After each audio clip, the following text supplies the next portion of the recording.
ජනාධිපතිවරයාගෙන් ලැබෙන සංදේශ 40 වෙනි අධිකාරිය වූ මහජන ආරක්ෂක පනත 40 වෙනි අධිකාරිය වූ මහජන ආරක්ෂා පනතේ 12 වෙනි වගන්තියේ මා වෙත පැවරුණු බලතල ප්‍රකාරව මහජන සාමය පවත්වාගෙන යාම සඳහා වන අවශ්‍යතාවයේ සැලකිල්ලට ගනිමින් පළමුවැනි උපලේඛනයේ නිශ්චය කොට දැක්වෙන සන්නද්ධ හමුදාවල සියලුම සමාජිකයන් එහි දෙවැනි උපලේඛනයේ නිශ්චිත කොට දැක්වෙන ප්‍රදේශවල මහජන සාමය පවත්වාගෙන යාම සඳහා කැඳවන බවට ආඥාවන් නිකුත් කොට ඇත. ඒ අනුව උක්ත ආඥාපනතේ 21(2) වගන්තිය සමග කිවිය යුතු 2(3) වගන්තිය ප්‍රකාරව ඒ බව පාර්ලිමේන්තුව වෙත මෙයින් දැනුම් දෙනු ලැබී ශ්‍රී ලංකා ජනාධිපති නිවේදනය ජාතික සභාව ස්ථාපිත කිරීම සම්බන්ධයෙන් පාර්ලිමේන්තුව විසින් 20/22/9/20 දින අනුමත කරන ලද යෝජනා සම්මතයේ ප්‍රකාරව කථානායකවරයා සභාපතිවරයා වූද අග්‍රාමාත්‍යවරයා පාර්ලිමේන්තුවේ සභානායකවරයා විරුද්ධ පක්ෂයේ නායකවරයා ආණ්ඩු පක්ෂයේ ප්‍රධාන සංවිධායකවරයා සමග ජාතික සභාවේ සේවය කිරීම සඳහා ඒ දේශපාලන පක්ෂ විසින් මත සඳහන් පාර්ලිමේන්තු මන්ත්‍රීවරයන්ද නම් කර ඇති බව එම සභාවට දන්වනු කැමැත්තෙමි. කරු ඩග්ලස් දේවානන්ද මැතිතුමා, කරු නසීර් අහමඩ් මැතිතුමා, කරු ටිලාර් අලස් මැතිතුමා, කරු සිසිර ජයකොඩි මැතිතුමා, කරු සිවනේසතුරේ චන්ද්‍රකාන්තන් මැතිතුමා, කරු ජොන්ස්ටන් ෆර්නෑන්ඩෝ මැතිතුමා, කරු රවුෆ් හකීම් මැතිතුමා, කරු පවිත්‍රා දේවී වන්‍යාරච්චි මැතිනිය, වජිර අබේවර්ධන මැතිතුමා, LALM අතාඋල්ලා මැතිතුමා, ආචාර්ය තිස්ස විතාරණ මැතිතුමා, රිෂාඩ් බදුරුදීන් මැතිතුමා, විමල් වීරවංශ මැතිතුමා, වාසුදේව නානායක්කාර මැතිතුමා, පළනී දිගම්බරම් මැතිතුමා, මනෝ ගණේෂන් මැතිතුමා, උදය ගම්මන්පිල මැතිතුමා, රෝහිත අබේගුණවර්ධන මැතිතුමා, නාමල් රාජපක්ෂ මැතිතුමා, ජීවන් තොණ්ඩමාන් මැතිතුමා, ජීජී පොන්නම්බලම් මැතිතුමා, අතුරුලිය රතන ස්වාමීන් වහන්සේ, අසංක නවරත්න මැතිතුමා, අලි සබ්රි රහීම් මැතිතුමා, CV විග්නේශ්වරන් මැතිතුමා, වීරසුමන වීරසිංහ මැතිතුමා, සාගර කාර්යවසම් මැතිතුමා.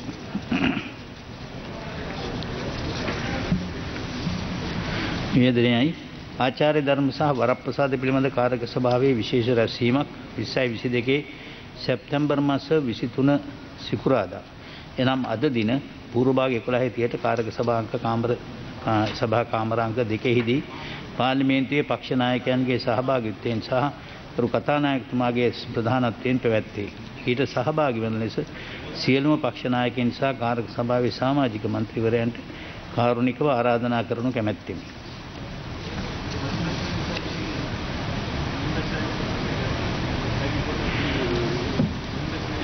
පිළිලේඛනාදී පිළිගැන්වීම ශ්‍රී ලංකා ප්‍රජාතාන්ත්‍රික සමාජවාදී ජනරජයේ ආණ්ඩුක්‍රම ව්‍යවස්ථාවේ 154/6 ව්‍යවස්ථා ප්‍රකාරව 2019 මුදල් වර්ෂය සඳහා විගණකාධිපතිවරයාගේ වාර්තාවේ 5 වැනි කාණ්ඩයේ 9 වැනි කොටස 2020 මුදල් වර්ෂය සඳහා විගණකාධිපතිවරයාගේ වාර්තාවේ 5 වැනි කාණ්ඩයේ 8 වන කොටස සහ 6 වැනි කාණ්ඩයේ 16, 17, 18, 19 සහ 20 කොටස් සහ 2021 මුදල් වර්ෂය සඳහා විගණකාධිපතිවරයාගේ වාර්තාවේ පළවෙනි කාණ්ඩයේ 1 හා 2 කොටස් 1 හා 3 කොටස් සහ සිව්වැනි කාණ්ඩයේ 4 සහ 5 කොටස් මම ඉදිරිපත් කරමි. සභානායක ඒකී වාර්තා මුද්‍රණය කළ යුතුයි යෝජනා කරමි. ශ්‍රී ලංකා ප්‍රජාතාන්ත්‍රික සමාජවාදී ජනරජයේ ආණ්ඩුක්‍රම ව්‍යවස්ථාවේ 154/6 ව්‍යවස්ථා ප්‍රකාරව විගණකාධිපතිවරයාගේ වාර්තාවේ 8 වැනි කාණ්ඩයේ රාජ්‍ය ආයතනය සඳහා ගොඩනැගිලි අවශ්‍යතා සපුරා ගැනීම හා උපයෝජනය සම්බන්ධ කාරක සභා වාර්තාවේ 10 වන කොටසම ඉදිරිපත් කරමි. ඒකී වාර්තාව මුද්‍රණය කළ යුතුයි යෝජනා කරමි. ශ්‍රී ලංකා සමාජවාදී ජනරජයේ ආණ්ඩුක්‍රම ව්‍යවස්ථාවේ 154/6 ව්‍යවස්ථා ප්‍රකාරව ජාතික විගණන කාර්යාලය වෙත ලැබී ඇති රාජ්‍ය බැංකු පිළිබඳ 2018 අංක 19 දරන ජාතික විගණන පනතේ 14 වන වගන්තිය ප්‍රකාරව විගණකාධිපති ත්‍රෛවාර්ෂික වාර්තාවේ 11 වන කාණ්ඩයේ දෙවන කොටස සහ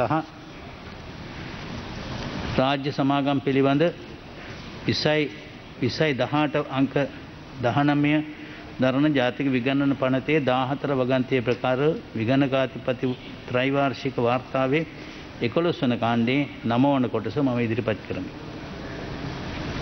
ඒකී වාර්තා මුද්‍රණය කළ යුතුයි යෝජනා කරමි. ලිපි ලේඛනාදී පිළිගැනීම ගරු අග්‍රාමාත්‍යතුමා සහ රාජ්‍ය පරිපාලන සුදේශ කටයුතු ඇමතිතුමා.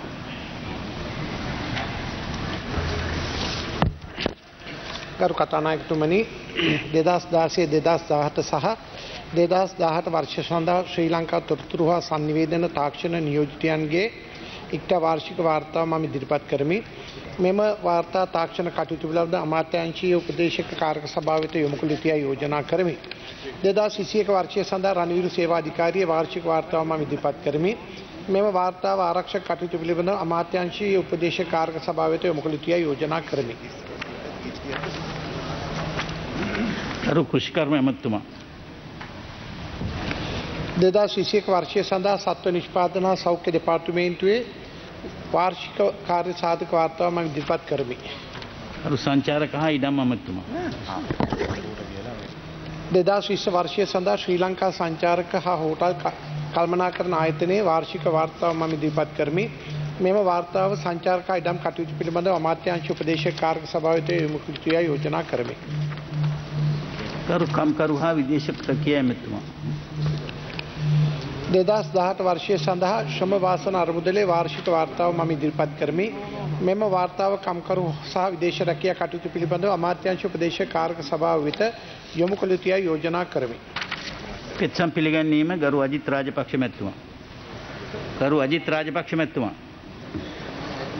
ගරු කතානායකතුමනි, හෝමාගම කටුවාන කුලසිරි කුමාරගේ මාවත අංක 282 3 දරණ ස්ථානයේ පදිංචි එම්.කේ. ජයරත්න මහතාගෙන් ලැබුණු පෙත්සම පිළිගන්නවා.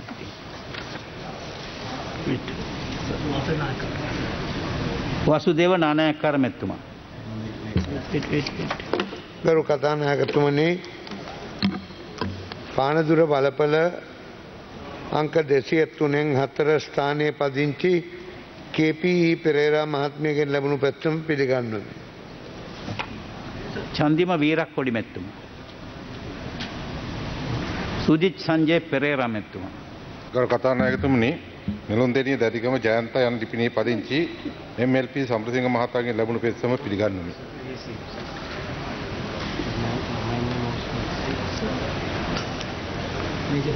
චාර්ය ප්‍රදීප් උඳුගොඩ මැතිතුමා.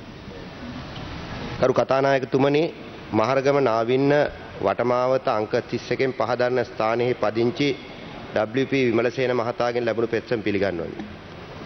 උපුල් මහේන්ද්‍ර රාජපක්ෂ මැතිතුමා. පෙත්සම් මහජන පෙත්සම් පිළිබඳ කාර්ක සභාවට යොමු කරනු ලැබේ. වාචික පිළිතුරු අපේක්ෂා කරන ප්‍රශ්න සම්බන්ධයෙන් සැප්තැම්බර් මාස 14 වන දින පවත්වන ලද පාර්ලිමේන්තු කටයුතු පිළිබඳ කාර්ක සභාව රැස්වීමේ තීරණය කළ පෙර අද දිනේ මේ වාචික පිළිතුරු අපේක්ෂා කරන ප්‍රශ්න වෙනත් දිනයකට යොමු කරනු ලැබේ. ප්‍රධාන වැඩ කටයුතු ආරම්භයේ 50 කෙටුම්පත් යෝජනා. ඔව් මන්ත්‍රීතුමා. කතානායකතුමනි, මේ ප්‍රශ්න පිළිබඳව අතර ඔබතුමාට ගෞරවය කරනවා, ස්තුති කරනවා. ඔබතුමා මේ පක්ෂනායක රැකසීමාව කැඳවුවා. අතර කරු කතානායකතුමා, දැන් මේ පාර්ලිමේන්තු වාරාවසානයේදී ප්‍රශ්න අලුතෙන් බාර දෙන්න තිබුණා. මම අලුතෙන් ප්‍රශ්න දුන්නේ. මගේ ප්‍රශ්න තාම දාලා නැහැ. හැබැයි මට දැනගන්න ආරංචි ලැබුණා සමහර මන්ත්‍රීවරු පරණ ප්‍රශ්න ටික තමයි දීලා තියෙන්නේ. හැබැයි ඒවා මේ න්‍යාය පුස්තකයට වැටෙනවා. මම අලුත් කරා ප්‍රශ්න. මොකද අලුත් ආණ්ඩුවක් තියෙන්නේ, අලුත් ජනාධිපතිවරයෙක් ඉන්නේ. ඒ ජනාධිපතිවරයා සහ අලුත් ආණ්ඩුවෙන් ආපු අලුත් ප්‍රශ්න මම දුන්නේ. ඒදී මාව දැනුවත් කරේ ගරු කතානායකතුමනි අලුත් ප්‍රශ්න නිසා මේවා කල්යයි කියලා. නමුත් ඇත්ත වශයෙන්ම දැන් අලුත් ප්‍රශ්න තමයි හැමෝම දෙන්න ඕනේ අලුතෙන්. ඒ පරණ ප්‍රශ්න මේ න්‍යාය පුස්තකයට ඇවිල්ලා තිබෙනවා. ඉතින් එතනදී යම් අසාධාරණයක් වෙලා තිබුණා. හැමදාම ප්‍රශ්න අහන මට මම හිතනවා ඔබතුමා සැලකිලිමත් වෙලා මට මේක සාධාරණයක් කරලා දෙන්න. මොකද මේ සතිය තුලත් නැහැ, ගිය සතිය තුලත් මට ප්‍රශ්නයක් නැහැ කරු කතානායකතුමනි අහන්න. ඉතින් මේ අපි ඔබතුමාලා කියන විදිහට පාර්ලිමේන්තුවේ සම්ප්‍රදායට ගරු කරලා තමයි ඉදිරිපත් කළේ. මොකද මේ සම්ප්‍රදායෙන් බැහැර වෙලා සමහර නිලධාරීන් මන්ත්‍රීවරුන්ගේ තියෙන පෞද්ගලික හිතවත්කම් හැමෝම නෙමෙයි මේක යොදවලා තියෙනවා. ඒක පිළිබඳව අවධානය යොමු කරන්න කරු කතානායකතුමනි. හොඳයි, බොහොම ස්තුතියි. බන්ධනාගාර කටයුතු හා ආණ්ඩුක්‍රම ව්‍යවස්ථා ප්‍රතිසංස්කරණ අමාත්‍යතුමා. ගරු කතානායකතුමනි පුනරුත්ථාපන කාර්යාංශයේ පනත් කෙටුම්පත ඉදිරිපත් කරමි. පුනරුත්ථාපන කාර්යාංශය යනුවෙන් හඳුන්වනු ලැබිය යුතු සහ සඳහන් කරනු ලැබිය යුතු කාර්යාංශයක් පිහිටුවීම සඳහා විධිවිධාන සැලැස්වීම සඳහාද එහි බලතල කාර්ය සහ කර්තව්‍ය විධිමත් කිරීම සඳහා සහ ඒහා සම්බන්ධ හෝ ඊට ආනුෂාංගික කරුණු සඳහා විධිවිධාන සැලැස්වීම පිණිසද වූ පනත් කෙටුම්පතකි. දෙවන වාර කියම කවදාද? හෙට. විෂය අංක 2 සභානායකතුමා. ගරු කතානායකතුමනි අංක 2 යෝජනාව මම ඉදිරිපත් කරමි. සභාව එකඟද? ආයි විෂය අංක 3 සභානායකතුමා. ගරු කතානායකතුමනි අංක 3 යෝජනාව මම ඉදිරිපත් කරමි. සභාව එකඟද? ආයි විෂය අංක 4 සභානායකතුමා. අංක 4 යෝජනාව මම ඉදිරිපත් කරමි. ගරු කතානායකතුමනි. සභාව එකඟද? ආයි විෂය අංක 5 සභානායකතුමා. ගරු කතානායකතුමනි අංක 5 යෝජනාව මම ඉදිරිපත් කරමි. විෂය අංක 6 සභානායකතුමා. ගරු කතානායකතුමනි අංක 6 යෝජනාව මම ඉදිරිපත් කරමි. සභාව එකඟද? ආයි විෂය අංක 7 සභානායකතුමා. ගරු කතානායකතුමනි අංක 7 යෝජනාව මම ඉදිරිපත් කරමි. සභාව එකඟද? ආයි ශෝක ප්‍රකාශ යෝජනා ගරු අගමැතිතුමා. Honorable Speaker, Her Majesty the Queen of Elizabeth, vote of condolence in the passing away of the Queen. I move that this Parliament resolves that Parliament, Democratic Socialist Republic of Sri Lanka, pays its deepest sympathies to and conveys to His Majesty King Charles III and the royal family, the people of Great Britain, on the demand of world's immensely respected Her Majesty the Queen Elizabeth II. President. ගරු ජනාධිපතිතුමා. Honorable Speaker, amongst all the letters of congratulation I received on becoming President, the one that was sent by Her Majesty Queen Elizabeth II was special. It would have been, if not her last letter of congratulation, one of her last letters of congratulation. Her Majesty has been very frail after the death of her husband, His Highness Prince Philip, the Duke of Edinburgh. But no one expected a sudden passing away like this. 2 days before her death, we saw Her Majesty on television with the outgoing Prime Minister and the incoming Prime Minister. She looked a bit exhausted. But anyway, anyone who spends half a day with outgoing Prime Minister Boris Johnson and the incoming Prime Minister Liz Truss would have been exhausted. So that was nothing special. And then we heard of her passing away. The ceremonies are all over. But we have to grapple with the issue. What did Queen Elizabeth II mean to us? To Sri Lanka, the United Kingdom, to the Commonwealth, and to the world. As Queen of Ceylon, her reign signified the transformation of our country from Ceylon to Sri Lanka. The great political upheaval started under her. The 1956 election victory, the emergence of the ethnic issue, the coming of the free education generation, the state control of the economy, 2 coup d'etats against the governments, the start of the armed uprisings in the south. She is a person, Her Majesty, is a staunch Christian and held to her belief as the defender of the Anglican faith. But as Queen of Ceylon, she also upheld the commitment to safeguard Buddhism under the Kandyan Convention of 1815. In fact, a little known item is that Her Majesty presided over the Buddha Jayanti 2500 celebrations as the head of Ceylon, together with the kings of Thailand, Laos, Cambodia, and the president of Burma, as Myanmar was then known. So, at the end of it, she also, when her term came to an end and we became a republic, there was also two issues that have been left behind, which has still not been unresolved. The conversion from a dominion of Ceylon into the unitary state of Sri Lanka, Republic of Sri Lanka, was the emergence of the ethnic issues which led in turn to uprisings, and still the last part of it has to be resolved. Secondly, it was an issue that was raised, if we want a figurehead, why don't we have the Queen? Why do you need a figurehead president? I remember the late Mr. Siriwardana, editor of the Atta, wrote editorial that we need not become a republic to become a socialist country. And then there was the issue that was raised by the then leader of the opposition, Honorable J.R. Jayawardena, supported by his chief whip Ranasinghe Premadasa, as to why we need a figurehead president. If we are to have a president, we should have an executive presidency on the model of France. Now this is also still unresolved question. Many have pledged and want elections to abolish it, but no one has done it. But in a sense, she represented not only the transformation of Sri Lanka, but also the transformation in the rest of the world.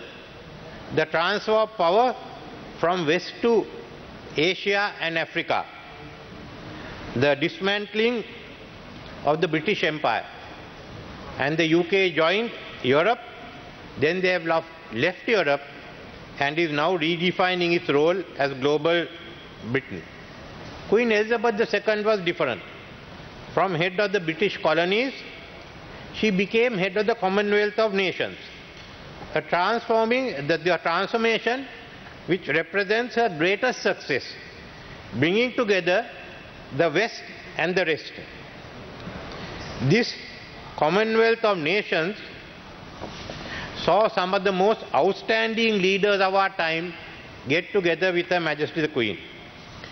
Sir Winston Churchill, Dame Margaret Thatcher, Pandit Jawaharlal Nehru, Sir Robert Menzies, Pierre Trudeau, Lester Pearson, Nelson Mandela, Kenyatta, Kenneth Kaunda, Nyerere, Nkrumah, Lee Kuan Yew, and Tunku Abdul Rahman were amongst others.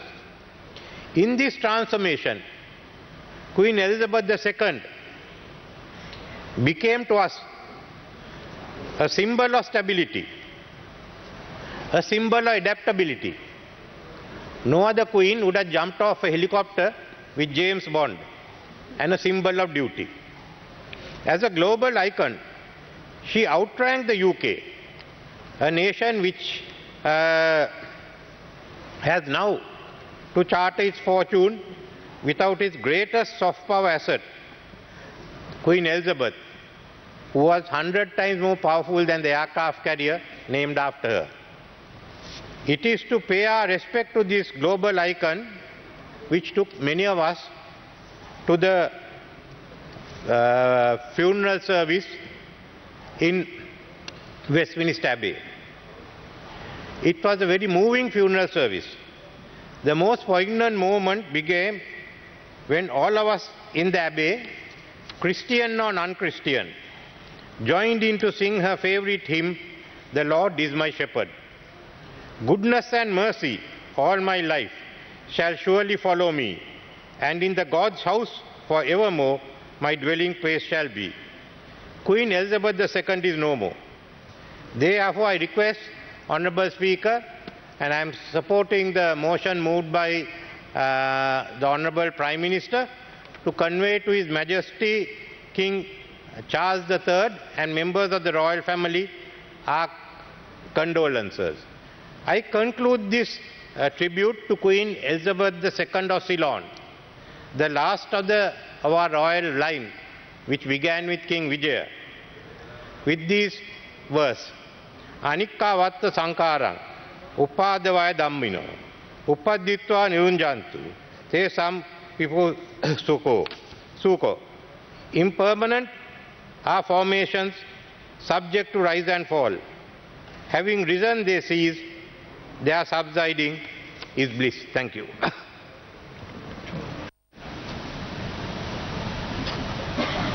Honorable Speaker, in joining the resolution of the vote of condolence, memory of Her Majesty Queen Elizabeth II, passing of Her Majesty Queen Elizabeth II has certainly saddened the people of Sri Lanka, people of the Great Britain and across the world. While sharing our sincere grief, the people of Sri Lanka offer our sincere gratitude for the remarkable life in service of faith and duty.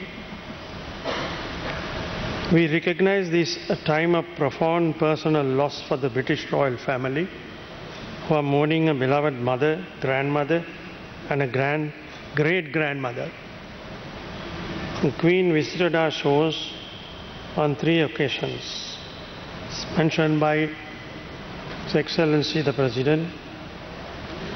First time as a princess with Prince Philip on their honeymoon, and 2 other occasions later during the course of her 7-decade reign as Queen.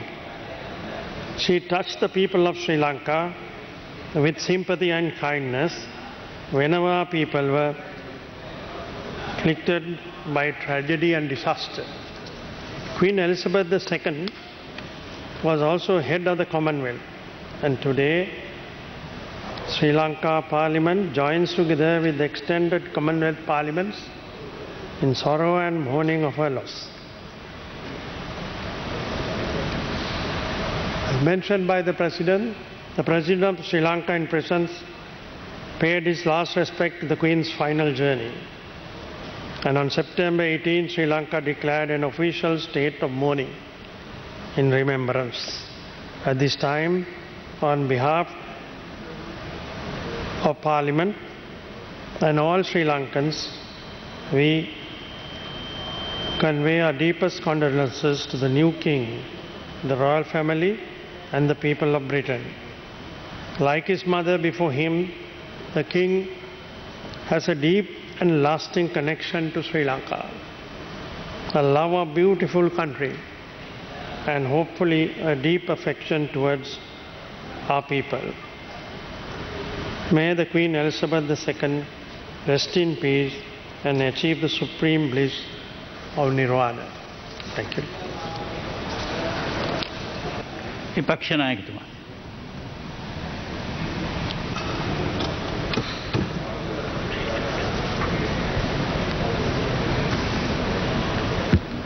Honourable Speaker, Honourable President, Members of Parliament,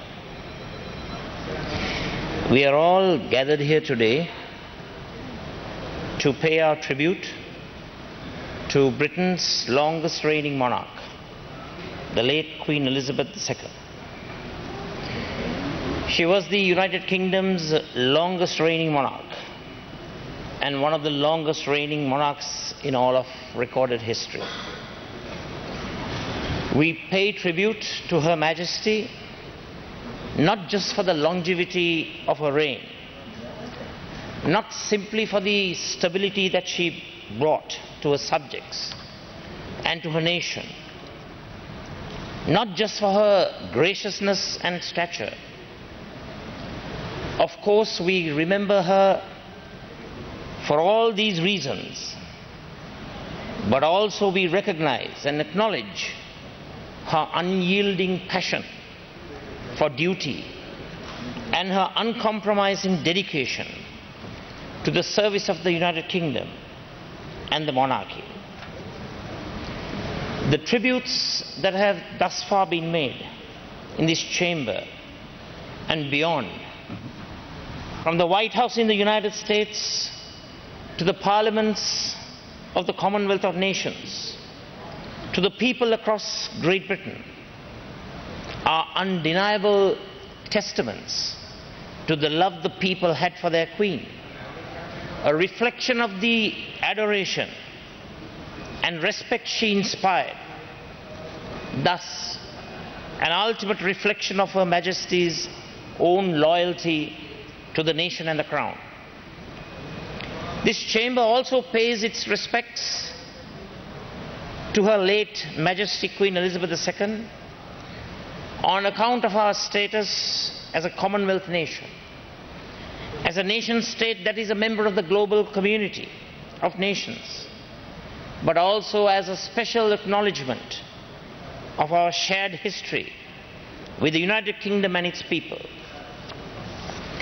Whatever our political differences and history of confrontation that resulted from the periods of colonization, we come together to acknowledge the grief. We understand that the people of Great Britain are mourning, and we do respect that in all sincerity. This chamber, our institutions, our laws, some of our political customs and political structures have all evolved from our British colonial past and beyond. As a former colony, we cannot deny a colonial hangover. This is a reality and should never be ignored nor forgotten.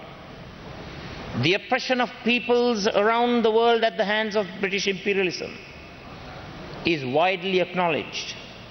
Those debates around republicanism within the UK and around the Commonwealth will only grow with the passing of Queen Elizabeth II.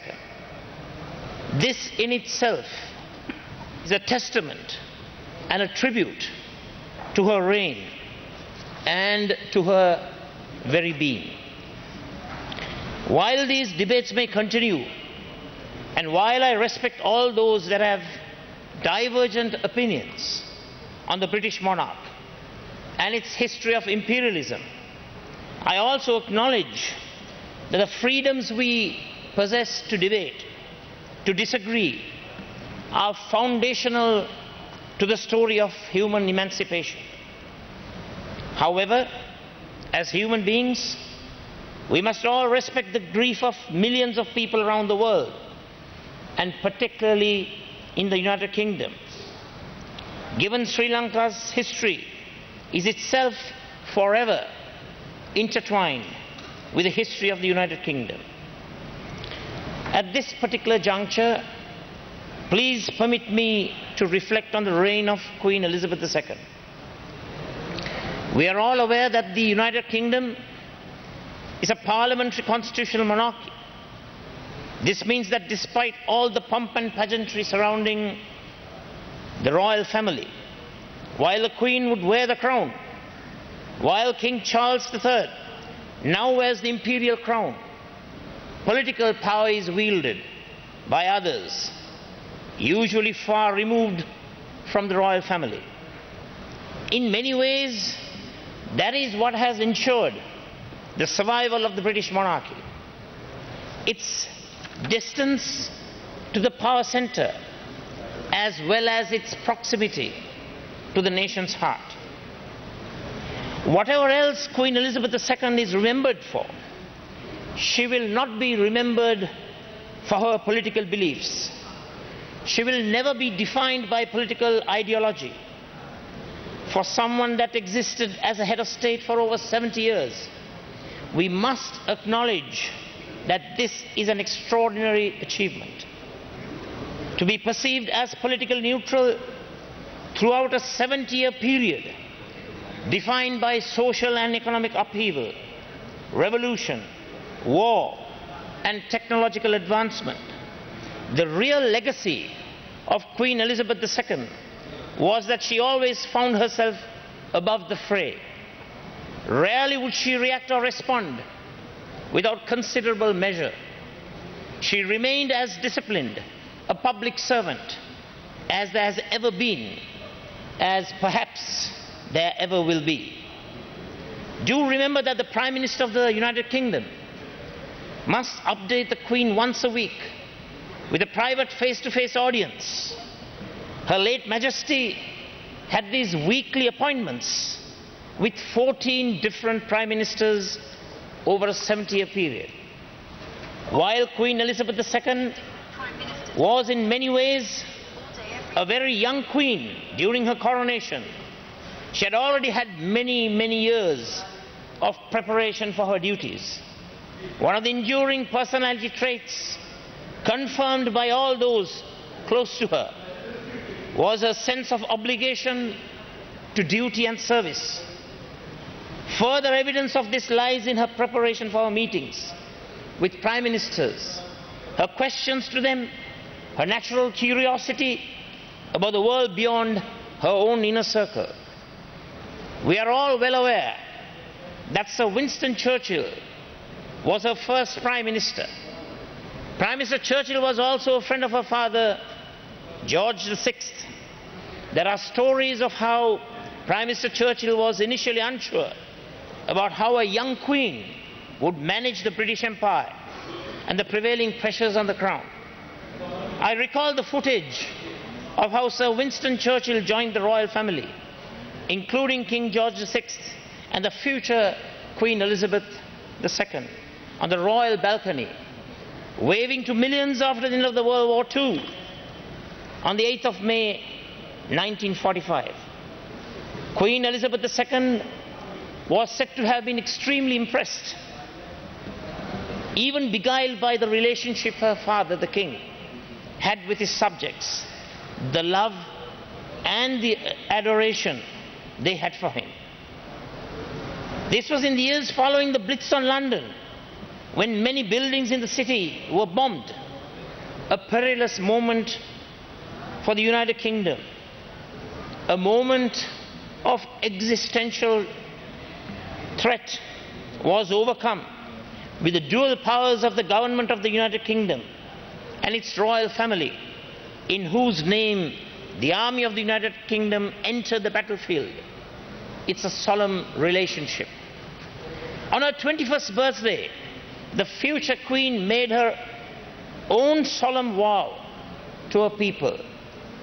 Quote, "I declare before you all that my whole life, whether it be long or short, shall be devoted to your service." I want to remind this chamber that Queen Elizabeth II was on royal duties abroad in Kenya when King George VI passed away. She was whisked away from her duties to a lifetime of service. There were no questions asked. She would henceforth sacrifice herself and her family for the betterment of the crown. Queen Elizabeth waited for a year for her own coronation out of respect for her father, the late King George VI. When we recall the late Prime Minister Sir Winston Churchill and his relationship with the late Queen Elizabeth II, we should also note that there was some divergence between the Queen and her Prime Minister during the post-war period and about Britain's place in the world. We must remember that Sir Winston Churchill fought many wars for the British Empire. He was a strong supporter of retaining Britain's global supremacy in the face of a trend towards decolonization and proliferation of independence movements and the dissolution of the British Empire. He differed from the young Queen Elizabeth with regard to this. The Queen preferred a loose confederation of states which would come to be known as the Commonwealth. In fact, a very young Queen Elizabeth II went on a much publicized world tour, visiting many nations that would later become members of the Commonwealth. A world tour that was against the advice of her Prime Minister Sir Winston Churchill. From such tours began her reign as Britain's most important diplomat. Queen Elizabeth II would become United Kingdom's most experienced diplomat, experience that no other person had ever had, not before and certainly not since. When we talk about her relationship with prime ministers, we must remind ourselves that when the Labour leader Harold Wilson became the prime minister in 1964, there was much trepidation that the famous lefty would disrupt the formalities between the Crown and the government. This was a time of social and economic upheaval and unrest, with Britain undergoing economic hardships.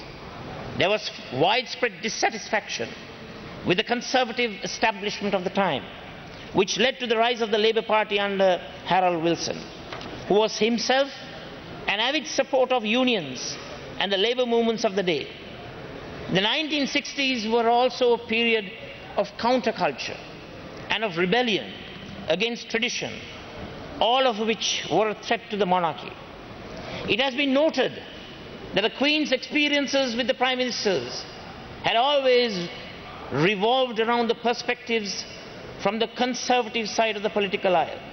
The premiership of Mr. Wilson would in fact be the first time that Queen Elizabeth II would be given the perspective from a different side of the political aisle. It is said that she cherished her briefings with Harold Wilson, that her natural curiosity would lead to many questions regarding the labour struggle and unions being put to the Prime Minister. Prime Minister Wilson, for his part, was always ready to treat the Queen as his equal, someone to learn from as well as to educate. Great Britain faced many challenges with revolts against the Wilson government from the unions, the pressure from the coal and steel industries, while trade with former colonies had broken down. It is said that her audiences with Harold Wilson would last longer and longer with each passing week, and that she would often ask him to stay for longer than was required.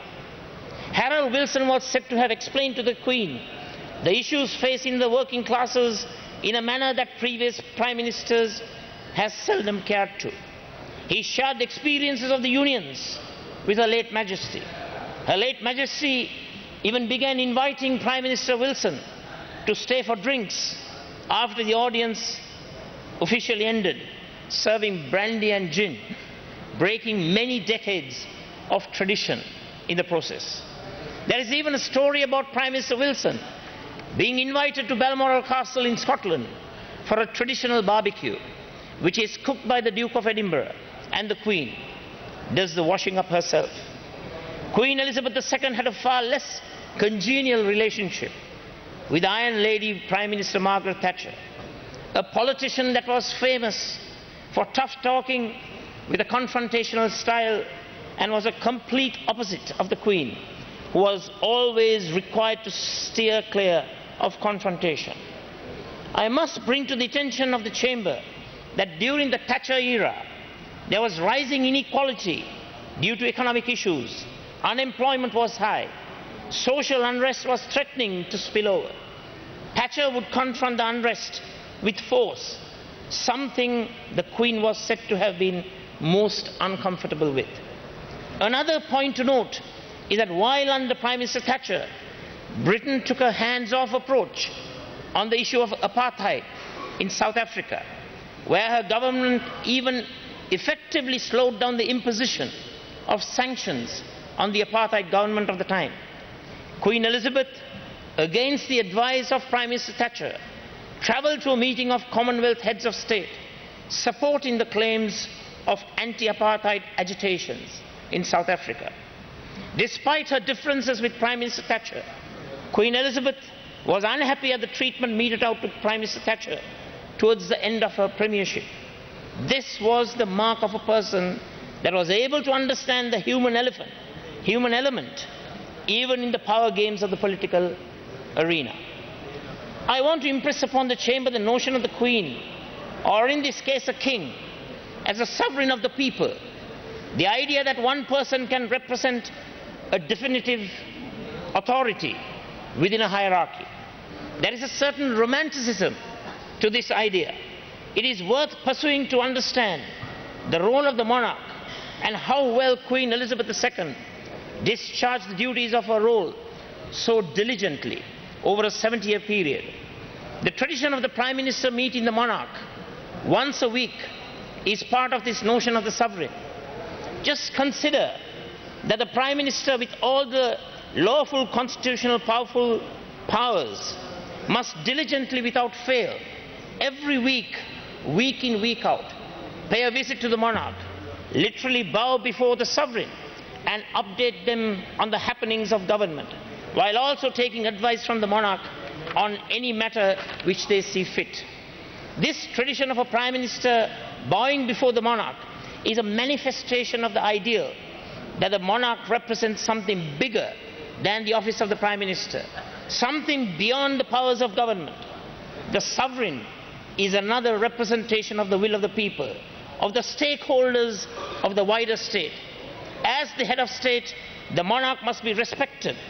That respect is what is cloaked in the romanticism of the sovereign. Mr. Speaker, at this particular juncture, I would like to pay our tribute and our respect to the royal family, Her Majesty the Queen, the extended family, to the people of Britain, express our condolences and our deepest sympathies on the demise of Her late Majesty. Her late Majesty was a symbol of stability, the mother of the nation, the head of state, and the queen of their hearts. May she rest in peace. Honorable Chief Government. Honorable Chief Government Whip.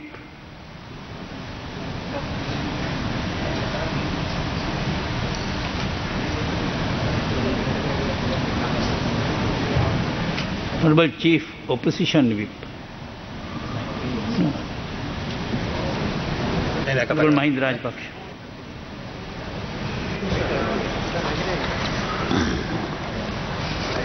ගරු කතානායකතුමනි, Elizabeth රාජනීයගේ අභාවයේ ඉතිහාසයේ එක්තරා යුගයක නිමාව කියලයි මම විශ්වාස කරන්නේ. හිරු නොබසින අධිරාජ්‍ය යුගයේ ඉඳන් නූතන ප්‍රජාතන්ත්‍රවාදී යුගය දක්වා මා සමාජ පරිවර්තන මැද රැජිනක් හැටියට ජීවත් වුණා. හිරු නොබසින අධිරාජ්‍යයෙන් නොයෙක් රටවල් වෙන වෙන හැටි ඇගේ තරුණ කාලයේදීම දකින්නට ඇති. ලෝකේ සමාජවාදී රාජ්‍ය ගොඩනැගෙමින් ඉදිරියට යන යුගයේත් ඇය රැජිනා. ලෝකයේ සමාජවාදී කඳවුර ධනවාදී කඳවුර කියලා දෙකට බෙදිලා සීතල යුද්ධයක් කරන යුගයේ මේ රාජනීයගේ රාජකීය යුගය ගෙවුණා. විවිධ දේශපාලන දර්ශන මැද රටවල් බෙදිලා රටවල් ආයෙත් එකතු වීමත් ඇයගේ යුගයේ සිදු වුණා. මේ සියල්ල මැද්දේ එලිසබෙත් මහරැජින පරාජිත රැජිනක් හැටියට ජීවත් වුණා. ලෝකේ මොනාකාරී සමාජ දේශපාලන විපර්යාස සිදු වුණත් රාජකීයත්වයට හිමි ගෞරවයක් ලබාගෙන ලෝකයෙන් සමුගන්න ඇයට වාසනාව ලැබුණා. වාසනාව ලැබුණා කියනවට වඩා වාසනාව උදා කරගත්තා කියලා කිව්වොත් මම නිවැරදියි මම විශ්වාස කරනවා. තමන්ගේ රටේ විතරක් නොවේ ලෝකේම ජනතාවගේ ඇය මේ එංගලන්තයේ රාජකීයයන් වෙත નિરાයාසයෙන් ඇස මේ එංගලන්තයේ රාජකීයයන් වෙත નિરાයාසයෙන් යොමු වෙලා තියෙනවා. එතුමිය උතුණු පළඳවපු මෞල්‍ය මංගල්‍ය දවසේ ඉඳන්ම මේ අවසන් ගමන් ගිය මොහොතේ දක්වාම කිසි වෙනසක් නැතුව ලෝක ජනතාවගේ දැස් එතුමියත් එංගලන්තයේ රජපෞල දෙසත් යොමු වෙලා තිබුණා. එලිසබෙත් මහ රජිනියගේ උතුණු පළං මංගල්‍යයේදී චාල්ස් කුමරුගේ විවාහ මංගල්‍යයේදී වගේම මේ ඓතිහාසික වියෝවේදී ලෝක ජනතාව කටයුතු කළ ආකාරයෙන් අපට ඒ බව පෙනුණා. ඒ ආකාරයෙන් තමන්ගේ රටේ විතරක් නොවේ ලෝකෙම ජනතාවගේ අවධානය යොමු වෙලා තියෙනකොට රාජකීයත්වයේ රැකගෙන ජීවිතය ගෙනියන එක ඊටම දුෂ්කර කාර්යයක්. ඒ සඳහා ඇති දැවැන්ත ඉවසීමත් රාජකීයත්වය කෙරෙහි කැපවීමත් කරන්න ඕන. ඒ ඓතිහාසික කැපකිරීම ඇය කළා. ඒ කැපකිරීම ඉතා අසීරු කැපකිරීමක් බව මම කියන්න ඕන. පෞද්ගලික ජීවිතයේ තිබෙන ආශාවන් හැඟීම් වගේම හැසිරීම් සියල්ල රට වෙනුවෙන් අතහරින්න ඕනේ. ඇය බ්‍රිතාන්‍ය සම්ප්‍රදාය වෙනුවෙන් ඒ කැපකිරීම කළ උදාර රැජිනා. කතානායකතුමනි, රාජකීයත්වයට නොයෙක් නිර්වචන ඇති. නමුත් රාජකීයත්වයේ තියෙන හොඳම ලක්ෂණය තමයි සම්ප්‍රදාය. රාජකීයන්ගේ පරම වගකීම සම්ප්‍රදාය රැක ගැනීම. සම්ප්‍රදාය රකින්නා රාජකීයෙක් වෙනවා. එලිසබෙත් රාජනීය බ්‍රිතාන්‍ය ජාතිකයන්ගේ රාජකීයත්වයත් දුර අතීතයේ ඉඳන් ගෙන සම්ප්‍රදායක් ආරක්ෂා කළා. එලිසබෙත් රාජනීය කළ ඒ ඓතිහාසික කැපකිරීම ලෝකයේ අනාගත රජුන්ටත් මහඟු ආදර්ශයක් බව මම කියන්න ඕන. බ්‍රිතාන්‍ය ජාතිකයන්ට ලෝහිරු නොබසින අධිරාජ්‍ය ගොඩනගන්න පුළුවන් වුණේ කොහොමද කියන කාරණය මේ අවස්ථාවේ සිහිපත් කළ යුතු දෙයක්. ඔවුන්ට ඒ කරන්න පුළුවන් වුණේ ඔවුන්ගේ රටට ඉතිහාසයට රටේ සම්ප්‍රදායට තිබෙන අසීමිත භක්තිය නිසායි මා විශ්වාස කරන්නේ. ආදරයට එහා ගිය භක්තිමත් හැඟීමක් ඔවුන් තුළ බ්‍රිතාන්‍ය සම්ප්‍රදාය කෙරෙහි තිබෙන බව මම විශ්වාස කරනවා. ඔවුන් අලුත් දේ ගත්තත් වෙනස් වෙන ලෝකයේ වැළඳගත්තත් ඇතැම් ලෝක වෙනස්කම් වල නියමුවන් වුණත් තමන්ගේ රටේ සම්ප්‍රදායට ගෞරවයෙන් සැලකු. නූතන ලිබරල්වාදී අදහස් වල නියමුවන් වුණත් නිදහස ප්‍රජාතන්ත්‍රවාදය වැනි අදහස් වල ලෝක නියමුවන් වුණත් බ්‍රිතාන්‍ය ජාතිකයන් අතීත සම්ප්‍රදායන් බාහිර කළේ නැහැ. ඒවට hina වුණේ හෝ හාස්‍යයට ලක් කළෙත් නැහැ. ඒ නිසාම ඔවුන්ට ලෝකයේ හමුවේ තවමත් ශක්තිමත්ව නැගී සිටින්න පුළුවන් වෙලා තියෙනවා. ඒට බ්‍රිතාන්‍ය රජපෞලේ විශාල දායකත්වයක් ලැබී තිබෙනවා. අද සියවසකටත් වඩා වැඩි කාලයක් පුරා එලිසබෙත් මහරජුණගේ ක්‍රියාකලාපය ඊට උපකාරී වී තිබෙනවා. The king can do no wrong. බ්‍රිතාන්‍ය රජු වරදක් කරන්නේ නැහැ.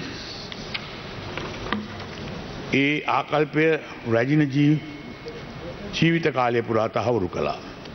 ඒ නිසාම බ්‍රිතාන්‍ය මහරජුණත් බ්‍රිතාන්‍යත් දෙකක් නොවේ එකක් කියන හැඟීම ජනතාව තුළ ඇති වුණා. ජනතාවගේ ආදරය මත රාජකීයත්වයේ රඳවා තබාගත් උදාර නායිකාවක් හැටියට අපගේ ගෞරවය අපි පුද කරන්න ඕනේ. ඒ වගේම එතුමිය පොදු රාජ්‍ය මණ්ඩලයේ සම්මේලනයේ නායිකාව. ඒ සම්මේලන නොකැඩී පවත්වාගෙන යන්න එතුමිය ලොකු දායකත්වයක් දුන්නා. ඒ සංවිධානයට සම්බන්ධ බොහෝ රටවල් එතුමියට ඉතාම ගෞරවයෙන් සැලකුවා. ඒ අනුව එතුමිය අපිට සදාකාලික අමරණීයයි. එතුමිය අවස්ථා දෙකකදී ලංකාවට ආවා. ඒ අවස්ථා දෙකේම ලංකාවේ සුන්දර ස්ථානවලට වගේම ඓතිහාසික ස්ථානවලට ගිහින් නැරඹුවා. ඒ සම්ප්‍රදායික ඓතිහාසික ආගමික සෑම තැනකදීම එතුමියගේ හැසිරීම රාජකීයත්වයට ගැළපෙන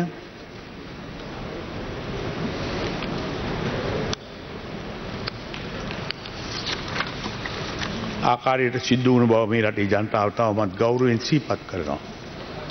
රාජකීයන් තමන්ගේ ආගමට ජාතික සිරිත් විරිත් හෝ ඉතිහාසයට වගේම ලෝකයේ ආගම ජාතික සිරිත් විරිත් වගේම ඉතිහාසයටත් ගරු කරනවා. එතුමිය ලංකාවට පැමිණි සෑම වෙලාවකම ඒ රාජකීයත්වයේ ගෞරවය රැගෙන ආකාරයට අපේ රටට ගරු කළා. ලෝකයේ දැවැන්ත විපර්යාසයක් සිදු වුණ යුගයක් වුණත් ජනතාවගේ ආදරය කිසිම විපර්යාසයක් වෙන්නේ ඉඩ තියන්නේ නැතුව රාජකීයත්වයේ දරුවෝ එලිසබෙත් රජනිය ලෝකයට උදාර පණිවිඩයක් දෙමින් අපෙන් සමු අරගෙන තියෙනවා. ඒ තමයි තමන්ගේ රටේ සම්ප්‍රදායන් සිරිත් විරිත් උරුමයන්ට ගරු කරනවා වගේම සිසු ජාතීන්ගේ උරුමයන්ට ගරු කරන්න කියන ආදර්ශය. එවැනි ආදර්ශයක් ලෝකයට දුන් එලිසබෙත් රජනියට අපි ගෞරවයෙන් සමුදෙමු. Honorable Vijayadasa Rajapaksa.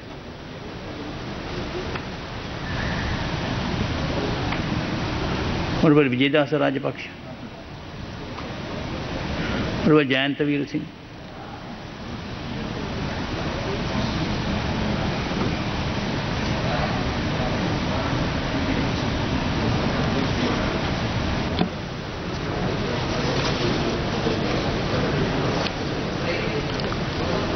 Honourable Speaker, honourable members of Parliament and all those present.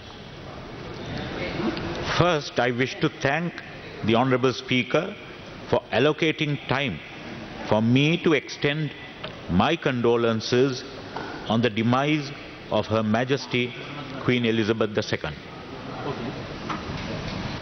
To describe Her Majesty's reign as a glorious, exemplary and splendiferous reign is hardly a superlative description, in that Her Majesty has left a record of a reign that would be a hard act to follow for all future successors. She ascended the throne in 1952 on the demise of her late great father, King George VI. Today, one has to ask why this universal outpouring of sorrow and admiration. What is the secret of that? It is because of an unspoken feeling that Her Majesty's death signifies the end of an era and that the world would never see the like again.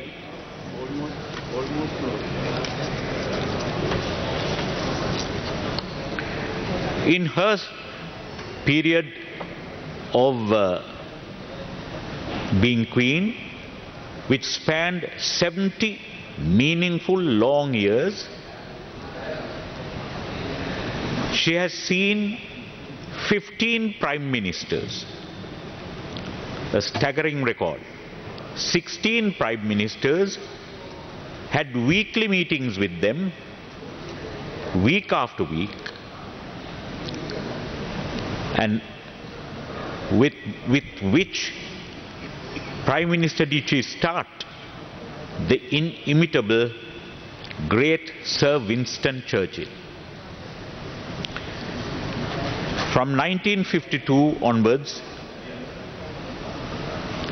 not only did she interact with 15 prime ministers, the last being Liz Truss, who was sworn in by Her Majesty probably a few days before her death, starting from the legendary Sir Winston Churchill. Moreover, she had seen the periods of government of 14 US presidents. No mean record at that. 14 US presidents. The only president she missed was Lyndon Johnson. Barring Lyndon Johnson, she interacted successfully with 14 US presidents. The longest reigning monarch in British history, a staggering reign of 70 long years, better say 70 glorious years in the service of her country and the Commonwealth. Her devotion to duty was legendary. She never uttered a word which she later had to regret or withdraw. Never.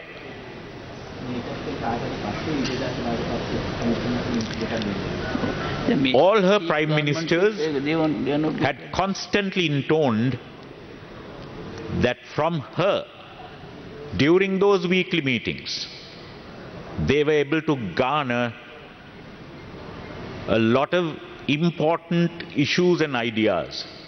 And all the prime ministers, starting from Winston Churchill, greatly appreciated the advice that she always proffered in a very independent, nevertheless,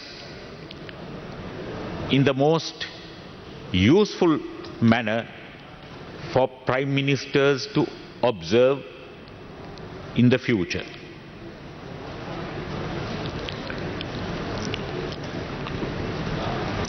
We all know that she came to the throne. She was certainly not born in straight line to the throne, but fortuitously came to the throne because of the very well known abdication crisis. Had it not been for that, we would never have seen this legendary queen.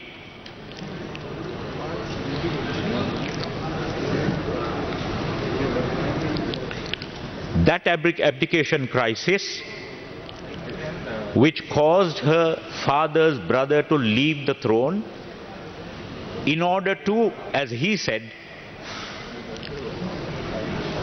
to marry the woman I love, Mrs. Simpson. And then, after the abdication of her uncle, father's older brother, her own father became the king and thus paved the way for this remarkable queen and her remarkable reign.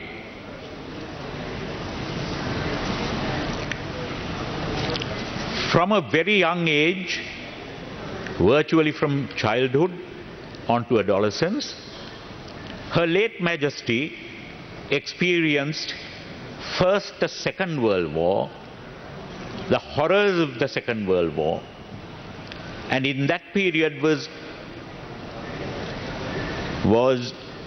trained by her late father in the greatest constitutional principles which she followed for the rest of her life. When she came to the throne,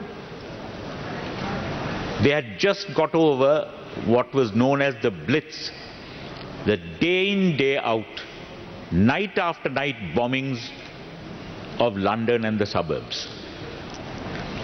In that period, she saw her own house, her father's house, Buckingham Palace, being bombed.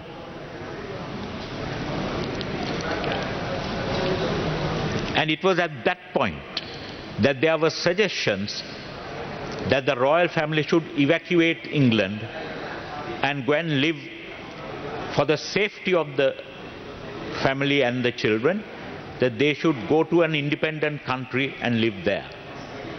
When that suggestion was made, the reply given by Her Majesty's late mother, Queen Elizabeth, the Queen Mother, is worthwhile to remember.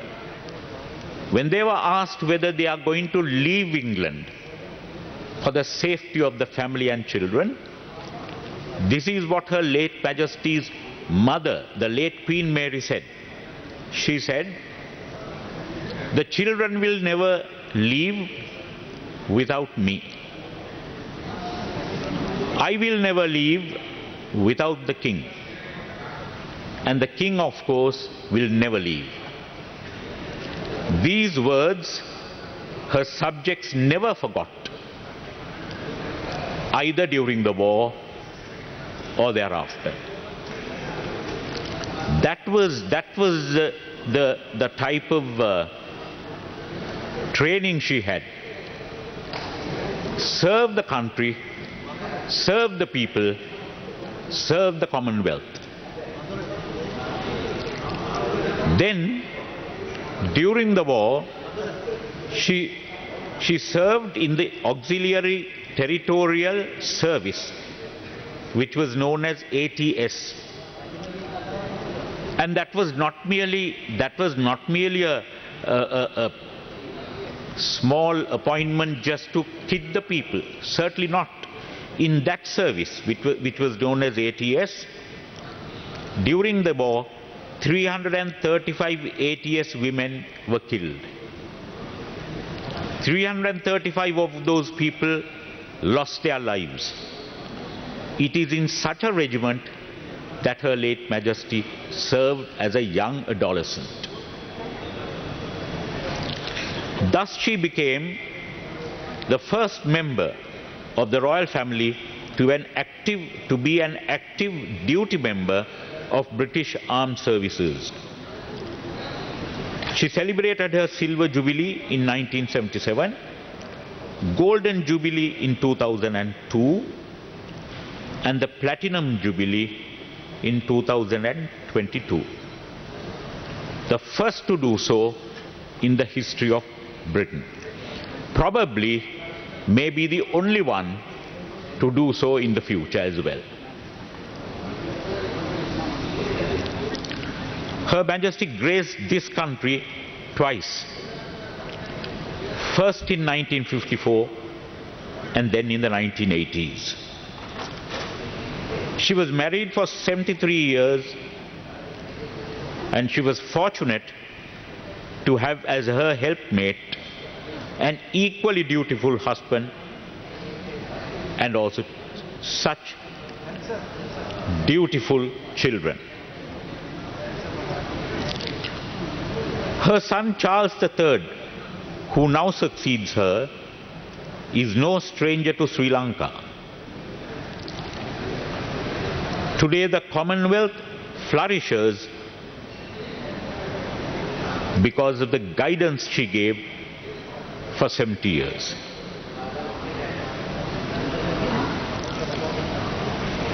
Let us at this point, while passing our condolences for the late Queen, extend our good wishes to King Charles III and hope that he would be an equally remarkable and meaningful monarch. There is one thing I want to say here, how Her late Majesty always went on with the times, changed her stance with the times to keep in touch with the changing times. That is, when a number of years ago, when there was a public clamor that the Queen should pay taxes, she then realized that it was a time for even a sovereign to pay taxes and readily agreed to pay taxes, much to the admiration of her countrymen.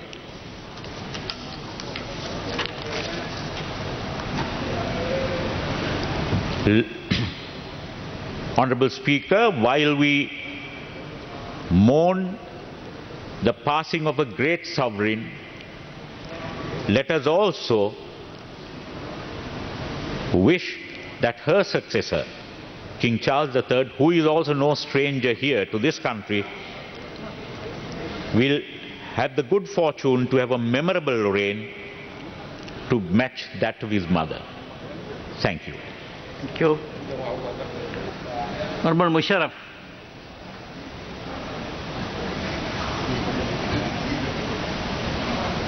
Honorable Speaker, I am profoundly honored to speak on this condolence motion about the passing of Her Highness Majesty Queen Elizabeth II.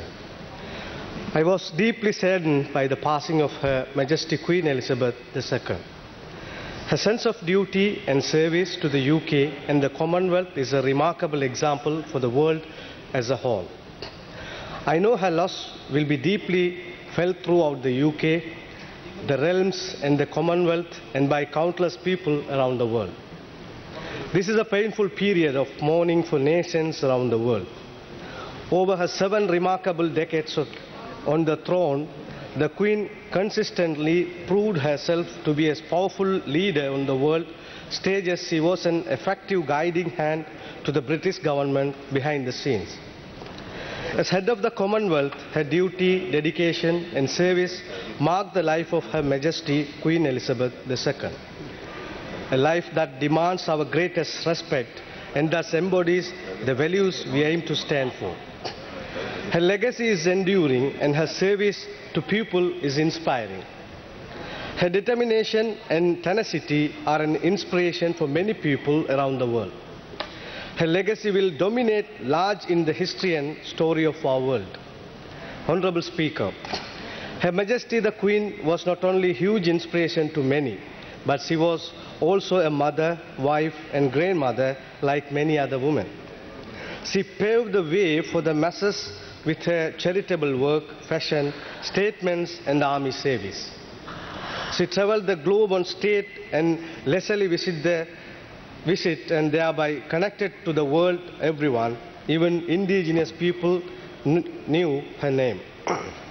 Her love didn't stop at individuals and people alike, but extend to animals as well, such as her corgis, horses and swans. No one can or will ever replace the Queen. She has touched many hearts and joined the world as one. In 1954, just 5 months after her coronation, Queen Elizabeth II engaged in a royal visit to Sri Lanka. This was the first visit to Sri Lanka by reigning monarch. The 10-day tour included a royal procession through Colombo, where she opened the first session of the Second Parliament of Sri Lanka, then Ceylon, a train ride to Kandy, and tours of Anuradhapura, Polonnaruwa and Nuwara. Her Majesty Queen visited again in 1981 to witness the construction of the Victoria Dam, Sri Lanka's largest hydroelectric project. Her Majesty issued a public message on the 17th anniversary of Sri Lanka's independence stating, "The relationship between our two countries has continued to grow over the years, and I hope that the connection between our people connection to flourish in the years to come." Honorable Speaker, on her 21st birthday, then Princess Elizabeth back in 1947 said, "My whole life, whether it be long or short, shall be devoted to your service." For 75 years, Queen Elizabeth more than fulfilled that vow. She performed her duties with commitment, wisdom, and a profound sense of service. She set a tremendous example for all of us. Whilst I respectfully remember the life of Her Majesty Queen Elizabeth II and feel sorrow to her departure, I send my warmest wishes to King Charles III on his accession to the throne of the United Kingdom of Great Britain and Northern Ireland. The dedication and commitment of the King to young people and the common good is well known and has had a significant influence across the world. I wish His Majesty good health and strength throughout his reign. I am concluding my remarks with an excerpt from Her Majesty's 2008 Christmas broadcast. "When life seems hard, the courageous do not lie down and accept defeat. Instead, they are all the more determined to struggle for a better future." Thank you. Honorable Rajapaksa. Thank you very much, Honorable Speaker. Today that I am thankful to Honorable Speaker giving us an opportunity to express our condolences to His Majesty the Charles III, King Charles III, and the members of the royal family, as well as the citizens of United Kingdom. Honorable President, on behalf of our nation, paid the last respect to Her Majesty, the Queen Elizabeth II at Buckingham Palace. In addition to that, all the political party leaders in this House have expressed their condolences. Late Her Majesty Queen Elizabeth II, after she was enthroned in February 1952, one of her first overseas visits was to Sri Lanka. That was in 1954, April. Queen Elizabeth II was a legendary. I don't think that there had been any king or queen who had held that position for a period of 70 long years in the history. I am happy to note, Honorable Speaker, when I met Her Majesty in February 2015, when I attended to the conference of the Justice Ministers Conference of the Commonwealth countries, and she expressed that her memory of her visit to Sri Lanka in 1954. And I also was rather surprised that she had such a long memory, whereas Her Majesty explained as to how she went to Sigiriya and Dalada Malikawa in Kandy. If one follows the life of Her Majesty, we have to learn a lot. We can learn a lot. There is a nice series of episodes in Netflix that The Crown. I think there are over 14 to 15 episodes, whereas one can understand and comprehend what kind of challenges that she had taken, especially during the period where there was a conflict on Suez Canal, where the British was involved, and how prudently she, as the head of the Commonwealth countries and also head of the United Kingdom, she handled all the issues and smoothly resolved.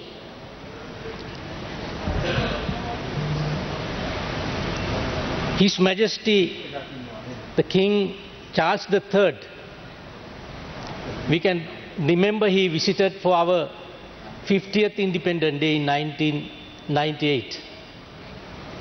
And he visited our museum.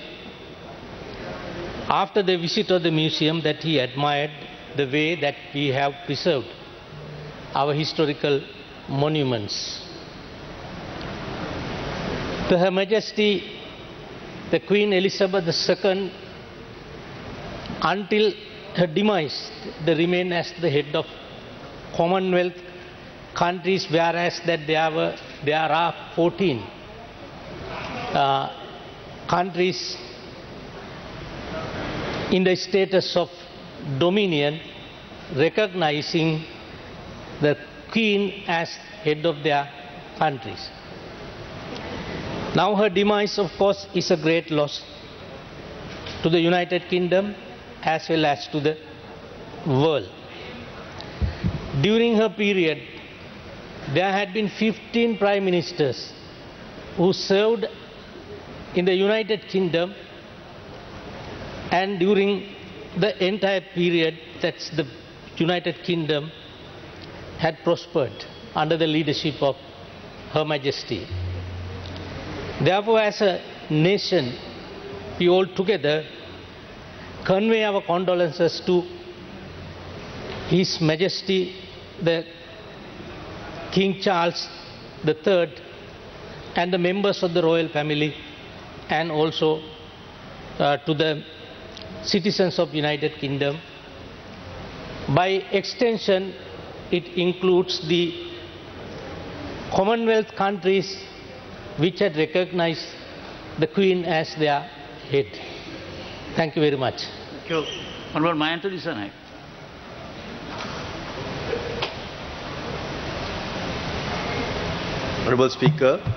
Honorable Speaker, on behalf of the Gamisayaka family, we join many Sri Lankans in mourning the passing of Her Majesty Queen Elizabeth II. I recall Her Majesty's visit to Sri Lanka in 1981. My late father was the minister in attendance. I was a small boy and didn't have the good fortune of meeting Her Majesty. However, the opening of the Victoria project under the Accelerated Mahavali Development Program was a historic event that is etched in the hearts and minds of the Sri Lankan people. I recall how thousands of people waving mini Sri Lankan and British flags stood for hours just to catch a glimpse of Her Majesty as her motorcade passed by. People of this country greatly appreciate her active support for the Accelerated Mahavali project. This House joins millions of people across the world in paying tribute to a much loved and respected monarch. My deepest sympathies and condolences to the royal family. May her gracious soul rest in peace. Thank you. Honorable Niroshan Pera.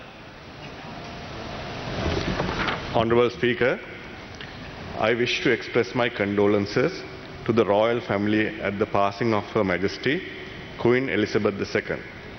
I was extremely sad to hear the sudden news of the Queen's departure after hearing concerns for her failing health earlier in the day. Like many, I have known of the Queen all my life, and I have admired her lifelong sacred duty, reassuring presence, unfailing commitment, and selfless service to the United Kingdom and the Commonwealth of Nations. I will always keep fond memories of royal celebrations, as well as watching on television her marvelous arrival at the 2012 Olympic opening ceremony in London, and her brilliant and entertaining tea party with Paddington Bear for the Platinum Jubilee.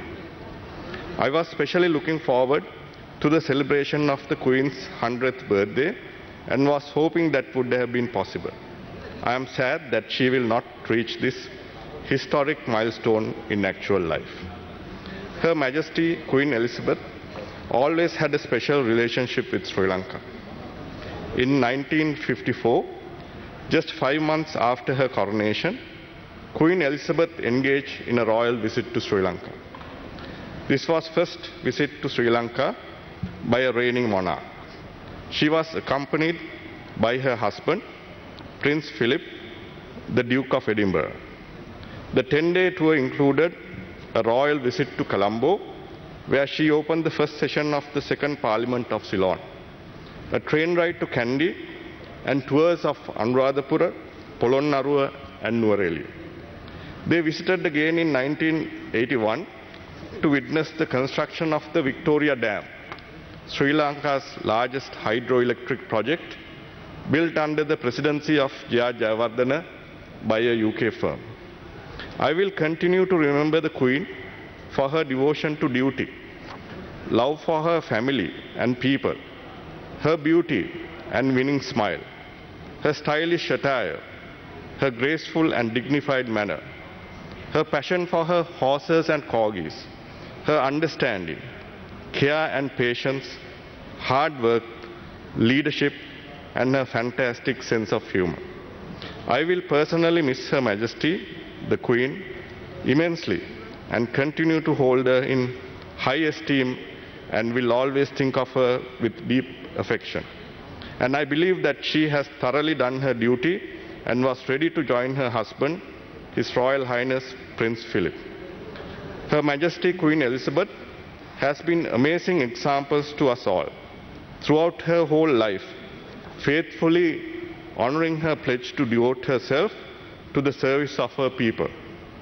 I would like to pass on my deepest respect and condolences to King Charles III and the whole royal family at this sorrowful time. We give our grateful and heartfelt thanks for a faithful and devoted life of 70 years of dutiful and loyal service as a record-breaking monarch and over 96 years well lived. Thank you very much, Your Majesty. We are very lucky to have your memory with us. God bless Her Majesty the Queen. May her soul rest in peace.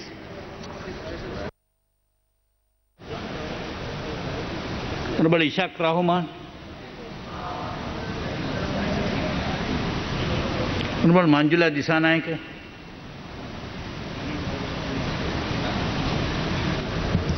ගරු කතානායකතුමනි, හිරු නොබසින අධිරාජ්‍යයේ මහරාජිනිය ලෙස වැජඹෙමින් විරාජමාන වෙමින් පසුගිය සැප්තැම්බර් 8 වෙනි දින අභාව ප්‍රාප්ත වන්නට යෙදුන දෙවන Elizabeth මහරාජිනියගේ අභාවය වෙනුවෙන් ශ්‍රී ලංකා පාර්ලිමේන්තුව නියෝජනය කරන කාන්තාවක් විදිහට අද දවසේ මට කතා කරන්න අවස්ථාව ලැබීම පිළිබඳව ඉතාමත්ම සතුටු වෙනවා. තොටිල්ල පදවන අත ලෝකය පාලනය කරන්න පුළුවන් කියන මහා ගැඹුර ඇති වාගන්තිය ශක්තිමත් කරන්නට ඒ ගැහැණියට හැකියාව ලැබුණා. සමා වෙන්න ගැහැණිය කිව්වට. නමුත් කාන්තාවක් විදිහට හිරු නොබසින අධිරාජ්‍ය තුල ශක්තිමත්ව දැවැන්ත ජවයක් සහිතව මුළු ලෝකේ පුරාගේ තේජවන්ත බව ගෙන යන්නට ඇය දුන්නා වූ දායකත්වයේ මං හිතන්නේ අපේ සමස්ත කාන්තා පරපුරටම මහා අභිමානයක්. ඒ අභිමානය අපි ඇයගේ හිස මත රැඳුනා වූ රාජ කිලුර හිස මත තබා ගනිමින් මවකගේ කාර්යභාරය මිත්තණියකගේ කාර්යභාරය මෙයයි යන්න ලෝකයට මනා ලෙස පසක් කළ ආදරණීය අම්මයයි. ඒ ආදරණීය අම්මාට ඒ ආදරණීය මිත්තණියට ඒ ආදරණීය ගැහැණියට කාන්තාවක් විදිහට මගේ ගෞරවය ප්‍රණාමය මේ අවස්ථාවේදී පුද කරන්නේ අන් කිසිවක් නිසා නොව හිරු නොබසින අධිරාජ්‍ය තුල වසර 70ක් පුරාවට ඒ කිරුල එකදු කළුතිතක් ඇති කරගන්න නැතුව කාන්තාවක් විදිහට ඒ අභියෝගේ ජය ගන්නට ශක්තිමත් දිරිය මාතාවක් වුණ ඇයටයි. ඒ නිසා බ්‍රිතාන්‍යයේ කිරුල හිස මත දරා ගනිමින් ලෝකයට මවගේ කාර්යභාරය මෙයයි, කාන්තාවකගේ කාර්යභාරය මෙයයි, අභිමානය මෙයයි කියන්නට ශක්තියක් වුණ අපට කිරුලක් වුණ මහා රාජිනියනි ඔබතුමියට අප අදහන ආගම අනුව උතුම් නිවන් සුව ලැබේවායි කියලා ප්‍රාර්ථනා කරන ගමන් ඔබතුමිය අදහුවා වූ ආගම අනුව සදාකාලික සමාදානයේ සැතපේවා කියලා ප්‍රාර්ථනා කරමින් සමස්ත කාන්තාවන් සියලු දෙනාගේම ශෝකය රාජකීය පවුලේ සියලු දෙනා වෙත පුද කරමින් මා නිහඬ වෙනවා. බොහොම ස්තුතියි. அடிக்கல்நாதன். நன்றி சபாநாயகர் அவர்களே. இன்றைய தினம் எலிசபெத் மகாராணியினுடைய அவருடைய மறைவு எங்களுடைய நாட்டிலே இந்த நாடாளுமன்றத்திலே நினைவு கூறுகின்ற சந்தர்ப்பத்திலே எனக்கும் வாய்ப்பளித்ததுக்கு நன்றி கூறுகிறேன். உண்மையிலே எலிசபெத் மகாராணி அம்மையார் அவர்கள் பிரித்தானியா நாட்டிலே அதைவிட காமன்வெல்த் நாடுகளுக்கு தலைவியாக இருக்கின்ற நிலையிலும் ஜனநாயக மரபுகள் என்று பார்க்கின்ற போது பிரித்தானியா உண்மையிலே ஒரு ஜனநாயக மரபை கொண்ட நாடாக அவருடைய ஆட்சியிலே இருந்தது என்பதை இங்கு நான் எடுத்து கூற விரும்புகின்றேன். உண்மையிலே எங்களுடைய தேசத்திலிருந்து போர் காரணமாக இடம்பெயர்ந்து போன தமிழ் சிங்கள மக்களுடைய அவர்களை அரவணைத்து அந்த நாட்டினுடைய சகல சம பங்கை சம உரித்தை கொடுத்திருக்கின்ற ஒரு நிலை பிரித்தானியாவிலே காணக்கூடியதாக இருக்கிறது. எங்களுடைய மக்கள் அல்லது அங்கே குடியேறி வந்திருக்கின்ற மக்களுடைய உரிமை போராட்டம், அந்த பிரித்தானியா நாட்டு மக்கள் கூட தங்களுடைய போராட்டத்தை ஜனநாயக முறையிலே செய்கின்ற போதெல்லாம் இந்த அடக்குமுறை என்பது அங்கு காண முடியாது. பல சந்தர்ப்பங்களிலே எங்களுடைய மக்கள் பல போராட்டங்களை உரிமை சார்ந்த இனம் சார்ந்த போராட்டங்களை நடத்துகின்ற போது பிரித்தானியா அதை அடக்குகின்ற ஒரு நிலையை கொள்ளவில்லை என்பதை நான் இங்கு சுட்டிக்காட்ட விரும்புகின்றேன். காரணம், இந்த ஜனநாயக மரபுகள் என்பது அந்த நாட்டிலே மேலோங்கி இருப்பதுதான் உதாரணமாக நாங்கள் சொல்ல முடியும். அந்த வகையிலே எலிசபெத் மகாராணி அம்மையார் மறைவென்பது உண்மையிலே பிரித்தானியா மக்கள் மட்டுமல்ல, எங்களுடைய தேசத்தின் உறவுகள் கூட அதை ஏற்றுக்கொள்ள முடியாதவர்களாக இன்றைக்கும் இருந்து கொண்டிருக்கிறோம் என்பதை இங்கு நான் குறிப்பிட விரும்புகின்றேன். அந்த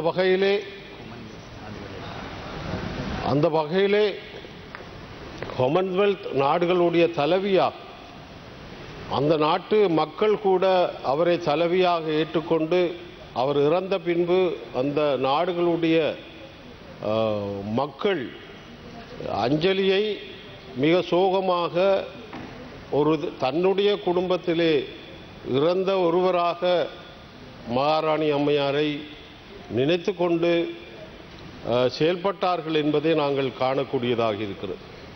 அந்த வகையிலே ஜனநாயக மரபுகளை மேற்கொண்டு தன்னுடைய அந்த நாட்டை காமன்வெல்த் நாடுகளை கூட நடத்துகின்ற ஒரு திறமை மிக்க அம்மையார் அவர்களை நாங்கள் இழந்திருக்கின்றோம். ஆகவே இந்த சந்தர்ப்பத்திலே பிரித்தானியா மக்களுக்கும் அரச குடும்பத்திற்கும் எங்களுடைய மக்கள் சார்பாக தமிழ் தேசிய கூட்டமைப்பின் சார்பாக எங்களுடைய அனுதாபத்தை தெரிவித்துக் கொள்கிறோம். இங்கு வந்திருக்கின்ற பிரித்தானியா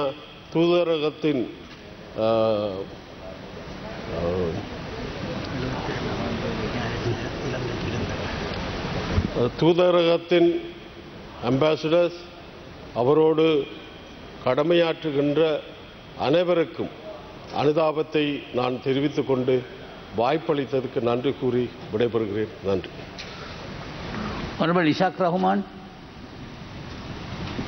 in approving the condolence motion made by both sides of the Parliament of Sri Lanka on the passing away of the world's most respected Her Majesty the Queen Elizabeth II, I would also like to add my own sentiments to those who expressed by them.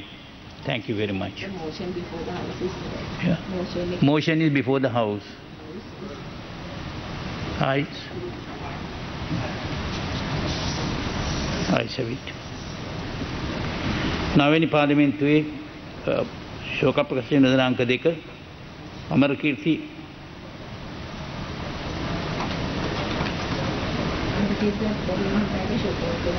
Amarakeerthi අතුකොර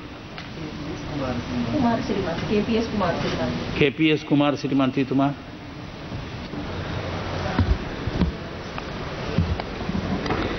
ගරු කතානායකතුමනි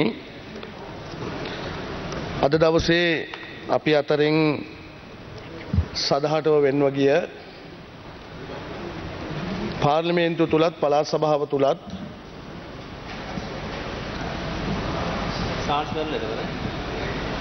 බොහොම ගෞරවාන්විතව ජීවත් වෙච්ච අමරකීර්ති අතුකෝල්ල මැතිතුමාගේ ශෝක යෝජනාව ගන්න වෙලාවේ කරු කතානායකතුමනි කමලාවති අතුකෝල්ල මැතිනියගේ සහ රොම්පි අතුකෝල්ල මැතිතුමාගේ දයාබර පුතුණුවන් හැටියටත් ඒ වගේම 1964 12 වෙනි මාසේ 23 වෙනි දින කෑගල්ල මහරෝලේදී උපත ලබලා දරුවෙක් හැටියට බොහොම දෙමව්පියන්ට කීකරුව බොහොම ලෙන්ගතුව කටයුතු කරපු පුද්ගලෙක් තමයි අතුකෝරළ මැතිතුමා. එතුමා මූලික අධ්‍යාපනය ලබන්නේ කරු කතානායකතුමනි අලුත්ගම මධ්‍ය මහා විද්‍යාලයේ මූලික අධ්‍යාපනය ලබලා ඒ වගේම උසස් පෙළ කොළඹ ශාන්ත තෝමස් විද්‍යාලයෙන් අධ්‍යාපනය ලබලා ඒ වගේම පවුලේ සහෝදරියන් 3 දෙනෙක් සහ සහෝදරයන් 2 දෙනෙක් ඉන්න පවුලේ බාලම දරුවා හැටියට තමයි එතුමා කටයුතු කරන්නේ. ඒ වගේම එතුමා දීර්ඝ කාලයක්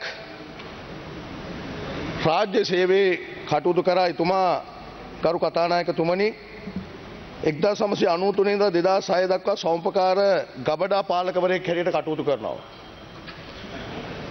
එතුමා එතනින් නවතින්නේ නැහැ. එවකට හිටපු පාර්ලිමේන්තු මන්ත්‍රීවරයෙක් වෙන සූර්යාරච්චි මැතිතුමාගේ පාර්ලිමේන්තු කටයුතු ලේකම්වරයා හැටියට එතුමා දීර්ඝ කාලයක් කටයුතු කරනවා ගරු කතානායකතුමනි. ඒ වගේම තමයි එතනින් එතුමා නවතින්නේ නැහැ. එතුමා 2008 උතුරුමැද පළාත් සභාවේ ගෞරවනීය මන්ත්‍රීවරයෙක් හැටියටත් ඒ වගේම 2012 උතුරුමැද පළාත් සභාව මැතිවරණයේදී ජයග්‍රහණය කළ නැවතත් උතුරුමැද පළාත් සභා මන්ත්‍රීවරයෙක් හැටියටත් ඒ වගේම 2020 මැතිවරණයේ පාර්ලිමේන්තුව නියෝජනය කරමින් පාර්ලිමේන්තු මන්ත්‍රීවරයෙක් හැටියටත් තේරීපත් වුණා ගරු කතානායකතුමනි. අමරකීර්ති අතුකෝල මැතිතුමා විශේෂයෙන්ම උතුරුමැද පළාත් සභාව නියෝජනය කරන වෙලාවේ මා සමග එකට වසර 5කට අධික කාලයක් උතුරුමැද පළාත් සභාවේ පළාත් සභා මන්ත්‍රීවරයෙක් හැටියට කටයුතු කළා. අපි දැක්කේ පළාත් සභාව තුළ උතුරුමැද පළාත වගේම පොළොන්නරු දිස්ත්‍රික්කයේ සංවර්ධනය කරන්න විශාල කැපවීමක් කරපු පළාත් සභා මන්ත්‍රීවරයෙක් එදා. පොළොන්නරුව දිස්ත්‍රික්කය විතරක් නෙමෙයි උතුරුමැද පළාතම විශේෂයෙන්ම අනුරාධපුර දිස්ත්‍රික්කයේ යම් ප්‍රශ්නයක් තිබුණා නම් දිස්ත්‍රික් සංවර්ධන කමිටුව වෙන්න පුළුවන්. ඒ වගේම පළාත් සංවර්ධන කමිටුව වෙන්න පුළුවන්. ඒ කමිටුවලදී නිර්භයව තමන්ගේ අදහස ඉදිරිපත් කරපු ඉතාමත් ගුණගරුක මන්ත්‍රීවරයෙක් තමයි අතුකෝරළ මැතිතුමා. ගරු කතානායකතුමනි ඔබතුමා දන්නවා පාර්ලිමේන්තුව නියෝජනය කරපු කාලය තුලත් බොහොම වැදගත් විදිහට එතුමාගේ කාර්යභාරය බොහොම නිහඬව එතුමාගේ කාර්යභාරය කරපු ගරු මන්ත්‍රීවරයෙක් තමයි අමරකීර්ති අතුකෝරළ මැතිතුමා. එතුමාට තාමත් හොඳ බිරිඳක් ඒ වගේම තාමත් වැදගත් දරුවෙක් එතුමා සතුව තිබුණා. එතුමා සතුව හිටියා. ඒ වගේම එතුමා පළාත් සභාව තුළ පාර්ලිමේන්තුව තුළ පමණක් නෙමෙයි තමන්ගේ රාජකාරී ජීවිතේ වසර ගණනාවක් සෞම්පකාර අධ්‍යක්ෂකවරයෙක් හැටියට ඒ වගේම ඒ බාරව කටයුතු කරු හැම ආයතනයක් තුළම එතුමා බොහොම ගුණගරුකව කටයුතු කරපු පුද්ගලයෙක්. අවාසනාවට ගරු කතානායකතුමනි මැයි මාසේ පළවෙනිදා එතුමා පාතනින් සදහටම මේ යනවා. මැයි මාසේ 9 වෙනිදා. මම හිතන්නේ අපි කිසිවෙක් බලාපොරොත්තු නොවිච්ච මරණයක් තමයි ගරු කතානායකතුමනි අතුකෝරළ මැතිතුමාට හිමිවන්නේ. මා විශ්වාස කරනවා ගරු කතානායකතුමනි එදා අපි හෘද සාක්ෂිය 10ත් එක්ක අතුකෝරළ මැතිතුමා අපිත් එක්ක බොහොම ළඟින් අත්වැල් බැඳගෙන හිටියා. මොකද්ද අවාසනාවකට එතුමා අපෙන් ගිලී ගියා. එදා හෘද සාක්ෂිය 10 දෙනෙක් අපි එකතු වෙලා ඉන්න වෙලාවේ අප සමග හිටියනම් මා විශ්වාස කරනවා ගරු කතානායකතුමනි අදත් එතුමා ජීවතුන් අතර ඉන්නවා කියලා. නමුත් මේ ජීවිතය කියන්නේ බොහොම විශ්වාස කරන්න පුළුවන් එකක් නෙමෙයි. නමුත් අතුකෝරළ කියන්නේ මේ සමාජයේ මේ රටේ මේ පාර්ලිමේන්තුවේ ඉන්න ඕන තාමත්ම වැදගත් පුද්ගලයෙක්.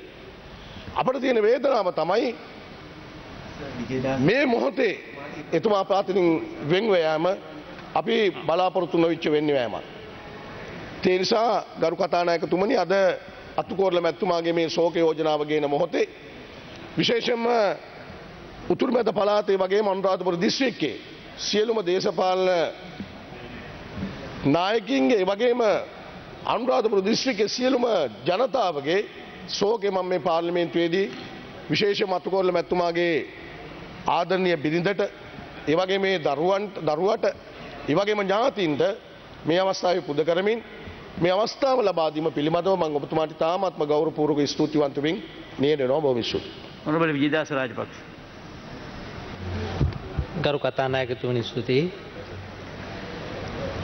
ගරු අමරකීර්ති අතුකෝරළ මැතිතුමා මීට මාස කිහිපයකට පෙර ඊ타මත්ම අමානුෂික ලෙස ක්‍රූර ලෙස මහමග ගමන් කරමින් සිටියේදී ඝාතනය කිරීම පිළිබඳව අපි දැඩි ලෙස කම්පාවට පත් වෙනවා.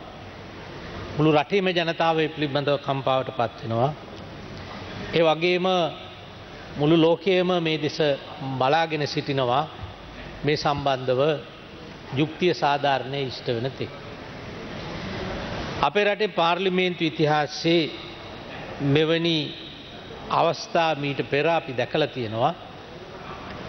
මට මතකයි 1987 ජූලි මාසයේදී තංගල්ල ආසනයේ නියෝජනය කරපු ගරු ජිනදාස වීරසිංහ මන්ත්‍රීතුමාත් මේ වගේම මහපාරදී කපල කොටල ඝාතනය කරනු ලැබුවා. එදා ඒ පටන් ගත්ත ඝාතන සංස්කෘතිය අවුරුදු 2ක් පුරාවට මේ රටේ සෑම ගමක් පාසා ව්‍යාප්ත වෙලා ගිහිල්ලා ජීවිත 60,000ක් රටට අහිමි වෙලා තමයි ඒක අවසන් වුණේ 1989 අනුව වකවානුවේදී. ඒ වගේ වාතාවරණයක් නොවන වෙනත් වාතාවරණයක් තුල සාමකාමී උද්ඝෝෂණයක් පවත්වන අවස්ථාවක හරි දැක්මක් නැති නායකත්වයක් නැති උද්ඝෝෂණ ව්‍යාපාරයක් තුලින් අයුතු ප්‍රයෝජන ලබා ගන්න බලාගෙන හිටපු කණ්ඩායමක් එය පාවිච්චි කරලා මේ රටේ අපරාධ රැල්ලක් නිර්මාණය කළා. මන්ත්‍රීවරයෙකු ඇතුළු කීප දෙනෙක් ඝාතනය කළා. ඇමතිවරුන්ගේ මන්ත්‍රීවරුන්ගේ විශාල සංඛ්‍යාවකගේ නිවාස දේපල ගිනිබත් කළා. ගම්බින් වල ඉන්න අහිංසක මිනිස්සුන්ගේ දේපලට පවා ගහලා බිඳලා ගිනි තබලා විනාශ කරා. මේක ඉතා බරපතල කාරණයක්. පාර්ලිමේන්තු ක්‍රමයේ පැවැත්ම පිළිබඳව ප්‍රජාතන්ත්‍රවාදයේ පැවැත්ම පිළිබඳව මේක බරපතල කාරණයක් වෙනවා. එවන් තත්ත්වයක් යටතේ පාර්ලිමේන්තුවේ මහජන නියෝජිතයෝ විදිහට අපිට වගකීමක් සහ යුතුයකමක් තිබෙනවා මින් ඉදිරියට මෙවැනි තත්ත්වයක් රට තුළ ඇති නොවනසේ කටයුතු කරන්න වග බලා ගන්න. පාර්ලිමේන්තු මන්ත්‍රීවරුන් අත්තුල අඩුපාඩුකම් තියෙන්නට පුළුවන්. හැබැයි අපේ රට නීතියේ ආධිපත්‍ය යටතේ ආණ්ඩුක්‍රම ව්‍යවස්ථාවක් අනුව ක්‍රියාත්මක වන රටක් විදියට සෑම පුරවැසියෙකුටම වගකීමක් තියෙනවා නීතියට අනුව කටයුතු කරන්න. එසේ නොකොට Order, please. Deputy Speaker will take the chair now.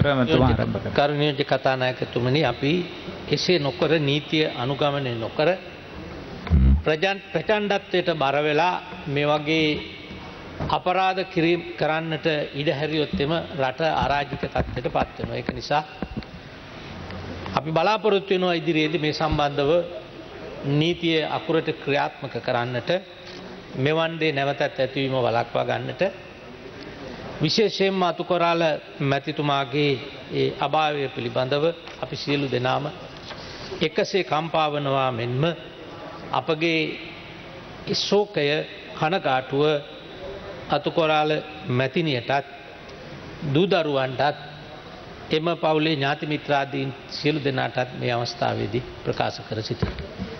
ස්තුතියි. බොහොම ස්තුතියි ගරු ඇමතුමනි.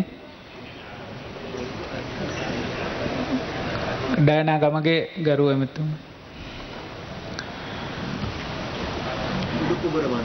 සුමිත් උඩකුඹර මැතිතුමා. ගරු නියෝජ්‍ය කතානායකතුමනි, විශේෂයෙන්ම අද දෙවින එලිසබෙත් මහරජන වෙනුවෙන් ශ්‍රී ලංකා පාර්ලිමේන්තුවේ ශෝකය ප්‍රකාශ කරන අවස්ථාවේ මමත් එතුමියගේට ශෝකය ප්‍රථමයෙන්ම ප්‍රකාශ කරමින් විශේෂයෙන්ම මේ පාර්ලිමේන්තුවේ අපිත් එක්ක කටයුතු කරපු අමරකීර්ති අතුකෝරළ මැතිතුමාගේ ඝාතනය සම්බන්ධයෙන්ුත් අද ශෝකය ප්‍රකාශ කිරීමේ දවසක් හැටියට මම ප්‍රථමයෙන්ම මගේ බලවත් ශෝකය අපේ සහෝදර අමරකීර්ති අතුකෝරළ මැතිතුමාගේ ආදරණීය පවුලේ සියලු දෙනා වෙත මුලින්ම පුද කරන්න කැමතියි. අමරකීර්ති අතුකොරළ මැතිතුමාගේ මරණය ස්වභාවික මරණයක් නෙමෙයි. ඒ මරණය සම්පූර්ණයෙන්ම දේශපාලන මිනිමරුවන් සංවිධානාත්මකව කරපු ඝාතනයක් හිර තමයි අපි දකින්නේ. අමරකීර්ති අතුකොරළ අපේ පාර්ලිමේන්තු මන්ත්‍රීතුමාගේ ඝාතනය සම්බන්ධයෙන් සම්පූර්ණයෙන්ම ජනතා විමුක්ති පෙරමුණ ප්‍රමුඛ පෙරටුගාමීන් ඒ වගකීම් බාරගත යුතුයි.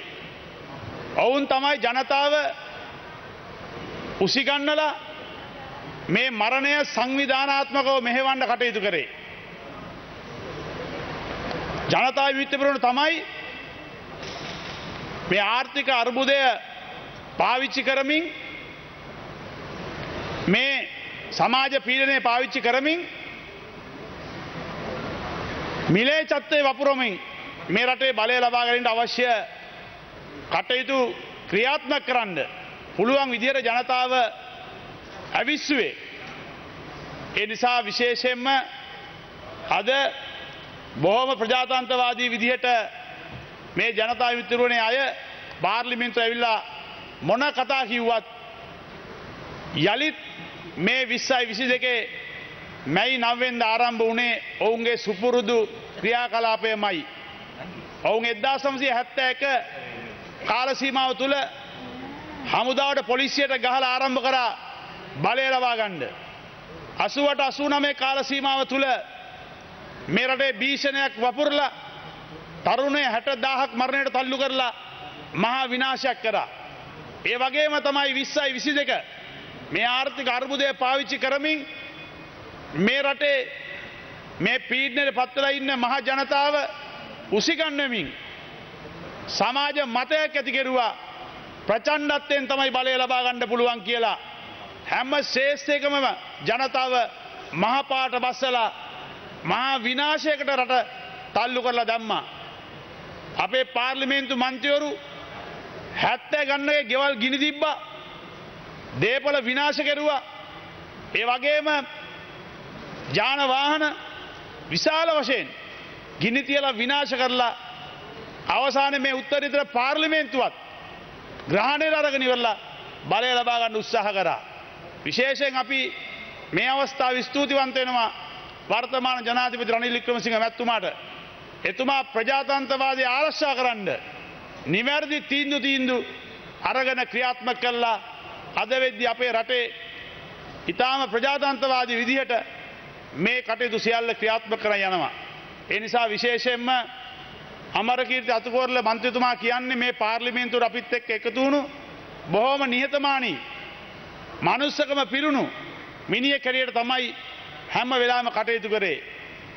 කිසි වැරද්දක් නොකර එතුමා මහ ජනතාව වෙනුවෙන් සේවයකට ඉදිරිපත් වීමම මේ පාර්ලිමේන්තුව නියෝජනය කිරීමම වරදක් හැටියට හිතලා මේ ජනතා විමුක්තිපෙරමුණ ප්‍රමුඛ පෙරටුගාමීන් සංවිධානාත්මක එතුමාගේ මරණය සිදු කරා. මේක නෑ කියන්න බෑ. මේ කට්ටිය තමයි කිව්වේ කපා කෑලි කපා බලය ලබා ගැනීමට මහ ජනතාව පෙළඹුවේ. ඒ නිසා විශේෂයෙන්ම අමරකීර්ති අතුකෝරළ මැතිතුමාගේට අපි අදහන ආගම අනුව නිවන් සුව ප්‍රාර්ථනා කරමින් එතුමාගේ පවුලේ සියලු දෙනාට අපේ බලවත් ශෝකය ප්‍රකාශ කරනවා. බොහොම සිතකරු මන්ත්‍රීතුමනි, ගරු මහින්දානන්ද අලුත්ගම්ගේ මැතිතුමා. නියෝජ්‍ය කතානායකතුමනි, මේ පාර්ලිමේන්තුවේ හිටපු මං හිතන්නේ මේ 225 අතරින් ඉතාම නිහතමානීම පාර්ලිමේන්තු මන්ත්‍රීතුමා කිව්වොත් මම නිවැරදි. අමරකීර්ති අතුකෝරළ අපේ හිටපු ගරු මන්ත්‍රීතුමාගේ ශෝක ප්‍රකාශ කරන දවස මං විශ්වාස කරනවා අමරකීර්ති අතුකෝරළ කියන්නේ පොළොන්නරුව දිස්ත්‍රික්කයේ මින්නේරිය ගොවි ජනපදයෙන් බිහිවෙච්ච ගොවි පවුලක විශේෂ පුද්ගලයෙක් තමයි අමරකීර්ති අතුකෝරළ මන්ත්‍රීතුමා කියලා කියන්නේ. එතුමා පොළොන්නරුව දිස්ත්‍රික්කයේ පුරා දශක දෙකක් දේශපාලනයේ නියැලිච්ච සහෝදරයෙක්. මට මතකයි 2015 අපි පැරදිලා මහින්ද සුලගත් එක්ක පොළොන්නරුව දිස්ත්‍රික්කයට නායකත්වය දීලා 2019 මේ රජය බලයට පත් කරන්න පොළොන්නරුව දිස්ත්‍රික්කය වෙනුවෙන් සුවිශේෂී මෙහෙවරක් කරපු කෙනෙක් තමයි අමරකීර්ති අතුකෝරළ මන්ත්‍රීතුමා. එතුමා දේශපාලනයට පිවිසෙන්නේ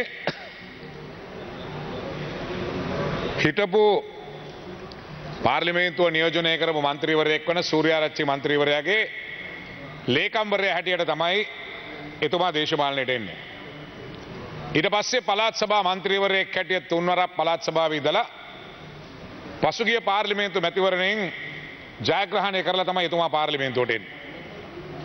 එතුමා මේ පාර්ලිමේන්තුවේ වසර 2කමාරක් මහජන නියෝජිතයෙක් හැටියට මේ පාර්ලිමේන්තුව නියෝජනය කරා. මේ වසර 2කමාරක කාලය තුල එතුමා පොළොන්නරුව දිස්ත්‍රික්කයේ ගොවි ජනතාව වෙනුවෙන් මේ පාර්ලිමේන්තුව තුළ විශාල හඬක් නැගුවා. එතුමා හැමදාම මින්නේරි ආසනයේ කේන්ද්‍ර කරගෙන හම්බන්තොට දිස්ත්‍රික්කයේ ගොවි ජනතාවගේ ප්‍රශ්න වෙනුවෙන්, ගොවියා වෙනුවෙන්, කෘෂිකර්මාන්තය වෙනුවෙන් එතුමා හැමදාම පෙනී හිටියා. අපේ කණ්ඩායම් රැස්වීම්වල, ඒ වගේම ජනාධිපතිතුමා හමු වෙන අවස්ථාවල් වල, අගමැතිතුමා හමු වෙන අවස්ථාවල් වල එතුමා හැමදාම පොළොන්නරුව දිස්ත්‍රික්කයේ ජනතාව වෙනුවෙන් හිටියා. එතුමා අතත් ජීවතුන් අතර හිටියානම් මේ ගොවි ජනතාව වෙනුවෙන් පාර්ලිමේන්තුවේ හැමදාම කෙලින් හිටපු මන්ත්‍රීවරයෙක් තමයි අමරකීර්ති අතුකෝරළ මන්ත්‍රීතුමා. අපේ පාර්ලිමේන්තුවේ මන්ත්‍රීවරු මැති ඇමතිවරු ගත්තාම අපි දකිනවා විවිධ චරිත. ආවේගශීලී චරිත, නිහතමානී චරිත. අපි විවිධ පුද්ගලයෝ අපි අඳුරගෙන තියෙනවා.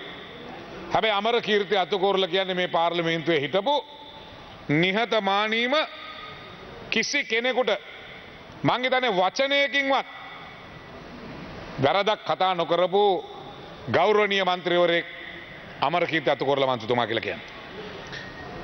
දිවංජ කතානායකතුමනි, එතුමාගේ අභාවය මැයි මාසේ 9 වෙනිදා මේ රටේ කළු ඉරක් තියපු දවසක් මැයි මාසේ 9 වෙනිදා කියලා කියන්නේ. සාමාන්‍යයෙන් පුද්ගලයෙක් ඝාතනය කරන ක්‍රම තියෙනවා. අමරකීර්ති අතුකෝරළ වගේ අහිංසක මන්ත්‍රීවරයෙක් ඝාතනය කළ ආකාරය දිහා බැලුවහම මොන තරම් ම්ලේච්ඡද, මොන තරම් නින්දිතද, මොන තරම් තුච්ච විදිහටද ඒ මන්ත්‍රීවරයා ඝාතනය කරේ කියන එක සමාජ මාධ්‍ය තුල අපි දැක්කා. සාමාන්‍යයෙන් සතෙක්වත් තිරිසනෙක්වත් ඝාතනය කරන්නේ නැති ආකාරයට තමයි අමරකීර්ති අතුකෝරළ මන්ත්‍රීතුමාව ඝාතනය කරේ. එතුමා සෑහෙන වරක් උත්සාහ කරනවා මේකෙන් බේරෙන්න. එතුමා මුළු නගරේ වටේ දුවනවා. එතුමා කඩේක හැංගෙනවා ගිහිල්ලා. හැබැයි එතුමාට ගහලා පඩිපෙළ දිගේ ඇදගෙන ඇවිල්ලා පොළු වලින් ගහලා මරලා ඊටාම පහත් නින්දිත විදිහට අමරකීර්ති අතුකෝරළ මන්ත්‍රීතුමාව ඝාතනය කරන්න කටයුතු කරා. මේ ඝාතන රැල්ල පිටිපස්සේ කවුද හිටියේ? අපි කියන්නේ නෑ ගෝල්ෆ් ෆේස් එකට ගිහලා ගහපු එක හරියි කියලා කොහෙනම අවස්ථාවක. හැබැයි මේ සඳහා සංවිධානය වුණා. මැයි මාසේ 9 වෙනිදා මේ ගෙවල් ටික ගිනි තියන්න, බස් ටික ගිනි තියන්න, පුද්ගලයෝ ඝාතනය කරන්න, මරන්න ජනතා විමුක්ති පෙරමුණ පෙරටුගාමී පක්ෂය ඇතුළු පක්ෂ ගණනාවක් සංවිධානය වුණා.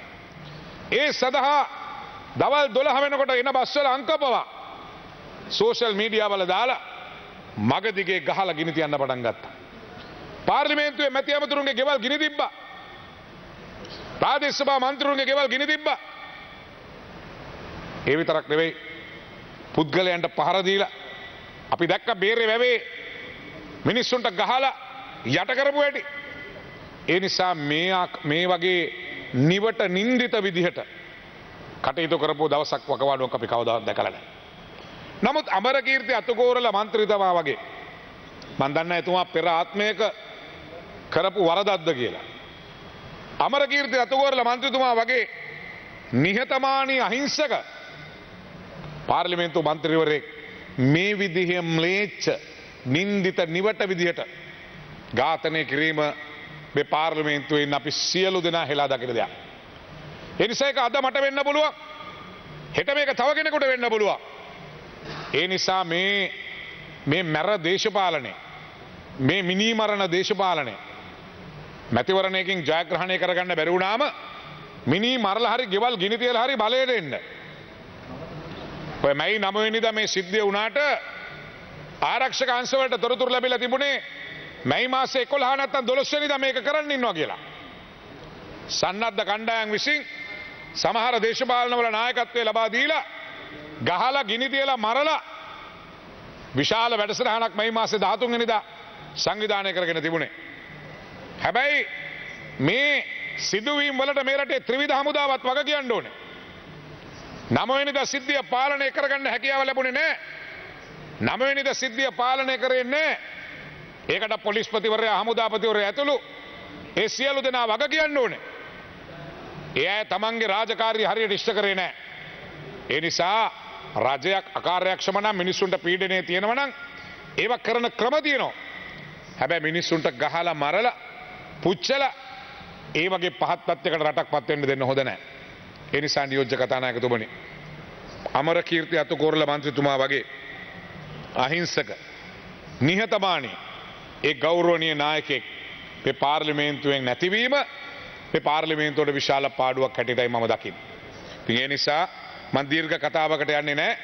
මට මතකයි අමරකීර්ති අතුකෝරළ මන්ත්‍රීතුමා වසර 2කමාරක කෙටි කාලයක් ඇසුරු කරන්න ලැබුණා අපිට. ඒ ඇසුරු කරන්න ලැබිච්ච ඒ කෙටි කාලය තුල මටත් බොහොම සුහද මිතුරෙක් හැටියට අමරකීර්ති අතුකෝරළ මන්ත්‍රීතුමා හමු වෙන්න අවස්ථාව ලැබුණා. එතුමා මගේ නිවසට ඇවිල්ලා තිනවා වාර ගණනාවක්. අපි එක එක උත්සව වලට සහභාගී වෙලා තිනවා. මෙතන ඉන්න එක්කෙනාට අල්ලපු එක්කෙනාට කතා කරනවා ඇහෙන්න හයියෙන් කතා කරන කෙනෙක් නෙවෙයි. කෙනෙකුට සරපරුස ලෙස කතා කරලා හිත රිදෙන්න වචනයක් කියන කෙනෙක් නෙවෙයි. මේ පාර්ලිමේන්තුවේ කිසි කෙනෙක්ගේ හිතක් රිදවපු කෙනෙක් නෙවෙයි. ඒ නිසා මේ පාර්ලිමේන්තුවේ සියලු දෙනාට ආදර්ශමත් මන්ත්‍රීවරයෙක් තමයි මේ රටට ආදර්ශමත් පාර්ලිමේන්තු මන්ත්‍රීවරයෙක් තමයි අපිට නැති වුණ නියෝජ්‍ය කතානායකතුමනි. ඒ නිසා ඒ සහෝද ඒ සුහර්ද අපේ මිතුරයා අපේ මිත්‍රයා ඒ අහිංසක නිහතමානී නිර්හංකාර ඒ ගෞරවනීය පාර්ලිමේන්තු මන්ත්‍රීවරයා අපිට මේ පාර්ලිමේන්තුවට අපේ රටේ දේශපාලනයට නැතිවීම විශාල පාඩුවක් බව නැවතත් මතක් කරමින් එතුමාට නිවන් සුවත් වේවා කියලා ප්‍රාර්ථනා කරමින් මම නියඬ වෙනවා. බොහොම ස්තුතියි. බොහොම ස්තුතියි ඔබතුමාට. ගරු උපුල් මහින්ද රාජපක්ෂ මැතිතුමා. ගරු නියෝජ්‍ය කතානායකතුමනි, අද ඉතාමත් වැදගත් දවසක් අපේ පාර්ලිමේන්තුවේ. අපේ උදේවරුේ අපේ මේ රටේ අපේ ශෝකය ප්‍රකාශ කළ එලිසබෙත් රජින ගැන ඒ ගැන අපිත් අපේ ශෝකය ප්‍රකාශ කරන්නට ඕනේ. විශේෂයෙන් ගරු නියෝජ්‍ය කතානායකතුමනි, අතුකෝරළ ගරු මන්ත්‍රීතුමාගේ ඝාතනය සම්බන්ධයෙන් ශෝකය ප්‍රකාශ කරන තියෙන වෙලාවේ මම දකින්නේ අතුකෝරළ මන්ත්‍රීතුමා ඉතා කෙටි කාලයක් මේ පාර්ලිමේන්තුව අපි අසුරු කරපු කෙනෙක්. ඉතාමත් හොඳ කල්යාණ මිත්‍රයෙක් වශයෙන් තමයි කටයුතු කරේ. එතුමාගේ දේශපාලන එදා පරිණත බවක් තිබුණා. එතුමා පළාත් සභාව නියෝජනය කරලා පාර්ලිමේන්තුවට ඇවිල්ලා තමන්ගේ කාර්යභාරය කරන්න පොළොන්නරුව දිස්ත්‍රික්කයේ දිස්ත්‍රික් නායකයා වශයෙන් කටයුතු කරමින් තියෙන වෙලාවේ තමයි මේ අවාසනාවන්ත සිද්ධිය සිද්ධ වෙන්නේ. ගරු නියෝජ්‍ය කතානායකතුමනි, මට තියෙන්නේ වෙනත් කියවීමක්. ඒක තමයි මේ ඝාතනය සිද්ධ වෙන්නේ අත්තනගල ආසනයේ මගේ ආසනයේ නිට්ටඹුව නගරේ. ඒක මටත් කේන්ද්‍ර වෙච්ච තැන. ඒ නිසා මේ අතීතයේ බලනකොට කිස්තු වර්ෂ 253 266 කාලේ මේ රටේ රාජපාලකයා වුණේ ගෝඨාභය කියන රජතුමා.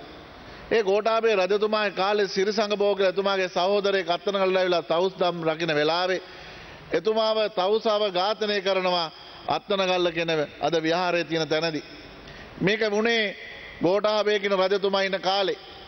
නිට්ටඹුව කියන මේ අපේ අතුරුගෝල මන්ත්‍රීතුමා මරණයට පත් වෙච්ච තැනට ජනප්‍රවාදය කියන්නේ නිට්ටා අඹුව.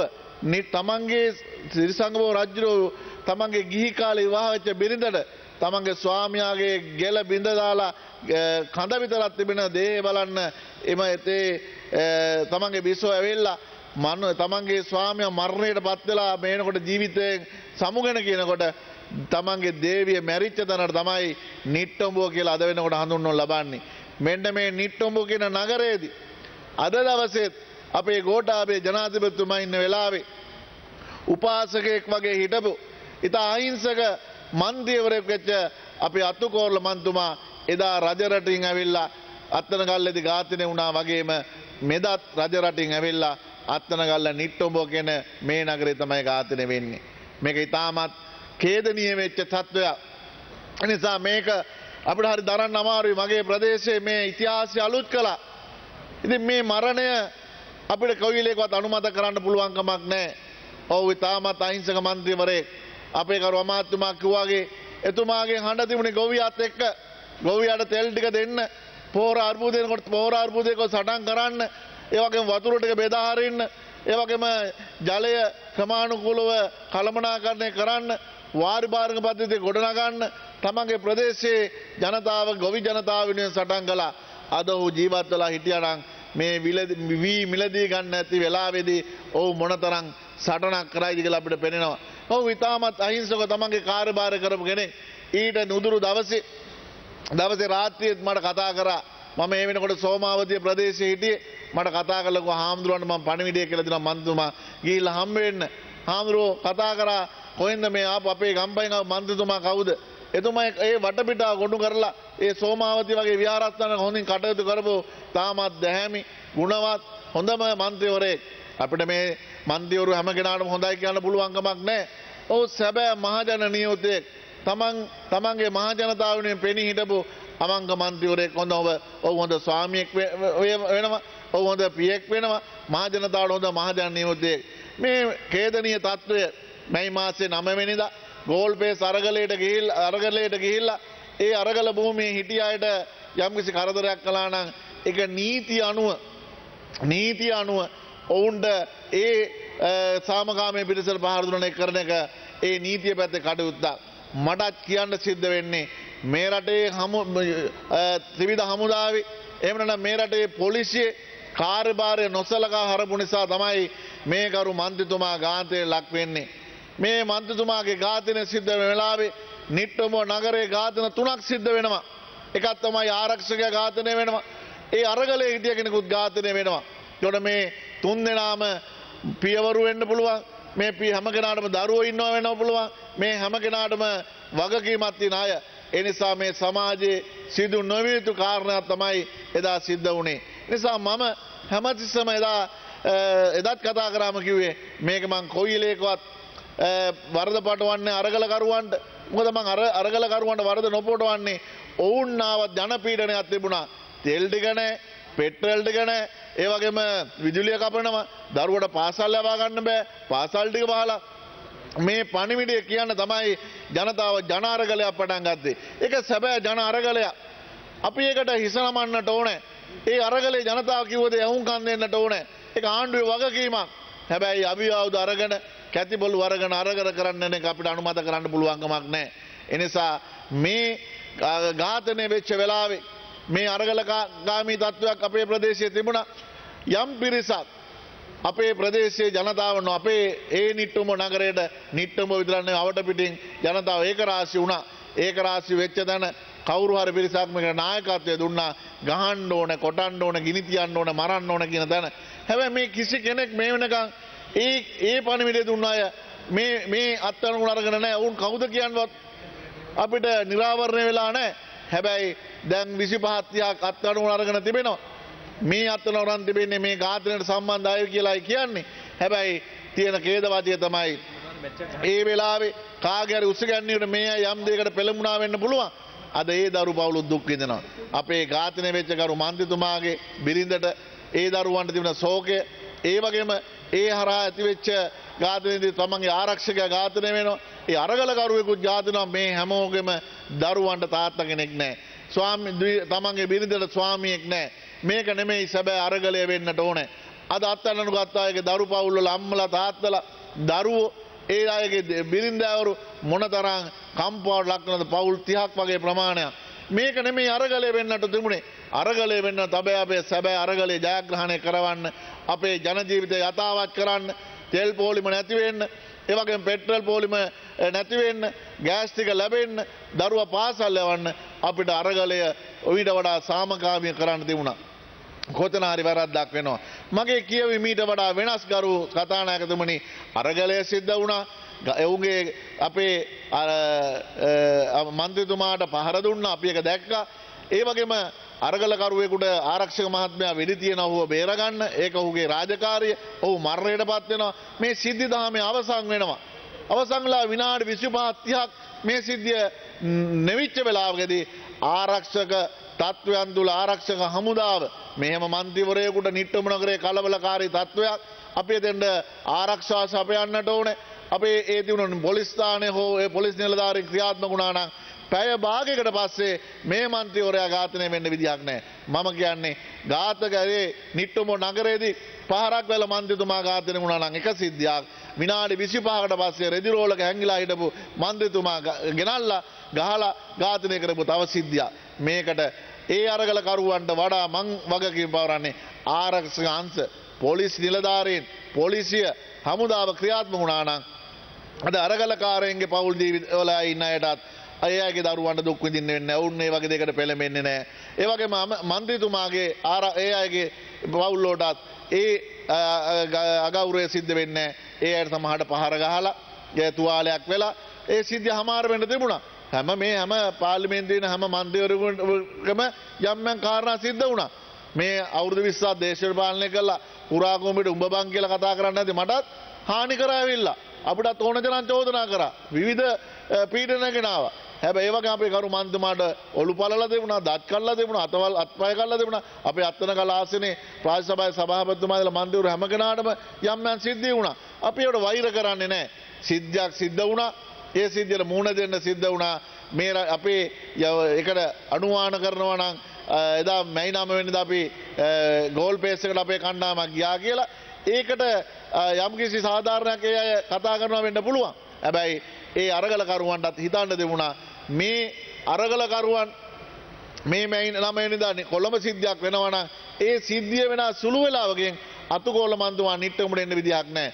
ඔව් ඒ අරගලයට ගිහිල්ලා ඒ අරගල භූමියට හෝ වෙනත් භූමියකට ගිහිල්ලා කෙනෙකුට පහර දුවිලා ප්‍රචණ්ඩකාරී මන්ත්‍රීවරයෙක් නම් ඒ වෙලාව තුල උඩ නිට්ටමුට එන්න තරම් වේලාවක් තියෙන්නේ නැහැ. එහෙනම් ඔය නිට්ටමුට එන්න ඕන හවස 3ට 4ට විතර. හැබැයි ඔව් ඊටමත් කලින් තමන්ගේ ගමේ මලකයක් තියෙනවා අනිවාර්යයෙන් යන්නට ඕන කියලා ආව මිනිස්සුන්ට තමයි මේ ඛේද ජනක සිද්ධ වුණේ. මම මේ සිද්ධිය අරන් මම කියන්නේ අපේ අත්තනගල ආසනේ අපිට තිබුණු යම්කිසි ගෞරවය යම්කිසි වෙලාවකට එතෙන්දී වුණාම අපිට ලොකු තියෙන කම්පනයක්. ඒ වගේම මේවට සම්බන්ධ වුණා දැන හෝ නොදැන අපේ ප්‍රදේශයේ ජනතාව ඒ පවුල්වල දරුවද දුක් විඳිනවා. ඒ අයගේ දෙමව්පියෝ දුක් විඳිනවා. ගරු මන්ත්‍රීතුමා මේ සමාජයේ තාමත් නියතකාමී, ඊටමත් සාධාරණ යහපත් මහජනයුතෙක් විදියට මේ සමාජයේ ගෞරවය ලබන්න තියෙන ඊටමත් සුදු පාට නැසල් නැඳුම ඇඳලා තාමත් අහිංසක පුජ්‍යලයක් වශයෙන් මේ පාර්ලිමේන්තුවේ නියෝජනය කළ සැබෑ ජනවරම ආරක්ෂා කරපු මන්ත්‍රීවරයෙක් වශයෙන් එතුමාට මේ වෙච්ච දේ අපි හෙලා දකින්නට ඕනේ, ශෝකය ප්‍රකාශ කරන්නට ඕනේ. ඉතින් අපි හිතනවා එතුමාගේ పూర్ව භවයකදී වෙච්ච යම්කිසි වැරද්දක් මේ ආත්මයේදී එතුමාට සිද්ධ වුණා වෙන්න පුළුවන්. නමුත් ඒ අපිට කොවිලයකවත් අනුමත කරන්න බෑ. එතුමාගේ ඝාතනය තාමත් අපේ හැමෝටම ශෝකය ගෙන දෙන කාරණාවක් වුණා. ඒ නිසා මම දීර්ඝව කතා කරන්නේ මින් ඉදිරියටවත් මේ රටේ විධායකයෙ තියෙනවා, ව්‍යවස්ථාදායකයෙ තියෙනවා, ඒ වගේම අපිට තියෙනවා ඒ අවශ්‍ය බලතල. මේ සියල්ල තිබිද්දිත් මේ ආණ්ඩු බලය තිබිද්දිත් එහෙම නැත්නම් විපක්ෂ වේවා ඒ මොන දේ වුණත් රටක මිනී මරන්න කාටවත් අයිතියක් නැහැ. ඒ වගේම නීති අතර ගන්න කාටවත් අයිතියක් නැහැ. අපි හැමෝම මේ රටේ නීතියට එකඟ වෙන්නට ඕනේ. ඒ අනුව අපේ තියෙන ප්‍රශ්න, අපේ තියෙන ආවේගයන්, අපේ තියෙන ගැටලු අපි එක්ක සාකච්ඡා කරලා එක්ක අපි හඬ නගලා සාමකාමී විසඳ ගන්න ඇරෙන්න ජීවිතවලින් ඒ විසඳ ගන්න ලැබෙන්නේ නැහැ. ඒ නිසා අවසානයේ අරගලය හමාර වුණා. ඒ අරගලය හමාර වෙනකොට අවසානයේ ඉතිරි අපිට කියවන්න සිද්ධ වුණේ අපිට මන්ත්‍රීවරයෙක් අහිංසක කෙනෙක්, ප්‍රචණ්ඩ මන්ත්‍රීවරු ඉන්නවා විවිධ අය, ප්‍රචණ්ඩ කෙනෙක්, මේ ඒ වගේම සමාජ විරෝධී කෙනෙක්. එහෙම වුණා නම් අපිටත් මේ ශෝකය ප්‍රකාශ කරනකොට යම්කිසි හිතන්න තිබුණා. හැබැයි අපේ හෘද සාක්ෂි අපිට වද දෙනවා මේ ඝාතනය වෙන්නේ අපේ පන්තියේ අහිංසක මන්ත්‍රීවරයෙක් නේද? මේ දේ මතු අනාගතයේ යම් දවසක මේ සමාජය තුළ සිදු නොවේවායි මම ප්‍රාර්ථනා කරමින් අත්තනගල ආසනේ තුම නගරයේදී එතුමාගේ ඝාතනය වීම සම්බන්ධයෙන් අපි එතුමාට මගේ ගෞරවයත් ශෝකයත් අපේ ප්‍රදේශයේ ජනතාවගේ ශෝකයත් ප්‍රකාශ කරමින් එතුමාට අපේ ආගමේ දහමේ හැටියට ඔබ අපි හැමෝම සියලු මේ අපි බෞද්ධ වශයෙන් දාන සීල භාවනාදී ත්‍රිවිධ පුණ්‍යක් වල යෙදෙන අය අපි හැම කරනවා නම් යම් ක්‍රියාවක් මේ මහජන මන්ත්‍රී ධූරය පදනම් කරගෙන මැදිහත් කරලා ඒ හැම කුසලයක්ම අපේ කරු මන්ත්‍රීතුමාට අනුමෝදන් වෙමින් එතුමා භවයකදී මෙවන් අකල් මරයකට පත් නොවි ඔව් මේ යම් භවක උපදිනවා නම් මේ වගේ සත්ජුණවත් යහපත් පුරුෂයෙක් ඉපදලා ඒ හැමෝටම ආදර්ශමත් ජීවත් වෙයි කියලා ප්‍රාර්ථනා කරමින් එතුමාට නිවන් සුව පතමින් මානියට වෙනවා. බොහොම ස්තුතියි. බොහොම ස්තුතියි ගරු මන්ත්‍රීතුමනි. ගරු ජයරත්න හේරත් මැතිතුමා. මුළුසුළු හොබන ගරු මන්තුමනි අද මේ සභාවේ අපි සාකච්ඡා කරන්න වෙලා තියෙන්නේ ඊටාම සෝචනීය සහ කනගාටුදායක අභාවයක් පිළිබඳව. සම්පකාරිකයෙක් පළාත් සභාවේ මහජන නියෝජිතෙක් විදිහට වාර කිහිපයක් කටයුතු කරලා පහුගිය මැතිවරණ පාර්ලිමේන්තුවට පැමිණිච්ච අමරකීර්ති අතිකෝරළ මැතිතුමා ඊටාම නින්දිත විදිහට පහුගිය මැයි 9 වෙනිදා ඝාතනය කෙරුවා. මං හිතන්නේ මේ සභාවේ කර්මන්තුමල්ලා කිව්වා වගේම මෙතුමා වචනේ පරිසමාප්තාර්ථයෙන්ම නිර්හංකාර අහිංසක හැබැයි මිනිස්සෙක්. එතුමා මං හිතන්නේ කුරා කුඹුවකටවත් කරදරයක් කරපු මිනිස්සෙක් නෙවෙයි. පොළොන්නරුව දිස්ත්‍රික්කයේ ගොවි ජනතාවගේ මිත්‍රයෙක් විදියට ඒ පිරිසත් එක්ක කටයුතු කරලා ඒ දිනාගත්ත මහජන ප්‍රසාදය තමයි මේ ගාමිණී අතුකොරළ මැතිතුමා පාර්ලිමේන්තුවට පියමන් කරන්නේ. මෙතුමා ඝාතනය කිරීම ප්‍රජාතන්ත්‍රවාදයට එල්ල කරපු මරු පහරක්. මෙතුමාගේ අභාවයේ සිද්ධ වෙලා ඊට පහවදා උදේ මම පොළොන්නරුව එතුමාගේ නිවසට ගියා. ඒ නිවසට ගිහිල්ලා එතුමාගේ ආදරණීය බිරිඳ දරුවා අසල්වැසියොත් එක්ක මම සැලකිතු වෙලාවක් කතා කරගෙන හිටියා. ඒ පවුලේ උදවිය අසල්වැසියෝ කියනවා පොළොන්නරුව දිස්ත්‍රික්කයේ මැතිවරණයට මං හිතන්නේ අඩුවෙන්ම වියදම් කරලා පාර්ලිමේන්තුවට ආපු മന്ത്രിවරයා කියලා කිව්වා. එතුමා මහජනයාත් එක්ක ඊටාම ලෙන්ගතු මිත්‍රයෙක් විදිහට හිටියයි කියන එක අපිට පෙන්නුණා.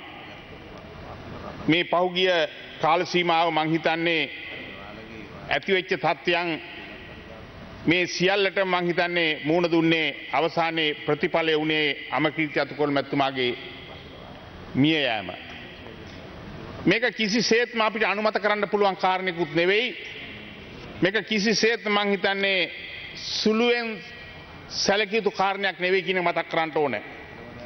ලංකා දේශපාලන ඉතිහාසය ගත්තාම උතුරු නැගිර දමිළ නායකයෝ මං හිතන්නේ ඇල්බර්ට් දොරයප්පා යාපනයේ නගරාධිපතිතුමාගෙන් පටන් අරගෙන අමරිතලිංගම් විපක්ෂ නායකතුමාගෙන් ගිය ගමන් මගේ මං හිතන්නේ මේ රටට ඊටාම ප්‍රයෝජනවත් ප්‍රජාතන්ත්‍රවාදී දේශපාලනයේ ඊටාම චරිතවත් හිටපු දෙමළ නායකයෝ මං හිතන්නේ 16කට වැඩි පිරිසක් LTT ක්‍රියාකාරකම් තුල ඔවුන් තනතුරුදාරින් විදිහට මිය ගියා. ඒ වගේම දකුණේ ඇතිවෙච්ච නොසන්සුන්තාවයේ ප්‍රතිඵලයක් විදිහට මේ පාර්ලිමේන්තුවට ජේ.ආර්. ජයවර්ධන ජනාධිපතිතුමාගේ යුගයේ බෝම්බ ගහනවා. ඇතුළත් මුද්‍ය ඇමතුමාලා ඇතුළු පිරිසක් තුවාල ලබනවා. අකුරැස්සේ මන්ත්‍රීතුමා මිය ඇදෙනවා. අපේ පළාත්වල පළාත් සභා මන්ත්‍රීවරු මං හිතන්නේ සැලකිය යුතු පිරිසක් මිය ගියා මරලා දැම්මා. මං හිතන්නේ මේකද ගෝත්‍රික තත්ත්වයක්ද කියන එක අපිට අහන්න වෙනවා. මහජනතාවගේ කැමැත්ත දිනාගෙන මහජනතාවගේ ප්‍රසාදයත් එක්ක තමන් ඒ ආයතනය නියෝජනය කරනවා මිසක් මිනිස්සුන්ට ගහලා මරලා ගෙවල් ගිනි තියලා පුලිස්සලා මං හිතන්නේ මේවා කරන්න පුළුවන් කමක් නැහැ. මේකෙන් අපි ලෝකයට පෙන්눔 කරන්නේ අපේ තියෙන මෙලෙච්ඡතේ සහ අපේ තියෙන තිරසංකම තමයි අපි ලෝකයට පෙන්눔 කරන්නේ. අර පාකිස්තානයේ කම්මලක වැඩ කරපු අපේ සිංහල කළමනාකරුවෙක් පාකිස්තානයේදී ඒ ගෝත්‍රික ජනතාවක් විදිහට මෙලෙච්ච විදිහට මරලා දැම්මට පස්සේ අපි ඒ ගැන කම්පා වුණා. අපි ඒ ගැන නොයෙක් වචන පාවිච්චි කරුවා. මෙහෙම මිනිස්සු මරන්න පුළුවන්ද කියලා. හැබැයි එහෙම කියලා වැඩි දෝහක් යන්න හම්බුනේ නෑ. ඒ දිස්ත්‍රික්කෙම ගම්පහ දිස්ත්‍රික්කෙම තමයි අතුකොරළ මැතිතුමත් ඊටත් වැඩිය නීච විදිහට මරලා දාන්නේ. මං හිතන්නේ මේ කාරණා පිළිබඳව කතා කරනකොට මේකට රජයක් විදිහට අපි වග කියන්න වෙනවා.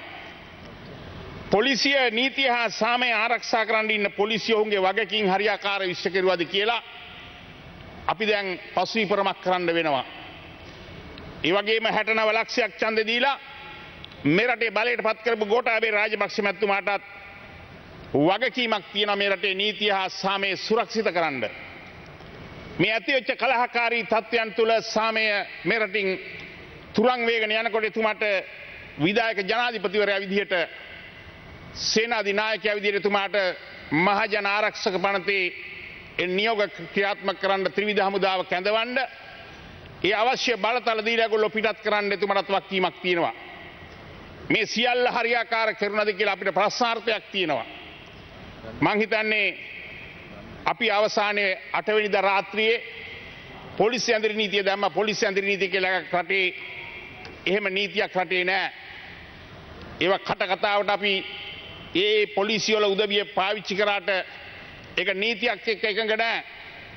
මට මං හිතන්නේ විවිධ සංවිධාන ඇමරිකන් තානාපති කාර්යාලය ඒ වගේම විවිධ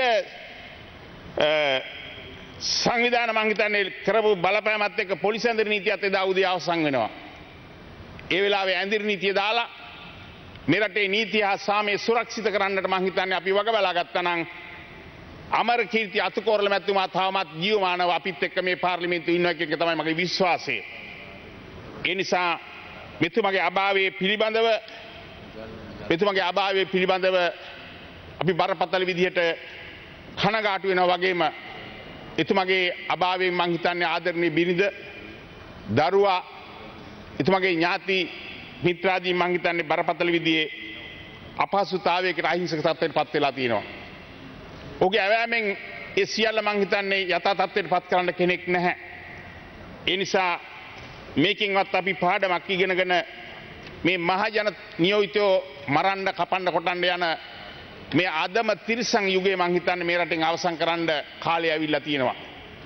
අපේ පිළිගත් දේශපාලන පක්ෂවල නායකින්ට මං මතක් කරන්න ඕන බලය සඳහා මං හිතන්නේ මේ රට කරවපු සහ කරන්න බලාපොරොත්තු වෙන උදවිය යම් යම් කණ්ඩායම් එක්ක එකතු වෙලා මේ බලය උරගා බැලීම සඳහා මං හිතන්නේ මේ නොහික්මුණු කණ්ඩායනුත් එක්ක ඒගොල්ලෝ අතකොළුවක් විදියට පාවිච්චි කරලා ඒගොල්ලන්ගේ උරහිය උඩා පය තියලා බලයට එන්න උත්සාහ කරන පිරිස වලට මතක් කරන්න තියෙන්නේ මේක තමුන්නාන්සේලට මං හිතන්නේ සමස්තයක් විදියට පක්ෂ විපක්ෂ සියලු දේශපාලන පක්ෂ වලට විශාල අනතුරක් කියන එක මතක් කරන්න ඕන. ඒ නිසා අපි අතරින් අපිත් එක්ක සැලකිතු කාලයක් පාර්ලිමේන්තුවේ හිටපු අමරකීර්ති අතුකෝරළ මැතිතුමාගේ අභාවය පිළිබඳව අපේ සාක්ෂි සංවේගය ඒ ආදරණීය බිරිඳ දරුවන්ට ඥාතීන්ට ප්‍රකාශ කරන අතරේ පහුගිය භීෂණ ඒ කාල මහිනාවෙන් දැන් ආරම්භ වෙච්ච කාල සීමාව තුළ මේ රටේ මං හිතන්නේ පාර්ලිමේන්තු මන්ත්‍රීවරු 70 ගානකට ආසන්න පිරිස ගෙවල් දොරවල් ගිනි තිබ්බා. මේක ප්‍රජාතන්ත්‍රවාදී නෙවෙයි. මේකට අපි කවුරුත් සතුටු වෙන මිනිස්සු නෙවෙයි. ඒ නිසා මේ සියල්ල හෙලා දකින අතරේ අමරකීර්ති අතුකෝරළ මැතිතුමාට නිවන් සුවත් වේවා කියලා ප්‍රාර්ථනා කරන බොහොම ස්තුතියි. බොහොම ස්තුතියි ඔබතුමාට. ගරු WDJ සෙනවිරත්න මැතිතුමා. ගරු නියෝජ්‍ය කතානායකතුමනි, පහුගිය මැයි මාස 9 වෙනිදා අපි සියලු දෙනාගේම හදවත් කම්පනයට පත් කරමින් ඝාතනය වෙච්ච අමරකීර්ති අතුකෝරළ මැතිතුමාගේ මරණය සම්බන්ධව ශෝක පරණ කරන අවස්ථාවේ වචන කිහිපයක් කතා කරන අවස්ථාව ලැබෙන මම සතුටු වෙනවා. අත වශයෙන්ම මේ මන්ත්‍රීතුමා මම ආණ්ඩු පක්ෂයේ ඉන්නකොට මගේ ආසනයට පිටිපස්සේ ආසනෙ හිටියේ. බොහොම නිරහංකාර නිමිච්ච පුජ්‍යලෙක්. බොහෝ විට එතුමා පාර්ලිමේන්තුවේ කතා කරන්න බලාපොරොත්තු වෙන වෙලාවල් වලදී එතුමා කතාව සකස් කරන්න ඇවිල්ලා මේ කතාව මට දෙනවා. එමෙතුමා මේක බලන්නකෝ කියලා. අත වශයෙන්ම තවත් කෙනෙකුගේ අදහස් අහලා තමුන්ගේ කතාව නිවැරදි කරගෙන වඩා අංග සම්පූර්ණ කරගන්න තරම් නිහතමානීකමක් එතුමාට තිබුණා. එතුමා කලබලකාරයෙක් නෙවෙයි. එතුමා මුරණ්ඩු කෙනෙකුත් නෙවෙයි. හොඳින් කතා කරලා හොඳින් කරුණු තීරුම් කරගන්න, ඒ කරුණට අහුම්කම් දෙන්න නැමියාවක් තියෙන චරිතයක් කියන එක කියන්නට ඕන. එතුමා කෞතුර ප්‍රදේශයේ ඉපදිලා ඊට පස්සේ කොළඹ අධ්‍යාපනය ලැබලා ඊට පස්සේ උතුරුමැද පළාතට ගිහිලා පොළොන්නරුවේ එතුමා පොදු කටයුතු වල සමාජ කටයුතු වල යෙදුණා. ඒ කාරණේ අපි දැන් හොඳින් දන්නවා. එතුමා පළමුවෙන් මම හිතන්නේ සිංහ සමාජයේ සභාපති ධූරයටපත් වෙලා ඒ ප්‍රදේශවල තියෙන දුප්පත් මිනිසුන්ට නැති බැරි මිනිසුන්ට ඒ වගේම නොයෙක් හේතුන් නිසා රෝගී තත්ත්වයට පත් වෙන මිනිසුන්ට ප්‍රතිකාර ගන්න පහසුකම් සලස්වන වැඩපිළිවෙල සිංහ සමාජය හරහා කළායි කියලා මටම කිව්වා. එතකොට විශේෂයෙන්ම වකුගඩු රෝගීන් විශාල වශයෙන් ඉන්නවා. ඒ අයට ප්‍රතිකාර ලබා දෙන්න පුළුවන් ආකාරයට එතුමා සිංහ සමාජය හරහා කටයුතු කළා කියලා කිව්වා. ඒ වගේම එතුමා පළාත් සභාවට පළමුවෙන්ම තරඟ කළා. තරඟ කළා ඡන්ද 13000කින් ජයග්‍රහණය කරලා ඊට පස්සේ අවුරුදු 5ක් ගියාට පස්සේ 2012 දී එතුමා නැවත තරඟ කළා ඡන්ද 26000කින් දීලා. ඒ අතරතුර තමයි අර සූර්යආච්චි නියෝජ්‍යමතුමාගේ පෞද්ගලික ලේකම් වශයෙන් එතුමා කටයුතු කළා. මේ ආකාරයට ඉතා පුළුල් සේවාවක් එතුමාට කරන්න පුළුවන්කම ලැබුණා. ඒ සේවාව කරන්න පුළුවන් තනතුරු ගණනාවකුත් ලැබුණා. ඒ වගේම ජනතාවට ඉතා කිට්ටුවෙන් එතුමා හිටියා. ඒ නිසාම තමයි එතුමට පහුගිය 2020 පවත්වූ මැතිවරණයේදී ඡන්ද 40000 ගණනක් අරගෙන පොළොන්නරු දිස්ත්‍රික්කයෙන් ජයග්‍රහණය කරන්න පුළුවන්කම ලැබුණා. එතුමා මේ තත්ත්වය තේරුම් ගත්ත ජනතාව සමග කිට්ටුවෙන් මම හිටපු නිසා තමයි මට හැම මැතිවරණයකින්ම ජයග්‍රහණය කරන්නත් ඒ වගේම අද මේ පාර්ලිමේන්තුවට ඇවිල්ලා මට වාඩි වෙලා ඒ ජනතාව වෙනුවෙන් ඒ දිස්ත්‍රික්කයේ පොළොන්නරු දිස්ත්‍රික්කයේ ඒ වගේම රටේ ජනතාව වෙනුවෙන් කටයුතු කරන්න පුළුවන්කම ලැබුණා කියලා. ඉතින් එදා මේ මාස 9 වෙනිදා එතුමාට පක්ෂෙන් ඉල්ලීමක් කළා එන්න කියලා කොළඹට. පක්ෂයේ ඉල්ලීම අනුව එතුමා කොළඹට ඇවිල්ලා ඒ පක්ෂේ රැස්වීමට කැඳවලා එතුමා රැස්වීමෙන් පස්සේ ගෙදර යන්න ගියා. එතුමාට ඉක්මනට යන්න ඕනකම තිබුණා. ඒකයි අපිට දැනගන්න ලැබුණේ. එතුමා ඔය ගෝල් ෆේස් එකේ තියෙන ගැටුම් වලට සහභාගී වෙන්න ගියේ නෑ.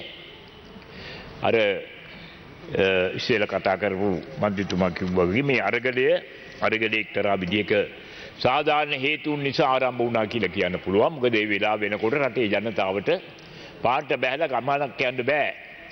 ඩීසල් ටික නෑ, පෙට්‍රල් ටික නෑ. ගෙදර උයන්න පියන්න ගෑස් ටික නෑ. ඒ වගේම බඩු මිල ආසුසුර නගිනෝ. මේ නිසා සමාජයේ නොඑක් තරාතිරම් වල මිනිස්සු මේ අරගලයට එකතු වුණා. එකතු වෙලා යම් උද්ඝෝෂණය කළා. ඒගොල්ලන්ගේ තියෙන වේදනාව පිට කරගන්න සමහර අය එකතු වුණා. ඒ වගේම ආණ්ඩුවට බලපෑම් කරන්න සමහර අය එකතු වුණා. නමුත් මේක වැරදි මාවතකට සමහර අය ගෙනිච්චා. ඒ අයට වොමනා වුණා තමුගේ දේශපාලන පරමාර්ථ ඉෂ්ට කරගන්න මේ අරගලේ පාවිච්චි කරා. ඒ අයට වොමනා වුණා තමුගේ අතකොළු කරගන්න මේ අරගලේ ඉන්න අය. ඒ වගේම මේ අරගලයට සම්බන්ධිත සමහර උදවිය මේක ව්‍යාපාරයක් කරගත්තා. ඒ අය නොයෙක් තැන් වලින් අරමුදල් එකතු කරගෙන තමුගේ බැංකු ගිණුම් වල දාගෙන තියෙනවා කියලා අද අපිට දැනගන්න තියෙනවා. ඉතින් මේක නිසා හොඳ චේතනාවකින් එදා ආරම්භ කරපු අය අරගලය තමුන්ගේ දුක් ගැනවිලි පාලකින්ට දැනෙන විදියට ප්‍රකාශ කරන්න ආරම්භ කරපු අරගලය වැරදි පත්යකට ගියා. ඒ කොහොම නමුත් මේ මන්ත්‍රීතුමා එදා ඒ අරගල වලට පහර දෙන්න ගිහිලා නැහැ. එතුමා ඉතා ඉක්මනට පොළොන්නරුවට යන්න ගියා කුණෑගල හරහා. නිට්ටඹුවේදී තමයි මේක සිද්ධ වුණේ. නිට්ටඹුවේදී එතුමා සමග ගමන් කරපු අයට පහර දීලා වාහනයට පහර දීලා ඒ වෙලාවේ ආරක්ෂකනිලධාරියා තමුගේ රාජකාරිය කරලා තියෙනවා. මොකද තමුන්ට බාර වෙච්ච වගකීම ඉෂ්ට කිරීම තමයි ඔහුට තියෙන්නේ. මොකද ඒ වෙලාවේ පහර දීමට ලක් වෙච්ච මන්ත්‍රීතුමා බේර ගන්න ඔහු වෙඩි තියලා. ඒක මම හිතනවා ඒක නීත්‍ය අනුකූලයි. ඔහුව රාජකාරියට යොදවලා තියෙන සඳහා තමුන්ගේ ඒ මන්ත්‍රීතුමාගේ ජීවිතය බේර ගන්න. එතකොට ඊට පස්සේ එය ආරක්ෂාව සකා දීුවා. ආරක්ෂා වෙනුවෙන් ඒගොල්ලෝ මගහැරලා ගියා. ඒ ස්ථානේ මගහැරලා ගියා. මගහැරලා ගිහිල්ලා මන්ත්‍රීතුමාත් ඔහුත් මහල් නිවාසික හැංගිලා ඉන්නකොට ඔහුව දැකලා ඇදගෙන ඇවිල්ලා අමානුෂික ලෙස පහර දීලා මැරුවා. මේක ඉතාමත් අමානුෂික දෙයක්. ඒ මන්ත්‍රීතුමාට පාර යන්න අයිතියක් තියෙනවා. එතුමාගේ වාහනෙන් එතුමා ගියා. නමුත් ඔහු මන්ත්‍රීවරයෙක් බව දැනගත්තට පස්සේ තමයි ඌට පහර දීලා ඌව මැරුවේ. ඒකට මෙවැනි තත්ත්වයකට මේ රටපත් වුණා. මොකද ප්‍රධාන වශයෙන්ම මෙතෙන්දි කිව්වා වගේ ආරක්ෂක අංශ මේ රටේ මේකට වයි කියන්නට ඕනේ. එදා රටේම ආරක්ෂා බිඳ වැටිලා. එදාම රටේම ආරක්ෂා බාරව හිටපු පොලිසිය වෙන්න පුළුවන්, හමුදා වෙන්න පුළුවන්. බොහොම අක්‍රීය තත්ත්වයට වැටුණා. ඒ අක්‍රීයතාවය නිසා තමයි මේ අහිංසක ජීවිත නැති වුනේ. මේ මන්ත්‍රීතුමාගේ ජීවිතේ නැති වුනේ. එතෙන්දි මට දැනගන්න තිබුණා මන්ත්‍රීතුමාට ගෙනහැල්ලා එතුමාට පහර දෙනකොට එතන පොලිසිය නිලධාරීන් කීපෙනුත් ඒ අසඩ ඉඳලා තියෙනවා. නමුත් ඒ කිසිම කෙනෙක්ගෙන් ඒ පහර දෙන උදවියට අවහිරයක් වුණේ නැහැ. මේක ඉතාමත්ම සොයා බැලිය යුතු කාරණයක්. ඊළඟට කාරණය තමයි නියෝජ්‍ය කතානායකතුමනි මේ මරණය සම්බන්ධව මූලික පරීක්ෂණ මහේස්ත්‍රාත් උත්සාහවිදි කරනකොට අධිකරණයේ සමහර නිලධාරීන් හැසිරිච්ච ආකාරය මෙතෙන්දි කිව්වා ඒ අදා උසාවියට අධිකරණයට ගිහිල්ලා මේ පරීක්ෂණ වලට සහභාගී වෙන්න නැත්නම් ඒ අවස්ථාවේ කටයුතු වල සහභාගී වෙච්ච නීතිඥ මන්ත්‍රීතුමෙක් විදිහින් ප්‍රකාශ කළා වූ ගේ කන් වලට ඇහිච්ච දේවල් දැසට දැකපු දේවල් අපි කනගාටු වෙනවා. අපේ අධිකරණයේ එවැනි තත්ත්වයක් උදා වීම ගැන. ඒ වෙලාවේ ඒ පරීක්ෂණ කරපු නිලධාරීන්ට ඊටාත්ම අනවශ්‍ය විදියට ඔවුන්ව පීඩනයට පත් වෙන විදියට ප්‍රශ්න කරලා තියෙනවා අධිකරණයේ. ඒ වගේම සාධාරණ අපක්ෂපාත පරීක්ෂණයක් නොකරන තත්ත්වයක් එදා තිබුණා. ඒ මන්ත්‍රීතුමා ඇවිල්ලා ඒක වාර්තා කළා. මේ ගැන මම හිතනවා අධිකරණ සේවා කොමිසම විශේෂයෙන්ම සලකලා බලන්නට ඕනේ. මේ අධිකරණ නිලධාරීන් මේ විදියට කටයුතු කරන්නේ ඇයි කියලා. දාමරිකයන්ට ගිය රටක් බවට පත් වෙනවා මේක. මිනිමරුවන්ට ගිය රටක් බවට පත් වෙනවා අධිකරණයේ තත්ත්වයට පත් කළොත්. ඊළඟ තව කාරණයක් කියන්න ඕනේ. මොකද මමත් නීතිඥයෙක් නිසා අපි නීතිඥ වශයෙන් නීතිඥ වෘත්තියේ ගෞරවය ආරක්ෂා කරගෙන හැමදාම කටයුතු කළා. අපි සමහර වෙලාවට ගාස්තු අරගෙන පෙනී හිටිනවා, සමහරට ගාස්තු නැතුව පෙනී හිටින අවස්ථාවල් තියෙනවා. හැබැයි ගාස්තු නැතුව පෙනී හිටින්නේ ගාස්තු නැතුව පෙනී සිටීමට අසාධාරණයි කියලා හිතන අවස්ථාවල්. කොහොමද දුප්පත් මිනිසෙකුට ඔයම නැතේ මනුෂ්‍යට අසාධාරණයක් පොලිසියෙන් හෝ වෙන තැනකින් කියුණ වෙලාවට අපි හුඟක් වෙලාවට එහෙම ඉඳලා තියෙනවා. මේ මිනිස්සු වෙනේ කතා කරලා තියෙනවා. පෙනී ඉඳලා තියෙනවා. නමුත් මේ මිනිස්සු ඇවිල්ලා අපිට ඒක කියන්න ඕනේ. එහෙම කිව්වම තමයි කියන්නේ. අපි නීතිඥ නිල ඇඳුම ඇඳගෙන අපි උසාවියට යන්නේ පන්සලකට යන්න වගේ. ගරුත්වයක් ඇතුව. එතන ගිහිල්ලා අපිට කෝලම් මඩුවක වගේ හැසිරෙන්නට බෑ.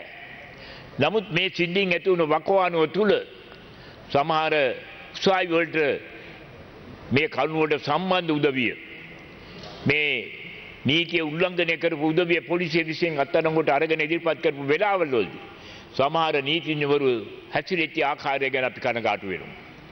නීතිඥ වෘත්තිය සම්පූර්ණයෙන් බිම දාලා පාගපු අවස්ථාවන් අපිට දැනගන්න ලැබුණා උසාවියේ නීතිඥවරු විසින්ම. ඔවුන්ට වමනාවේ නීතිඥ ගෞරවය ආරක්ෂා කරන්න නෙවෙයි අර ඒ මිනිස්සු ඉදිරිපත් කෙරුවාම ඒ අයට අප දෙන්න සමහරට මිනිස්ත්‍රකාරවරු බය වුණා. ඇයි? නීතිඥවරු 50 60 එක මනුස්සයෙක් වෙනින් පෙනී හිටිනවා. ඒ නීතිඥවරයා දන්නේ නැහැ මොකද්ද මොහුට තියෙන චෝදනාව. ඒ නීතිඥවරයා දන්නේ නැහැ මොහු වෙනුවෙන් මොකද්ද ඉදිරිපත් කරන කරුණු කියලා.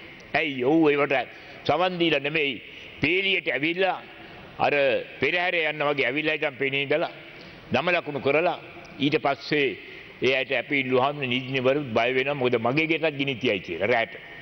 ඉතින් අප දෙනවා. ඉතින් අප දුන්නා මොකද කරන්නේ? නීතිඥවරු අප්පුඩි ගන්නවා. උසාවිය අප්පුඩි ගන්නවා. ඊළඟට උසාවියේ ගොඩනැගිල්ලෙන් එළියට ගියාම උසාවියේ බිම මල් මාල දාලා පිළිගන්නවා. ඒවටත් නීතිඥවරු සම්බන්ධ වෙලා තියෙනවා. ඉතින් මේ විදියට නීතිඥ වෘත්තියම ශාල විදියට පහත් තත්ත්වයකට දැම්මා මේ කාලය තුලදී. ඉතින් මේවා අපි සලකලා බලන්නට ඕනේ. ඇත්ත වශයෙන්ම මේ ඇමරිකාවේ අතුකෝල මැතිතුමාගේ වියෝවීම සම්බන්ධව මම හිතනවා දෙන කීපයක් දැන් මෙතන මේ කාරණේ සම්බන්ධ විවාදය පැවතුණා. මොකද අපි හදවතේ ගැඹුරුම තැනින් නැගින ශෝකය මේ අවස්ථාවේදී එතුමා පිළිගන්නවා. මොකද බලාපොරොත්තු වෙනවා මේ පරීක්ෂණ ඉක්මනට අවසන් කරලා එතුමාටත් ඒ වගේම එතුමාගේ ආර්ශනිකාරියාටත් මේ කරන ලද අනවශ්‍ය පීඩාව මේ මනුෂ්‍ය ඝාතන ගැන ඒ වෛද්‍යවරුන්ට විරුද්ධව නීතිමය පියවර ගන්නේ කියලා. අපි දන්නවා පහුගිය දවස්වල පාකිස්තානයේ මෙවැනි සිද්ධියක් වුණා. ඒ පාකිස්තානයේ ලාංකිකයන් මරලා දැම්මහම ඉතා ඉක්මනට නඩු වහලා ඒ මිනිස්සුන්ට දඩුවම් දුන්නා. සමහර අය මරණීය දඬුවම් නියම වුණා. සමහර අයට වන්දි ගෙවන්න නියම කළා. ඒවා මේ එංගලන්තේ පහුගිය කාලේ මන්ත්‍රීවරියෙකුත් දෙවතාවකදී මරලා දැම්මා. එක්කෙනෙකුට පහර දීලා මැරුවා. තව එක්කෙනෙකුට පිටින් මැරලා මැරුවා. ඒ දෙන්න සම්බන්ධවම නඩු වහලා ඉතා ඉක්මනට ඒ වගකීම් යුත්තන්ට දඩුවම් කළා. ඒක නිසා මේ රටේ මේනි තත්ත්වයක් තියෙන්නට ඕනේ. එහෙම නැත්නම් දිගින් දිගටම මිනිස්සු නීතියට බය නැතුව යනවා. මොකද නීතිය ක්‍රියාත්මක කරන්න සහාය දෙන්න ඉන්න කොටසු සමහර විට මේ අපරාධකාරයන්ගේ පැත්ත ගන්න වෙලාවක් වෙයි. ඒ වගේම අධිකරණයේ සමහර අයත් අපරාධකරුවන්ට සහන දෙන වෙලාවක් මේ. ඒ නිසා ඉක්මනට අපක්ෂපාත පරීක්ෂණයක් කරලා අධිකරණ ඉදිරියට මොවුන්ව පමුණවන්න ඕනේ. ඒ වගේම අපේ රටේ නීතිය අනුව ට්‍රයල් ඇට් බාර් දැන් ලොකු ඉල්ලුමක් තියෙනවා සියලුම මන්ත්‍රීවරුන්ගෙන් විනිශ්චයකාරවරු 3 දෙනෙක්ගෙන් සමන්විත විනිශ්චය මණ්ඩලයක් ඉදිරියේ මේ නඩුව අහන්න කියලා. ඒක බොහොම හොඳයි. මොකද මේ තියෙන බරපතලකම මුළු රටවම පිළිගන්නවා. ඒ නිසා මේ බරපතල සිද්ධියක් ඒ විදිහට විනිශ්චය කරන්න විභාග කරන්න ත්‍රිපුජ්‍යල විනිශ්චය මණ්ඩලයක් පත් කරන්න කියන කාරණය මේ වෙලාවේ මමත් ඉල්ලා හිටිනවා. විශේෂයෙන් මම ඉල්ලන්නේ ගරු කතානායකතුමා මේ ගැන නීතිපතිතුමායි කතා කරන්න ඕනේ. නීතිපතිවරයාටයි තීන්දුව කරන්න පුළුවන් මේක කොහොමද විනිශ්චය කරන්න කියලා. ඒක නිසා නීතිපතිවරයා මේ තුන් කට්ටුවක් ඉදිරියේ මේ නඩු විභාග කළ යුතුයි කියන කාරණේ අග්‍රවිනිශ්චයකාරවරයාට ඉදිරිපත් කළාම අග්‍රවිනිශ්චයකාරවරයා දී නීතිපතිවරයාගේ ඉල්ලීම අනුව තීන්දුව ගන්නවා. ඒක තමයි සාමාන්‍ය සම්ප්‍රදාය. අනේ නිසා ඒ කාරණේ මම විශේෂයෙන්ම ගරු කතානායකතුමාට මතක් කරමින් මේ සඳහා ඉක්මන් පියවර ගන්නා ලෙසත් ඉල්ලමින් ඒ මේගිය ගරු මන්ත්‍රීතුමාටත් එතුමාගේ ආර්ථික නිලධාරියටත් නිවන් සුව ලැබේවා කියලා ප්‍රාර්ථනා කරමින් මගේ වචන ඉපවසයි. කොහොමද සිතේ ගරු මැතිතුමනි ඊළඟට ගරු චින්තක අමල් මායාදුන්න මැතිතුමා.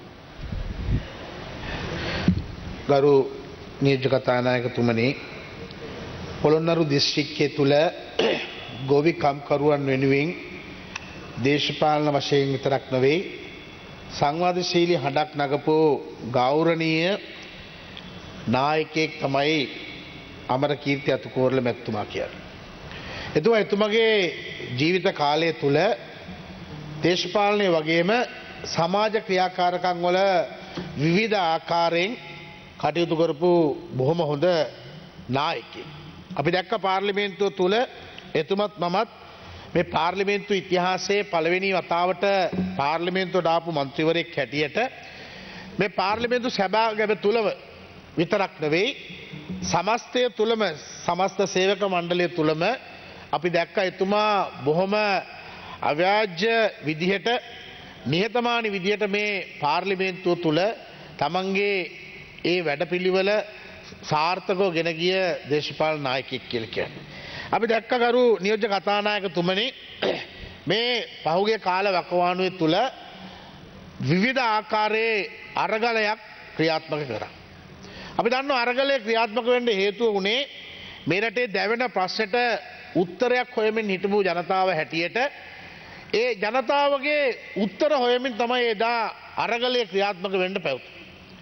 අපි සතුටුයි යම් අරගලයක් කරලා තමන්ගේ ඒ රටේ තියෙන දැවෙන ප්‍රශ්න වලට උත්තර ලබාගෙන ඒ අරගල තුලින් ඒ උත්තර ක්‍රියාත්මක කරන්න පුළුවන් කමක් ලැබෙනවා නම් අපි ඒකට සතුටුයි. අපි අරගලය කරපු එක පිළිබඳව අපිට ප්‍රශ්නයක් නැහැ.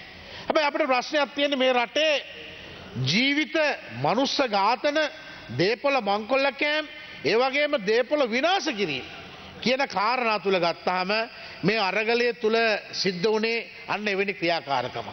අද අරගලය නිර්මාණය කරපු පුජ්‍යලයන්ට අතරමැදින් පැනලා ජනතා විමුක්ති පෙරමුණ වගේ ඒ වගේ පොරටුගාමී දේශපාලන පක්ෂ වගේ ඒ කුරිරු අත්දැකීම් තියෙන අපිට මතකයි 88 87 කාලේ කුරිරු අත්දැකීම් කෙනෙක්ගේ ජීවිතේ බිල්ලට ගන්නවා කියන එක ඒ දේශපාලන පක්ෂවල මිනිසුන්ට එදා ගානක් තිබුණේ නැහැ.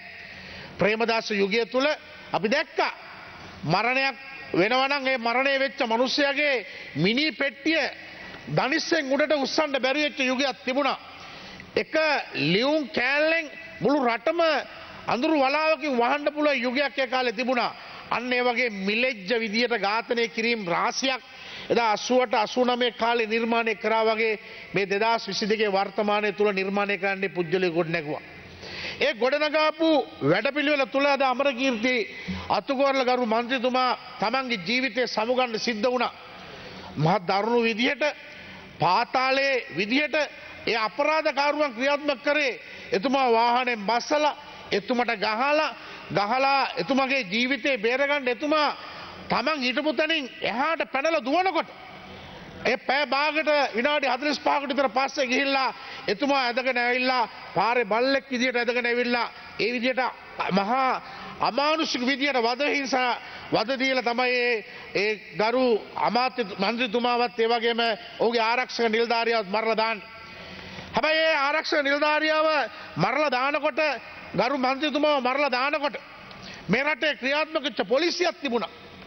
අපි දන්නවා විශේෂයෙන්ම පහුගිය පාස්කිරිදා සිද්ධිය ගත්තාම අපි දැක්කා හිටපු පොලිස්පතිතුමාව අත්අඩංගුවට ගත්තා.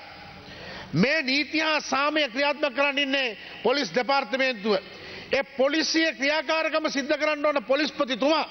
එහෙනම් අපි ඉල්ලනවා එදා පොලිස්පතිතුමා එතුමගේ රාජකාරිය හරියට කෙරුවද නැද්ද කියන කාරණාව පාස්කිරිදා සිද්ධියත් එක්ක ගත්තාම පොලිස්පතිව අත්අඩංගුවට අරගෙන හිටපු පොලිස්පතිව අත්අඩංගුවට අරගෙන නීතිය රැහැන්ට ගෙනාවනම් මේ පොලිස්පතිතුමාවත් අනිවාර්යෙන් නීතිය රැහැන්ට ගේන්න ඕනේ. මොකද හේතුව අමානුෂික විදියට මිනිස්සු මරනකොට, ගෙවල් ගිනි තැබීම් කරනකොට, මංකොල්ල කෑම් කනකොට පොලිස් දෙපාර්තමේන්තුවේ ප්‍රධානී හැටියට එතුමා අහක බලා හිටියා දෙපාර්තමේන්තුවේ නිලධාරීන්ට අණ දෙන්නේ නැහැ. ඒ නිසා ඒ වගකීම විශේෂයෙන් පොලිස්පති වරයා ඒ දරන්න ඕනේ. වගේම යුද හමුදාපතිවරයා දරන්න ඕනේ හිටපු යුද හමුදාපතිවරයා. හොඳ වෙලාවට පාර්ලිමේන්තු ක්වාඩර්ස් වල හිටියේ යුද හමුදාපතිතුමාගේ නැන්දම්ම හිටියේ නැත්තම් පාර්ලිමේන්තු ක්වාඩර්ස් වලටත් ගහලා. එතනට ආරක්ෂාව දාලා එතුමට ආරක්ෂා කරන්න පුළුවන් කමක් ලැබුණා. ඒ නිසා මම කියනවා මේ වගකීම් වලින් බැහැර වෙන්න බෑ. අමරකීර්ති අතුගෝරල ගරු මන්ත්‍රීතුමා තමන්ගේ ජීවිතයේ පාරේ නිකන් ජීවිතේ පූජා කරන්න කිසිම පදනමකින් විරහිතව එතුමාගේ ජීවිතේ රැකගෙන එතුමට යන්න තිබුණා ඕන තරම් තැනක. හැබැයි එතුමා තම හිතුවා කවදාකවත් මේ රටේ මිනිස්සු මේ වගේ මිලෙජ්ජ තත්ත්වයට පත් වෙන්නේ නැති වෙයි කියලා. ඒ නිසා අපිට මතකයි 87 කාලේ වගේම වේලුපිල්ල ප්‍රභාකරන්ලා එදා ඒ පහුගිය කාල වකවානුව තුළ දිවංගත දාමු දසනායක ඇමතුමාලා වගේ ජයරාජ් ප්‍රාන්තු පුල්ලේ අමාත්‍යතුමාලා වගේ මහ පාරවල් වල මහමග මරා දාපු යුගයක් තිබුණා.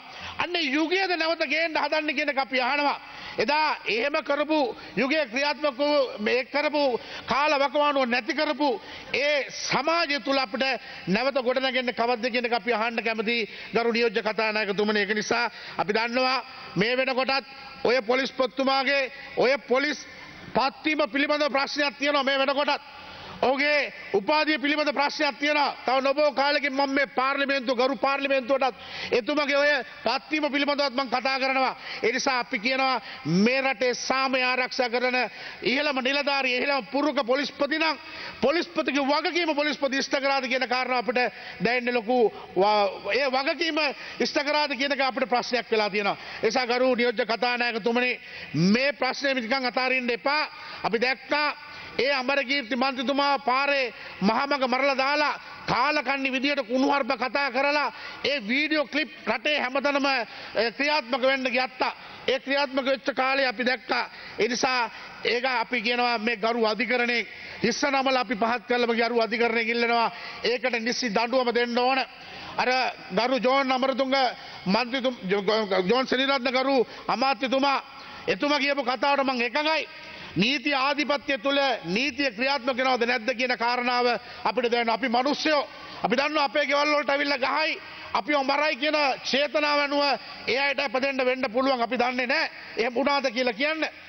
හැබැයි අර නීතිඥවරු ඕන දෙයටයි එපා දෙයටයි එකතු වෙලා මහා ලොකු වැඩපිළිවෙලක් ක්‍රියාත්මක කරන්න උත්සාහ කරා. ඒ අරගල සමහරක් අරගල කාර්යෝ වෙනුවෙන් අපි කියන්නේ අරගලේ හොඳයි අරගලේ කරපු දේ හරි අරගලේ සාර්ථක වෙනවා නම් ඒක තමයි නියම භාවය තියෙන්නේ ඩීසල් ටික ලැබිලා පෙට්‍රල් ටික ලැබිලා මිනිස්සුන්ට ගෑස් ටික ලැබිලා මිනිස්සුන්ට බඩු මිල අඩු වෙලා යන්න තිබුණා නම් ඒ රජයේ වගකීම හැටියට ඒ වගකීම දරන්නත් රජයක් දැනගත යුතුයි ඒ නිසා අපි එතන ඉන්නවා ඒ ගැන කිසිම කතාවක් නැහැ පාර්ලිමේන්තු වට කරලා ජනාධිපති මන්දිර වට කරලා ඒවට බලහත්කාරයෙන් ඇතුල් වෙලා අරලියගහ මන්දිරය වගේ ඒ දේවල් වලට බලහත්කාරයෙන් ඇතුල් වෙලා මේ රාජ්‍ය සම්පත්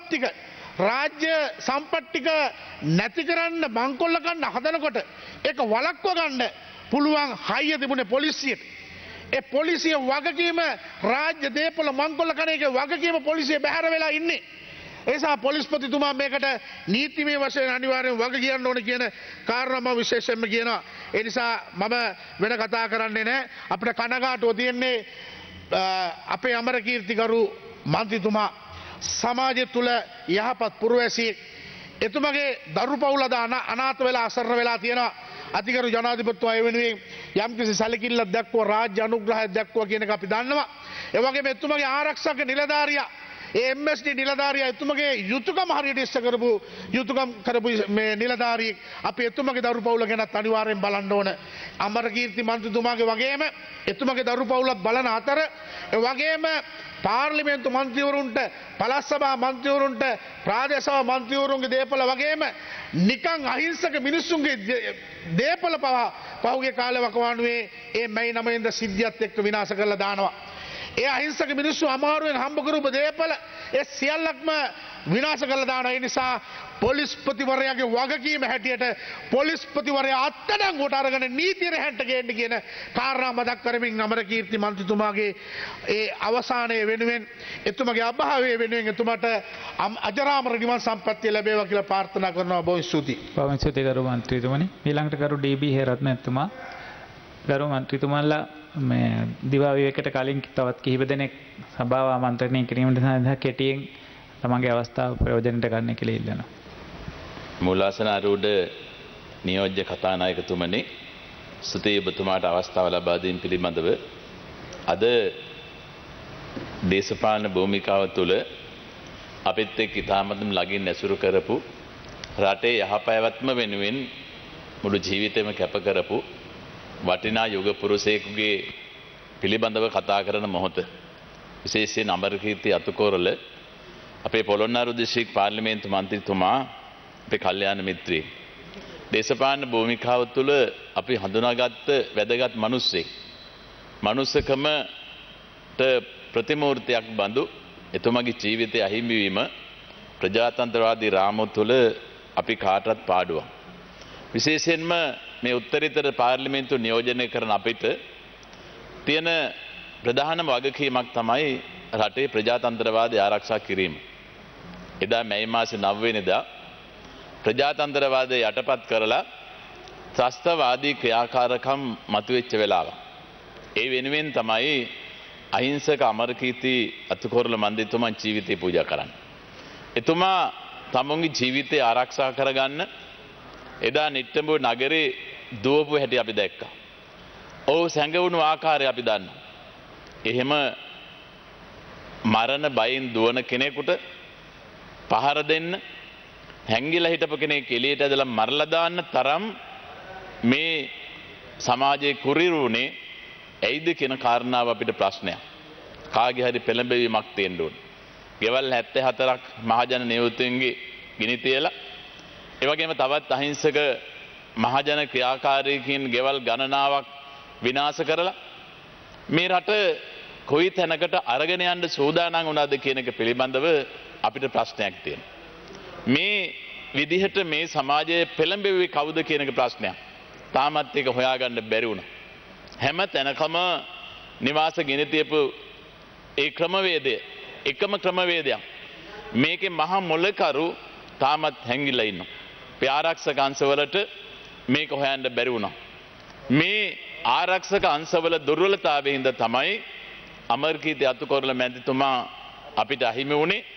මේ වටිනා දේපල රටට අහිමි වුණේ. විශේෂයෙන් ලංකාවේ පුරවැසියෙකුට නිදහසේ ජීවත් වෙන්න අයිතිය තියෙන්න ඕනේ.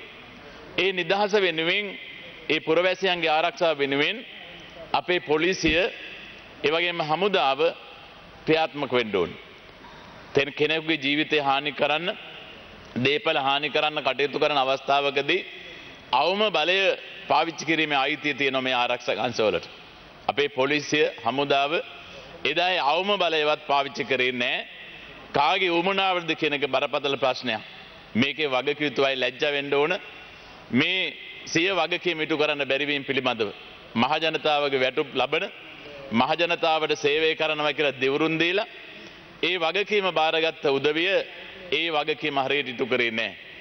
ගෝඨාභය රාජපක්ෂ ජනාධිපතිතුමා මේ පිළිබඳව හොයන්න කමිටුවක් පත් කරා. වසන්ත කරන්නාගොඩ හිටපු නාවික හමුදාපතිතුමා, රොෂාන් ගුණතිලක හිටපු ගුවන් හමුදාපතිතුමා මේ රට වෙනුවෙන් ජීවිතේ කැප කරපු අය. ඔවුන්ගේ අත්දැකීම් භාවිතා කරා මේ කාරණා විශ්ලේෂණය කරන්න. කමිටුව දුන්නා තීන්දුවක් මේ රටේ ආරක්ෂක අංශ ස්වකීය වගකීම හරියට ඉටු කරන්නේ නැහැ කියලා. එහෙම කමිටුවක් දීලා තියද්දිනොත් තාමත් මේ වෙනුවෙන් වගකිය යුතු නිලධාරීන් ඒ පුටුවල ඒ විදිහටම ඉන්නවා. මේක බරපතල ප්‍රශ්නයක්. හරිනම් කවුරුවත් අස් කරන්න ඉස්සෙල්ලා මේගොල්ලෝ ඉල්ලාස් වෙන්න ඕන. ස්වකීය වගකීම ඉටු කරන්න හැකියාවක් නොලැබීම පිළිබඳ. එහෙනම් මෙතන තියෙන්නේ ආත්ම ගරුත්වය පිළිබඳ ප්‍රශ්නයක්. විශේෂයෙන්ම මේ වගේ තත්වයකට පත්වීම පිළිබඳව රජයට වගකීමක් පැවරෙනවා. රජයේ පුරවැසියන්ට ආරක්ෂාව දෙන්න ඕන. මේ මහජනතාවගේ දේපල විනාශ කරන්න, ඒ වගේම ඇමරිකාවේ අතුකොරළ මැන්දිතුමා ජීවිත විනාශ වීම පිළිබඳව වගකීම සම්පූර්ණයෙන් පැවරෙන රජයට. ඒ හින්දා රජය මේ පිළිබඳව විධිමත් ක්‍රියාමාර්ගයක් ගන්න අවශ්‍යයි. සමේ ශෝක යෝජනාව කරන වෙලාවේදී ඇමරිකාවේ අතුකොරළ මැතිතුමා පිළිබඳව කතා කරන්න එතුමා ඉස්සරහ තියාගෙන තේමාවක් ඇටියට මේ කාරණාව වගකීම රජයේ බාර ගන්න ඕනේ කියන අපි අදහස් ඉදිරිපත් කරන්න ඕනේ. ඒ වගේම ඇමරිකාවේ අතුකොරළ මන්ත්‍රීතුමාගේ මේ හිදැස් වෙච්ච තැන පුරවන්න තරුණ മന്ത്രിවරයෙක් ආවා. නමුත් මේ හිදැස පුරවන්න ප්‍රජාතන්ත්‍රවාදී රාමුව තුල අපි කාටවත් පුළුවන් කමක් නැහැ. ඒ නිසා ඒ ප්‍රජාතන්ත්‍රවාද නාමයෙන් අපි කටයුතු කරනවා නම් ඇමරිකාවේ අතුකොරළ මන්ත්‍රීතුමාට අපි ගරු කරනවා නම් උපහාර කරනවා නම් නැවත ඉතිහාස අනාගතය තුල මේ වන් සිදුවීමක් මේ මහ පොළොව සිදුවෙන එක තුල සිදුවෙන එක වළක්වන්න අපි වගකීම් බාර ගන්න ඕන. රජයක් හැටියට වගකීම බාර ගන්නවද කියන කාරණාව. ඒ වගකීම් ඉටු කරන්න ඕන ආරක්ෂක අංශවල ඒ රාජකාරී ඉටු කරනවද කියන එක පිළිබඳව අපිට බරපතල ප්‍රශ්නයක් තියෙනවා. මේ කාරණාව වෙනුවෙන් මෙවන් භීෂණයක් රට තුල හදන්න කටයුතු කරපු දේශපාලන කඳවුරක් තියෙනවා නම් ඔවුන් කා වෙනුවෙන්ද මේ දේ කරන්නේ? මේ රටේ මහජනතාවට අපි කියන්න ඕන ඉදිරි කාල වකවානු තුල මැතිවරණයක් ඒ හැම වෙලාවකම මේ වගේ මිනිස්සු මරණ, ඒ වගේම දේපල විනාශ කරන, අහිංසක මිනිස්සුට හිරිහැර කරන ඒ දේශපාලන ක්‍රියාකාරකම් වල නිරත වෙන අයට අනාගතයේ මේ රටේ පාලන තන්ත්‍ර දුන්නොත් එහෙම රට කොයි තැනකටද යන්නේ කියන එක පිළිබඳ ප්‍රශ්නයක්. අද බුද්ධිමත් ජනතාව තීන්දුවක් අරන් තියෙනවා. මේ විදිහේ හිංසාකාරී ක්‍රියාකාරකම් කරන අය සමාජයෙන් කොන් කරන්න. ඒ කාරණාවට ජනතාව ඉදිරිපත් වෙලා ඉන්නවා. අපේ 2500 ඉතිහාසයක් තියෙන රටක් හැටියට මේ රටේ මිනිස්සුන්ගේ අනන්‍යතාවය වෙනින් පෙනී හිටින්න ඕන. ඒ නිසා අපි ඉල්ලීමක් කරනවා මේ රටේ බුද්ධිමත් ජනතාවට ඔබ අනාගතයේ ගන්නා වූ තීන්දුව මේ මෙලේච්ඡත්වය ප්‍රතික්ෂේප කරන තීන්දුවක් බවට පරිවර්තනය කරන්න කියන කාරණාව විශේෂයෙන් මතක් කරන්න කැමැතියි. ඇමරිකාවේ අතුකොරළ මැතිතුමාට නිවන් සුවත් වේවා ප්‍රාර්ථනා කරමින් අවස්ථාව ලබා දුන ඔබතුමාට ස්තුතිවන්ත වෙමින් මම කතාව මෙතකින් අවසන් කරනවා. බොහොම ස්තුතියි ගෞරව මැතිතුමනි. ඊළඟට ගෞරවයේ සීදරන් මැතිතුමා. கௌரவ பிரதி சபாநாயகர் அவர்களே, இன்றைய தினம் மிக மோசமாக இந்த நாட்டிலே கொல்லப்பட்ட அத்துக்குறளை அவர்களுக்கும் உலகத்தினுடைய சாம்ராஜ்யத்தினுடைய எலிசபெத் அம்மையார் அவர்களுக்குமான நினைவு பகிர்தல் இந்த சபையிலே நடைபெற்று கொண்டிருக்கிறது.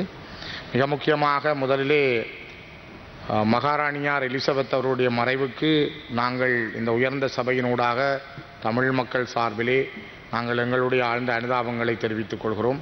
அதே நேரத்தில் அவருடைய ஆத்மா சாந்தி அடைந்து அந்த சாம்ராஜ்யத்தினுடைய ஒரு மிகப்பெரும் மகாராணியினுடைய அந்த நினைவை இந்த இடத்திலே மனசால் நாங்கள் பகிர்ந்து கொள்கிறோம். அவருடைய ஆத்ம சாந்திக்காக வேண்டுகிறோம்.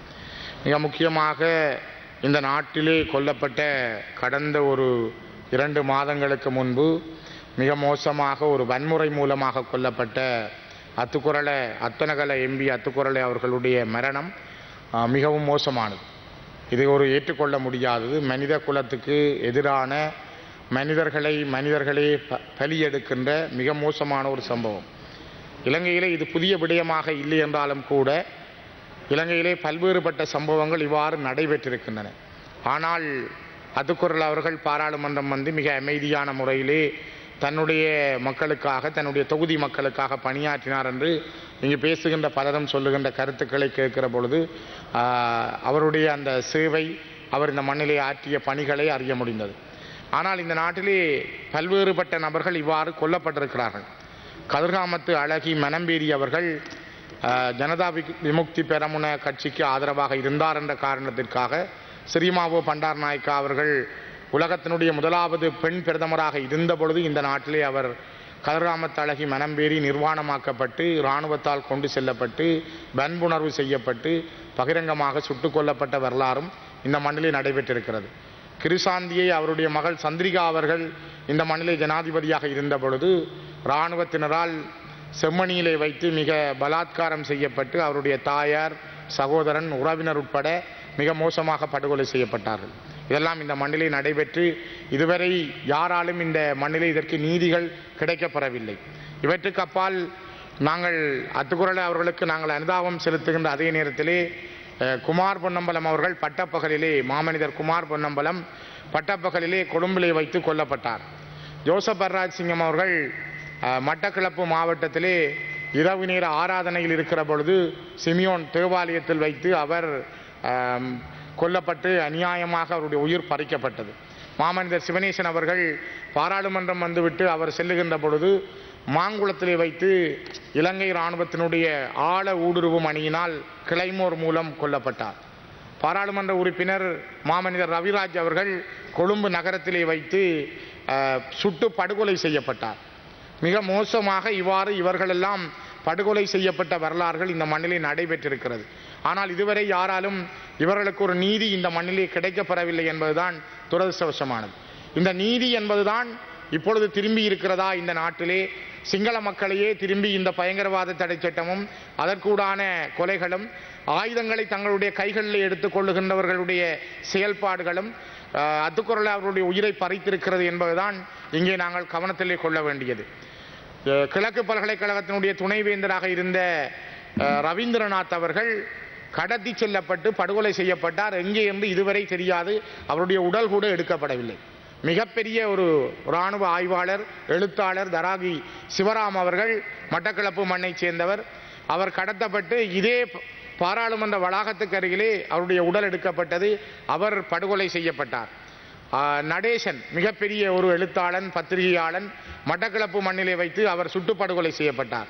யாழ்ப்பாணத்திலே மிகப்பெரிய ஒரு பத்திரிகையாளன், அருமையான அற்புதமான பத்திரிகையாளன் நிமலராஜன் உண்மைகளை கொண்டு வந்ததால் அவர் தன்னுடைய வீட்டிலே வைத்து படுகொலை செய்யப்பட்டார். இவ்வாறு இவர்களை விட மட்டக்களப்பு பல்கலைக்கழகம், செங்கலடி பல்கலைக்கழகத்தினுடைய விரிவுரையாளர் தம்பையா பொருளியல் துறையிலே மிகப்பெரிய ஜாம்பவானாக இருந்த மிக அந்யோன்யமான நல்ல மனம் படைத்த ஒருவர் பட்டப்பகலில் சுட்டுக் கொல்லப்பட்டார். இவையெல்லாம் இந்த மண்ணிலே நடைபெற்றிருக்கிறது. ஆனால் இவற்றுக்காக இந்த நாட்டிலே எந்த நீதியும் கிடைக்கவில்லை என்பதுதான் துரதிர்ஷ்டவசமானது. அத்துக்குரல் அவர்களுடைய மரணம் யாரும் ஏற்றுக்கொள்ள மாட்டார்கள். மனிதநேயத்தை விரும்புகின்றவர்கள், மனிதாபிமானத்தை விரும்புகின்றவர்கள் யாரும் ஒரு மனிதன் ஓடி ஒழிக்கிற பொழுது அவரை இழுத்து வந்து படுகொலை செய்தல் என்பது அது ஒரு மனிதனால் செய்ய முடியாது. மிருகத்தனம் படைத்த வெறி பிடித்தவர்களால் மட்டும்தான் அதனை செய்ய முடியும். அதே மாதிரி தான் இந்த மண்ணிலே பல வெறி பிடித்த மனிதர்கள் பல காரியங்களை செய்திருந்தார்கள். 1983ஆம் ஆண்டில் கூட கௌரவ பிரதி சபாநாயகர் அவர்களே கொழும்பிலே ஒரு பெரிய இனக்கலவரம் தமிழர்கள் மீது செய்யப்பட்ட பொழுது அவர் கடைகளுக்குள்ளேயே தூக்கி போட்டு கொளுத்தப்பட்டார்கள், உயிரோடு கொளுத்தப்பட்டார்கள். மலையகத்திலே இருந்த மக்கள் ஏதும் அறியாதவர்கள், எந்த ஒரு யுத்தமோ சண்டையிலே ஈடுபடாதவர்கள் பல ஆயிரக்கணக்கில் கொல்லப்பட்டு அவர்கள் உடுத்த உடுப்போடு லங்காராணி கப்பல் மூலம் வடபகுதிக்கு அனுப்பப்பட்டார்கள். இவ்வாறெல்லாம் நடைபெற்ற வரலாறுகள் உண்டு. ஆகவே திரும்பவும் இந்த நாட்டிலே ஒரு வன்முறை இருக்கக்கூடாது, ஒரு நியாயமான நீதியான அரசியல் முறைமை இருக்க வேண்டும். அது இந்த நாட்டில் இருக்கின்ற சிங்கள தேசிய இனமும் தமிழ் தேசிய இனமும் தங்களுக்குள் ஒரு புரிதலோடு தங்களுடைய கலை கலாச்சார பண்பாட்டு அடையாளங்களோடு தங்களுடைய மண்ணிலே அவர்கள் வாழுகின்ற ஒரு வாழ்வுரிமை இருக்க வேண்டும் என்பதைத்தான் அந்த மக்கள் எதிர்பார்க்கிறார்கள், உலகம் எதிர்பார்க்கிறது. சிங்கள மக்களுடைய கலாச்சாரம், அவருடைய மதம், அவர்களுடைய வாழ்வுரிமை, அவருடைய நில அடையாளம் என்பது எவ்வாறு முதன்மையானதோ பேணப்படுகிறதோ அதே மாதிரியானதுதான் தமிழர்களுடைய கலாச்சாரம், பண்பாடு, வாழ்வுரிமை, அவர்களுடைய அடையாளம், தொல்லியல் அடையாளம். அவர்களும் இந்த மண்ணுக்குரிய பிரஜைகள், அவர்களும் இந்த மண்ணிலே வாழுகின்ற உரித்து வேண்டும். இவ்வாறான ஒரு சூழல் உருவாக்கப்பட வேண்டும். அப்படி வந்தால் இந்த நாட்டிலே வன்முறை வருவதற்கான எந்த வடிவங்களும் இல்லை. ஆகவே காமினி மன்னிக்கவும் அத்துக்குறள பாராளுமன்ற உறுப்பினர்களுக்கு நடந்தது.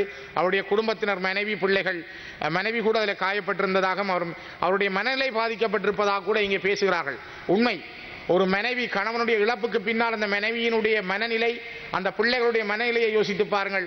இப்படி ஆயிரம் மனைவிமார்களும் பிள்ளைகளும் தங்களுடைய அப்பாக்களை எல்லாம் இந்த மண்ணிலே இராணுவத்திடமும் உங்களுடைய அரசிடமும் ஒப்படைத்து விட்டு கண்ணீரோடும் தாலியோடும் பொட்டோடும் காத்திருக்கிறார்கள்.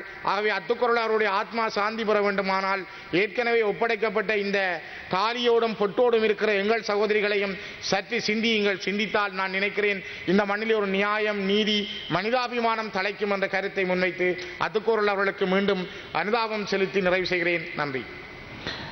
බොහොම ස්තුතියි මන්තා. ඊළඟට ගරු SMS මුසාර් මැතිතුමා.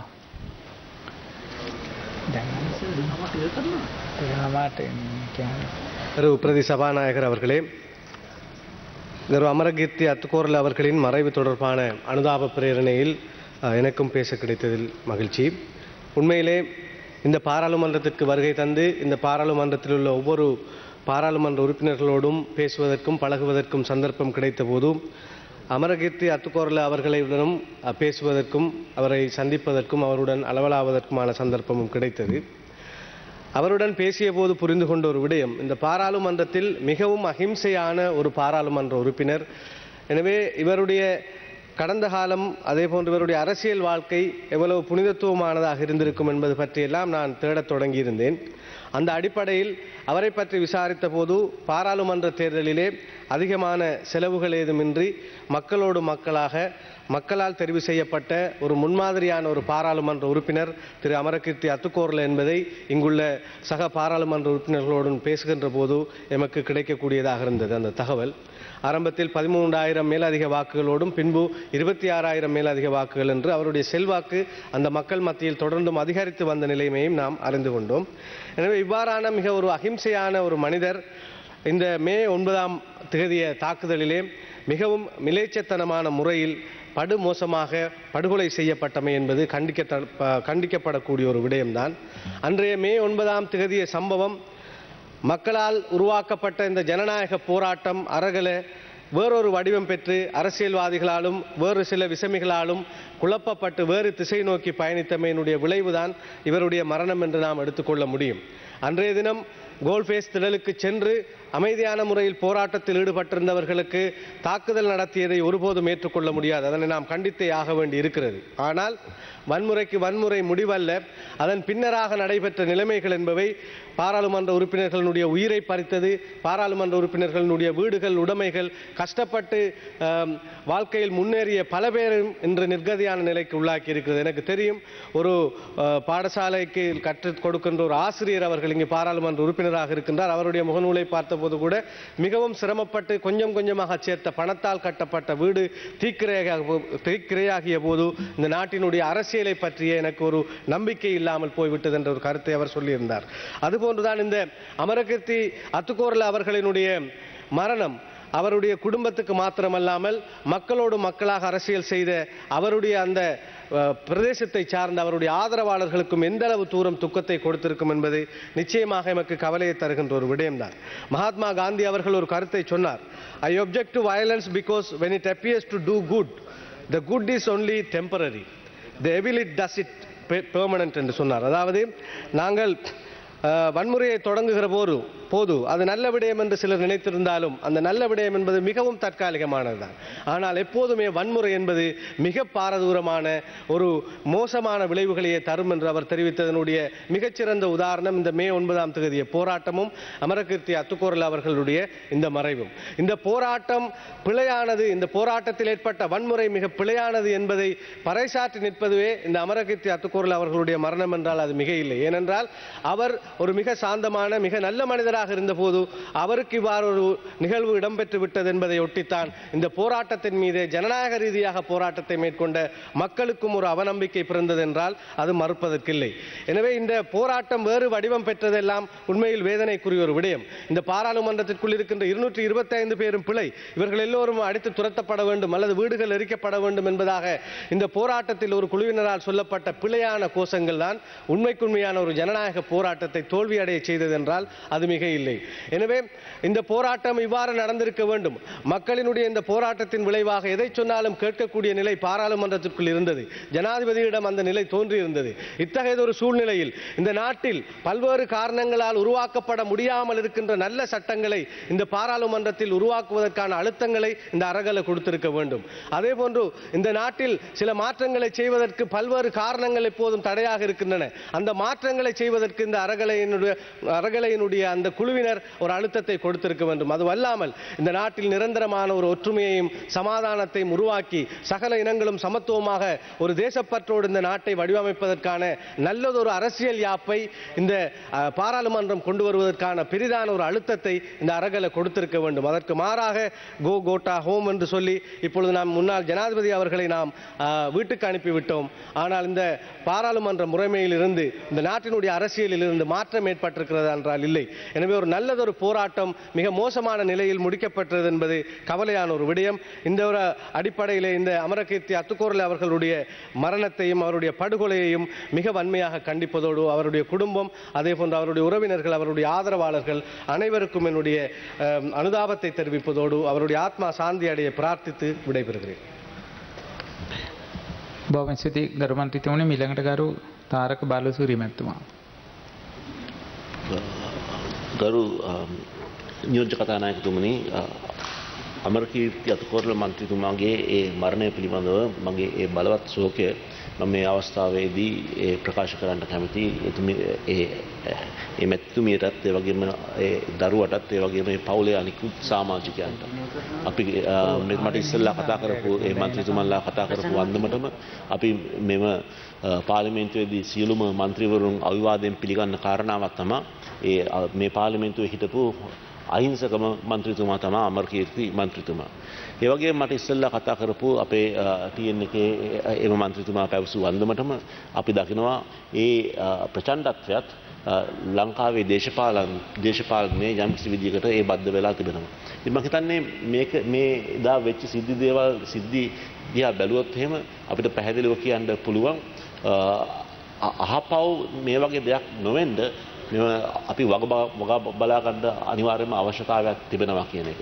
ඒ වගේම මේ සිද්ධි දාමේදියා බැලුවොත් එහෙම අපිට පැහැදිලිව කියන්න පුළුවන් මෙතනදී ඒ යම් කිසි පිරිසක් ඒ සංවිධාත්මකව ඒ മന്ത്രിවරුන්ව ඝාතනය කරන්න එහෙම නැත්නම් ඒ മന്ത്രിවරුන්ගේ ගෙවල් ගිනි තියන්න පහර දෙන්න මෙතනදී ඒ කටයුතු කරා කියන එක. ඒ වගේම ඇත්ත වශයෙන්ම මෙතනදී වුණේ ඒ අමරකීර්ති මන්ත්‍රීතුමාගේ මරණයටත් වඩා මම හිතන්නේ ප්‍රජාතන්ත්‍රවාදයට විශාල ඒ ප්‍රහාරයක් කෙල්ල කරා. ඒ නිසා මම හිතන්නේ මෙතනදී ගරු නියෝජ්‍ය කතානායකතුමනි අපි සියලු දෙනාටම පාර්ලිමේන්තුවේ ඉන්න කට්ටියට වගකීමක් තිබෙනවා. දැන් පාර්ලිමේන්තුව වටලන්න කියලා මෙතනදී ඒ සමහර කට්ටියක් කිව්වා. නමුත් අද පාර්ලිමේන්තුව හැටියට මේ වටලන්න කියපු කට්ටියට අද අපි කිසිම ඕඩර් ප්ලීස් දිවා ආහාර විවේකයේ අත්හිටුවා කටයුතු කර ගැනීමට සභාව එකඟද? හරි. ගරු මන්ත්‍රීතුමා ආරම්භ කරා. දැන් මේ පාර්ලිමේන්තුවේ වටලන්න කියපු කට්ටියට පාර්ලිමේන්තුවේ හිටපු කට්ටියත් ඒ වගේම පාර්ලිමේන්තුවේ පිටින් කටයුතු කරපු කට්ටියත් අද කිසිම පියවරක් අද පාර්ලිමේන්තුව ගන්නෙ නැහැ. ඉතින් මම හිතන්නේ විශේෂයෙන් මේ පාර්ලිමේන්තුවේදී අපි ඉදිරියේදී මෙවැනි සිද්ධියක් වෙන්න නැති වෙන්න අපි වග බලා ගන්න උවමනාවක් තිබෙනවා. ඒ වගේම අර අමරකීර්ති මන්ත්‍රීතුමාගේ ඒ මරණයට කටයුතු කරපු වගකීම් යුතු කට්ටියට අනිවාර්යයෙන්ම අපි දඩුවම් දෙන්න උවමනාවක් තිබෙනවා. Honourable Deputy Speaker, I want to say a word or two about the demise of Her Majesty Queen Elizabeth II. I am a Republican, of course, but irrespective of the fact that I am a Republican, we have to acknowledge the fact that the Queen Elizabeth II was the head of Sri Lanka from her coronation in 1952 until we came up with the Republican Constitution. I would think that whenever we talk of royals, with no disrespect to the other countries, in true nature, we only refer to one royal family, that is the British royal family. And we can see why, because she had been the sovereign, she has been the head of state of 32 sovereign countries. When she was coronated, she became, there were 6 countries along with Sri Lanka where she became the head of the state. And I just Googled some facts, and it's absolutely amazing the role which she has played. And during the 73 years of her reign, she did it with such grace and such dignity. She has served over 170 MPs under her, so in the Commonwealth countries. So if anything which we are to take by the life and the reign of Queen Elizabeth II, it's the manner how she conducted and brought that when a lot of attention was brought upon the royal family, how she acted with dignity, and it can all be admired. So at this juncture, we would like to express our sympathy with the British royal family and also with the people of England and the Commonwealth. Thank you. බොහොම ස්තුතියි ගරු මහත්මනි. මීළඟට ගරු සුදර්ශන දෙනිපිටිය ගරු මන්ත්‍රී. ගරු නියෝජ්‍ය කතානායකතුමනි, මම හිතන්නේ අපි සියලු දෙනාටම හිතේ ලොකු තැතිගම්මක් ඇති වෙච්ච දවසක් තමයි මැයි 9 වෙනිදා. ඊයේ පසුගිය මැයි 9 වෙනිදා. එදා අපේ අතර හිටපු අහිංසකම ගරු මන්ත්‍රීවරයෙක්, මම හිතන්නේ අපේ මේ 225 හිටපු අහිංසකම මන්ත්‍රීවරයා මිලෙච්ච ලෙස ඝාතනය කරනු ලැබුවා. අපිට හිතා ගන්නත් බෑ මේ විදිහට කුරුල්ලු ලෙස ඝාතනය කරන්න පෙළඹුණේ කොහොමද කියන එක. එතුමා ඝාතනය වුණා එතුමාගේ ආදරණීය බිරිඳට, එතුමාගේ ආදරණීය පුත්‍රරත්නයට. අද තාත්තා නැතුව ඒ ගෙවන ජීවිතය අපි කාටවත් හිතා ගන්නත් බෑ. අපිට දැන් ඉතුරුලා තියෙන්නේ නිවන් සුව ප්‍රාර්ථනා කිරීම පමණයි එතුමාට. එදා ඝාතනය කරපු විදිහ, එදා දවස අඳුරු කළු දවසක්. මේ වගේ දවස් අපි 88 89 කාලේ දැක්කා.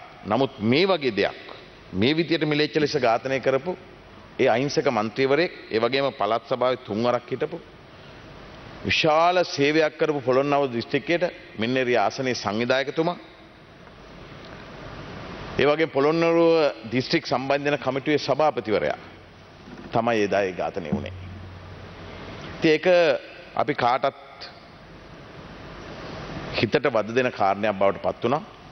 මට හිතා ගන්න බැරි එදා ඒ ඝාතනය සිදු වෙලා පැය කීයක් ගියාද ඒ බොඩි එක ගන්න. එදා ඒ ආරක්ෂක නිලධාරියා තුමාගේ කාර්යය හරියට කරා. නමුත් පොඩි අතපසුවීමක් නිසා එතනදී ඒ හරියට මෙසේජ් එක ආවේ නැති නිසා තමයි මම හිතන්නේ එතනට යන්න සිදු වුණේ. නැත්තම් මුලදිම ඒ පණිවිඩය ගියා නම් එතුමා ඒ ස්ථානයට යවෙන්නේ නැහැ. ඒ ගියේ ජනතාව වෙනුවෙන්. අපිට කියලා ගියේ 3-4 දෙනෙක් මලගෙවල් 3-4ක් තියෙනවා, ඒවට අනිවාර්යෙන්ම යන්න ඕනේ මට උදව් කරපු අය පොළොන්නරුව දිස්ත්‍රික්කයේ. ඒ අයගේ ගෙවල් වල මම අනිවාර්යෙන්ම යන්න ඕනේ. ඒක නිසා මම ඉක්මනට යන්න ඕනේ කියලා තමයි ඔය ගියේ. ඉතින් කොහොම වුණත් අපිට මේ වගේ ශ්‍රේෂ්ඨ මිනිසෙක්, අහිංසක මිනිසෙක්, රටට සේවයක් කළපු මිනිසෙක් මේ විදියට ඝාතනය කිරීම අපි හෙලා දකිනවා. ඒ වගේම මේවා පිටිපස්සේ ඉන්න කණ්ඩායම් මේ ඝාතනය එදා දවසේ සිදු වුණු ගිනි තැබීම් මේවා පිටිපස්සේ ඉන්න කණ්ඩායම් කොච්චර ප්‍රමාණයක් ඉන්නවද? අද වෙනකට තහවුරු කරලා තියෙනවද? එදා උසිගන්නපු පිටිපස්සෙන් ඉඳලා උසිගන්නපු මිනිස්සු අද පැත්තකට වෙලා ඉන්නවා. එදා බොණ්ඩ දීලා එහෙම නැත්නම් නොයෙකුත් උසිගැන්වීම් මත ඉදිරියට ගිය මිනිස්සු ටික, ඉදිරියෙන් හිටපු මිනිස්සු ටික අද සිරගත වෙලා අද රැකියාව කරගන්න බැරුව අද උසාවි ගානේ රස්තියාදු වෙනවා. අද දවසේ මේ වෙනකොට නීතිඥ මහතුරු අප්පුඩි ගහන නීතිඥ මහතුරු ඒ තැන්වල නැහැ. එදා ඒ උසිගැන්වීමත් එක්ක උසාවියට ගිහිලා කෙනෙක් අප ලැබිලා එළියට එනකොට අප්පුඩි ගහන තත්ත්වයකටපත් වුණා. මේ වගේ තත්ත්වයක් අපි කවදාවත් බලාපොරොත්තු වෙන්නේ නැහැ ගරු සභාපතිතුමනි. ගරු කතානායකතුමනි, අපි මේ වගේ තත්ත්වයකටපත් වෙන්න හේතුව අපි සෙවිය යුතුයි. අනිවාර්යයෙන්ම සෙවිය යුතුයි. මම අතිගරු ජනාධිපතිතුමාගෙන් ඉල්ලා සිටිනවා මේ වෙලාවේ මේ වගේ මේ සිදුවීමට අදාළ සියලුම දේවල් සොයන්න. කොමිෂන් පත් කරා ඒක හරියට නිසියාකාරව ක්‍රියාත්මක කළා මේක හොයන්න. මේ වගේ සිදුවීම් ආයේ මේ රටේ සිදුවිය යුතු නැහැ. මේ රටේ සිදුවිය යුතු නැහැ. ඉවරකට හිටි ජනාධිපතිවරයා ගෝඨාභය රාජපක්ෂ මැතිතුමාටත් ආරක්ෂාව සපයන්න බැරි වුණා. එතුමාගේ ආරක්ෂාව එතුමාට තිබ්බ ආරක්ෂාවත් සපය ගන්න බැරි වුණා අපේ රටේ ආරක්ෂක අංශවලට. මේ මුනේ කොහොමද? මිලේච්ඡ ත්‍රස්තවාදයක් අවසන් කරපු විරෝධාර රණවිරු වෙන්න හමුදාවක්. එhmenan ඒ අයට ඒ අවශ්‍ය නියෝග ලැබුණ නැත්te කොහොමද? අතුකෝල්ල ගරු මන්ත්‍රීතුමාගෙත් ඒ ආරක්ෂක නිලධාරියාගෙත් බොඩි එක තිබ්බ රෑ 2 වෙනකම් පාන්දර 2 වෙනකම් තිබ්බ එතන ගන්න බැරුව. මම යුද හමුදාවේ හිටිය කෙනෙක් හැටියට මම දන්නවා ත්‍රස්තවාදීන් සමග ඒ යුද්ධය ඇති වුණ වෙලාවල අපේ විරෝධාර රණවිරුවෙක් ඉස්සරහා වැටලා ඉන්නවනම් තුවාල වෙලා වැටලා ඉන්නවනම් අපි ආ ගන්න පරිම උත්සාහ කරලා අපි ඊටාම කෙටි කාලයක් තුල උපක්‍රම යොදලා ඒක ගන්න ඒ විරෝධාර රණවිරුවව ගන්නවා පිටිපස්සට. හැබැයි මෙතන පැය කීයක් ගියාද? පැය 12කට වැඩිය බොඩිස් දෙක පාරේ. ඉතින් මන් දන්නේ ඇයි මේවට නියෝග ක්‍රියාත්මක වුනේ නැත්තේ ඇයි කියලා. ජනාධිපතිතුමාට ආරක්ෂාවක් දෙන්න බැරි වුණා. ඒකට ඉතින් ජනාධිපතිතුමාටත් ආරක්ෂාව දෙන්න බැරි වුණා ආරක්ෂක හමුදාවලට. මේවා ගැන සෙවිය යුතුයි අනිවාර්යයෙන්ම. මේවට පිටිපස්සේ ඉඳගෙන මේවට උල්පන්දම් දුන්න මේ හැම දෙයක්ම සොයලා ඒ අයට නිසි දඬුවම් ලබා දිය යුතුයි. එහෙම නැතුනොත් මේක නවත්තන්න හම්බෙන්නේ නැහැ. දිනෙන් දින මේ වගේ දේවල් වලට පෙළඹෙන්න පුළුවන්. උසිගැන්වීමට පෙළඹෙන්න පුළුවන්. 88 89 අපේ මම උසස් පෙළ කරන කාලේ මම හැමදාම කියන දෙයක්. අපි දැක්කා මේ தත්ත්වය. අපි දැක්කා රටේ තිබ්බ தත්ත්වය. මිනිමැරුම් ඒ කරපු කොල්ලකෑම් දීපල හානි මේ සියලුම දේවල් දැක්කා. අපි හිතුවා එදායින් පස්සේ ආපහු ඒ වගේ දෙයක් ඇති වෙන්නේ නැති වෙයි කියලා. නමුත් අලුත් සමාජය අලුතෙන් මේ තරුණ පරපුර මේ වගේ දේවල් දන්නේ නැහැ. ඒක නිසා උසිගන්නන් ලේසි ආපහු පටන් ගත්ත ඒ වගේ දේවල් උසිගන්නන්න මේ පිටිපස්සේ ඉඳගෙන මේ කණ්ඩායම්. ඒවට අහු වෙන්න එපා කියලා මම ගෞරවයෙන් ඉල්ලා සිටිනවා මේ සමාජයේ ජීවත් වෙන සියලු දෙනාගෙන්ම. ප්‍රශ්න තියෙන්න පුළුවන්. අරගලේ සමහර දේවල් සාර්ථක වෙන්න පුළුවන්, ඇත්ත වෙන්න පුළුවන්. හැබැයි ඕක නෙමේ ක්‍රමය. ඒක නිසා මේ දේවල් වලට අහිංසක මිනිස්සු ඉස්සරහට පලියක් ඇටියට තියාගෙන 88 89 ඔය දේම කරා. රණවිරුවන්ගේ අම්මලා තාත්තලා ඉස්සරහින් තියාගෙන පෙළපාලි ගියා. අපි දැක්කා. ඒ පෙළපාලි ගිහිල්ලා ආරක්ෂක අංශ විසින් සමහර වෙලාවට බේර ගන්න බැරුව වෙඩි තියපු වෙලාවල් තිබුණා. ඒ අහිංසක විරෝධාර රණවිරුවන්ගේ අම්මලා තාත්තලා මැරිච්ච වෙලාවල් තිබුණා. මම දන්නවා මාතලේ දිස්ත්‍රික්කෙත් ඒ වගේ දෙයක් වුණා මාතලෙත්. අයියයි මල්ලි දෙන්නම එතකොට කැප්ටන් කඩුවෙල ඒ දෙන්නගෙම අම්මා ඔය විදිහට ඉස්සරහින් තියාගෙන ආවා ඒ කාලෙත් 88 89 ඔය භීෂණ ඇති කරපු පුද්ගලයෝ.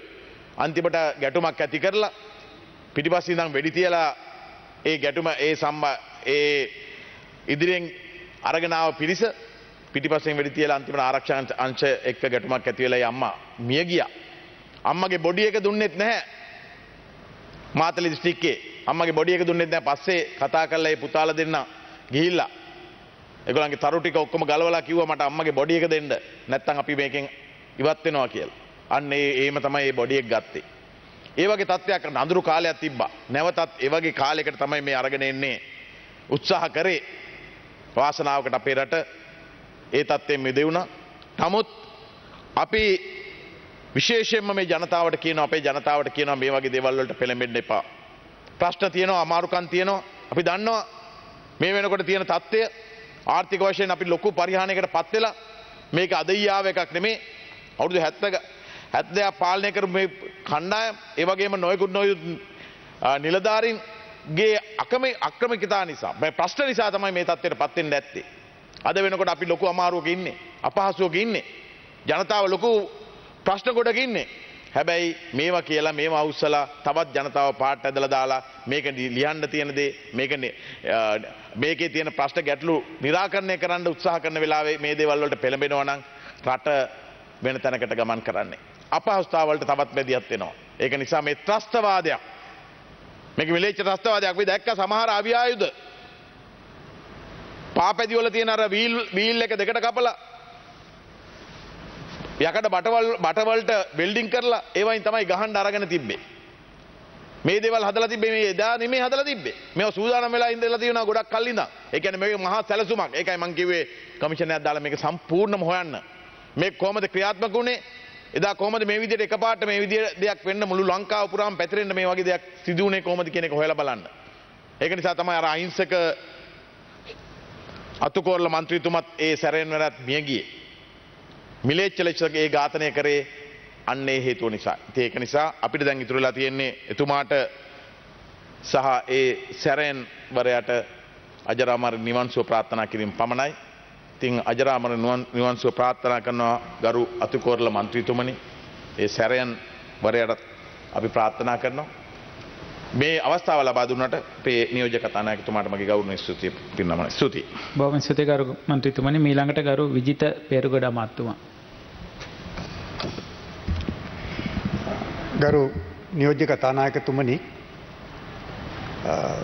අමරකීර්ති අතුකෝරාල අපේ හිටපු පාර්ලිමේන්තු මන්ත්‍රීතුමාගේ අභාවය වෙනුවෙන් ශෝකයට පත් කරන කිරීම සඳහා අවස්ථාවක් ලැබීම පිළිබඳව මා ස්තුතිවන්ත වෙනවා. අප අතරින් සදහටම සමුගෙන ගිය ඉතා මිලේච්ඡ කුරිරු ඝාතනයකින් අප අතරින් සමුගත්ත පොළොන්නරු දිස්ත්‍රික් පාර්ලිමේන්තු මන්ත්‍රී අපේ හිටවත් අමරකීර්ති අතුකෝරළ මැතිතුමාට නිවන් සුවය ප්‍රාර්ථනා කිරීමටත් ඒ වගේ එතුමාගේ දයාබර බිරිඳ අතුකෝරාල මැතිනිය ඒ වගේ මේ දරුවා පවුලේ ඥාතීන් වරුන් වෙතත් ශෝකය ප්‍රකාශ කිරීමට මේක අවස්ථාවක් කරගන්නවා.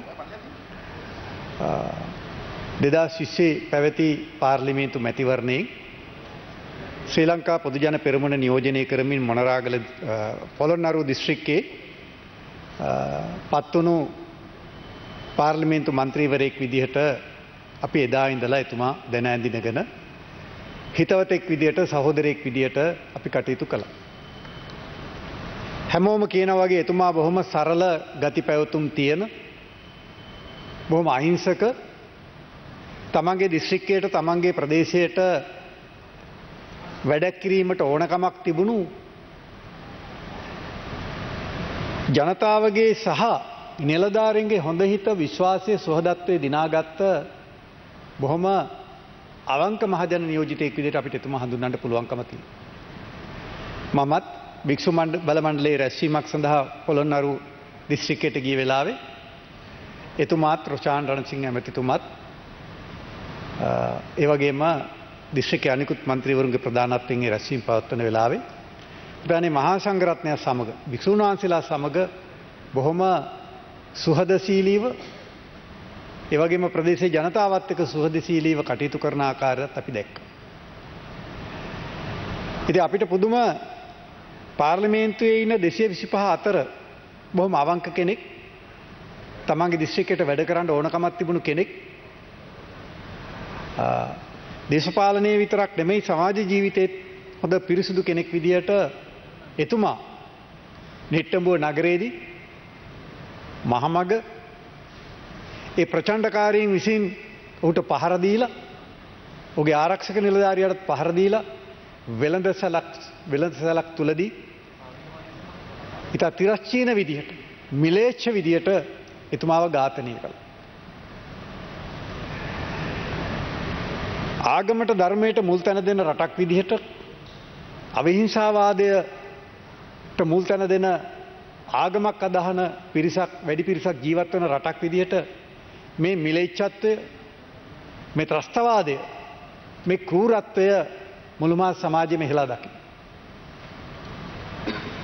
අමරකීර්ති අතුකෝරාල මැතිතුමා තමන් කොළඹ ඉඳලා තමන්ගේ දිස්ත්‍රික්කයේ නැත්නම් තමන්ගේ නිවසට යන අතරමඟදී තමයි මේක සිද්ධ වුනේ.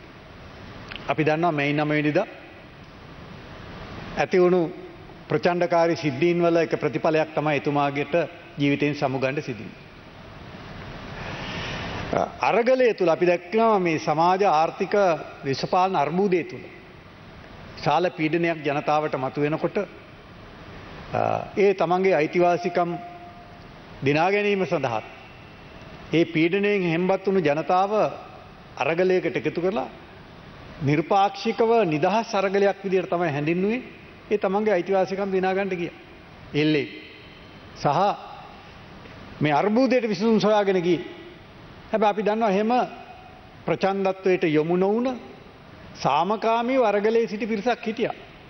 හැබැයි විවිධ මතවාද තියෙන විවිධ දේශපාලන මතවාද තියෙන විවිධ සංවිධාන නියෝජනය කරන බොහෝ පිරිස් ප්‍රචණ්ඩත්වයක් ඇති කරලා හිංසාවක් ඇති කරලා ඒකෙන් ප්‍රයෝජනය අරගෙන මහා විනාශයක් ඇති කරන්නට ඕනකමක් තිබුණා. ඒ නිසා තමයි විශාල වශයෙන් ගෙවල් ගිනි තැබීම් ඒ වගේම ඒ වගේ තිබුණු බඩමුට්ටු පැහැර ගැනීම රාජ්‍ය දේපල විනාශ කිරීම පහර දීම වගේ බරපතල සමාජ ප්‍රචණ්ඩත්වයකට අරගෙන ගියා. මගේ නිවසට පවා දේවතාවක් පහර දෙන්නට එවැනි පිරිස් සහභාගී වුණා. හැබැයි ඒ වෙලාවේ මං හිතන්නේ නීතිය අසරණ වුණා.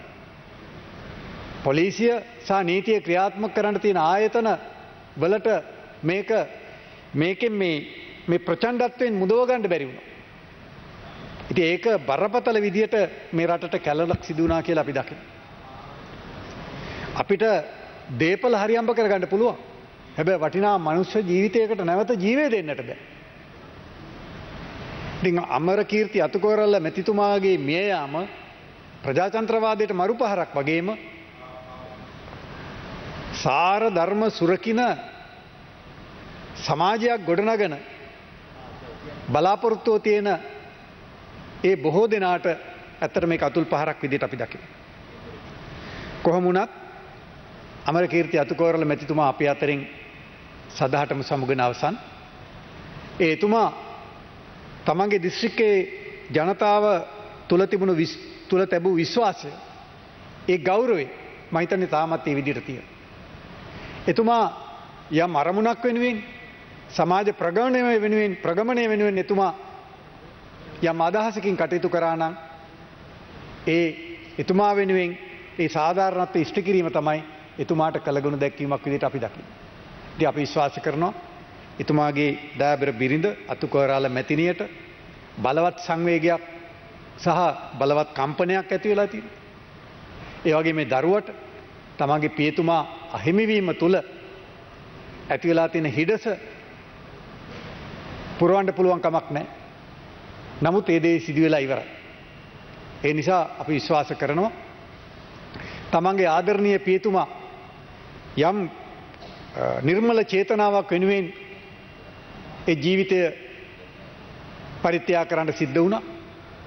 නිසා ඒ තාත්තා පියතුමා බලාපොරොත්තු වුණු ලෝකය ගොඩනගන්න ඒ දරුවටත් ඒ වගේම අතුකෝරාල මැතිතුමා ඒ ගෙන ගිය ඒ නිවැරදි සමාජ දර්ශනය වෙනුවෙන් කටයුතු කරන එතුමාගේ දයාබර බිරිඳ අතුකෝරාල මැතිණියටත් ඒ පවුලේ සියලු දෙනාටත්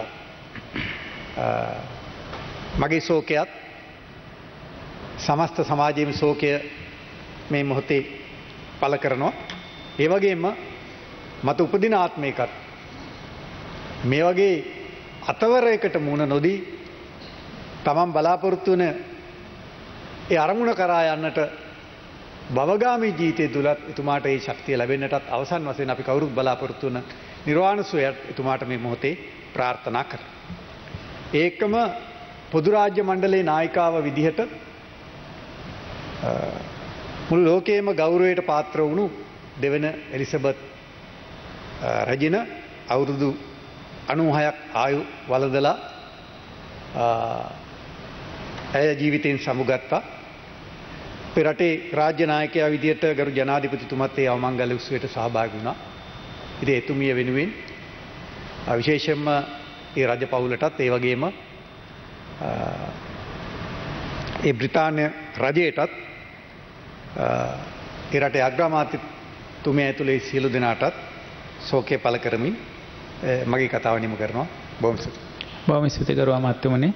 9වෙනි පාර්ලිමේන්තුවේ පාර්ලිමේන්තු මන්ත්‍රී අභාව ප්‍රාප්ත ගරු අමරකීර්ති අතුකෝරළ මහතාගේ අභාවය පිළිබඳ පාර්ලිමේන්තුවේ දෙපාර්ශ්වයෙන්ම කරන ලද ශෝක යෝජනාවන් අනුමත කරමින් ගරු කතානායකතුමා සමග මම ද එකතු වීමට කැමැත්තෙමි. ශෝක යෝජනාව සලකා බලන ලද දින දෙකට අදාළ රැස්වීම්වල නිල වාර්තා පිටපත් ශෝකයටපත් පවුලේ අය වෙත යවන මෙන් පාර්ලිමේන්තුවේ මහ ලේකම්වරයාට මම නියෝග කරමි. අද දින නියම පත්‍රයේ විෂයාංකයක ඉදිරිපත් කිරීමට ගරු සංවිධායකතුමා. ගරු නියෝජ්‍ය කතානායකතුමනි, අද දින න්‍යාය පත්‍රයේ දිනට නියමිත කටයුතු වලට අදාළ විෂයාංක 1 මම ඉදිරිපත් කරමි. සභාව එකඟද? හයි. සභාව කල් තැබීම. පාර්ලිමේන්තුව 2022 ඔක්තෝබර් මාස 3 වෙනි සඳුදා පෙරවරු 9:30 දක්වා කල්පිටියේ යෝජනා කරමි.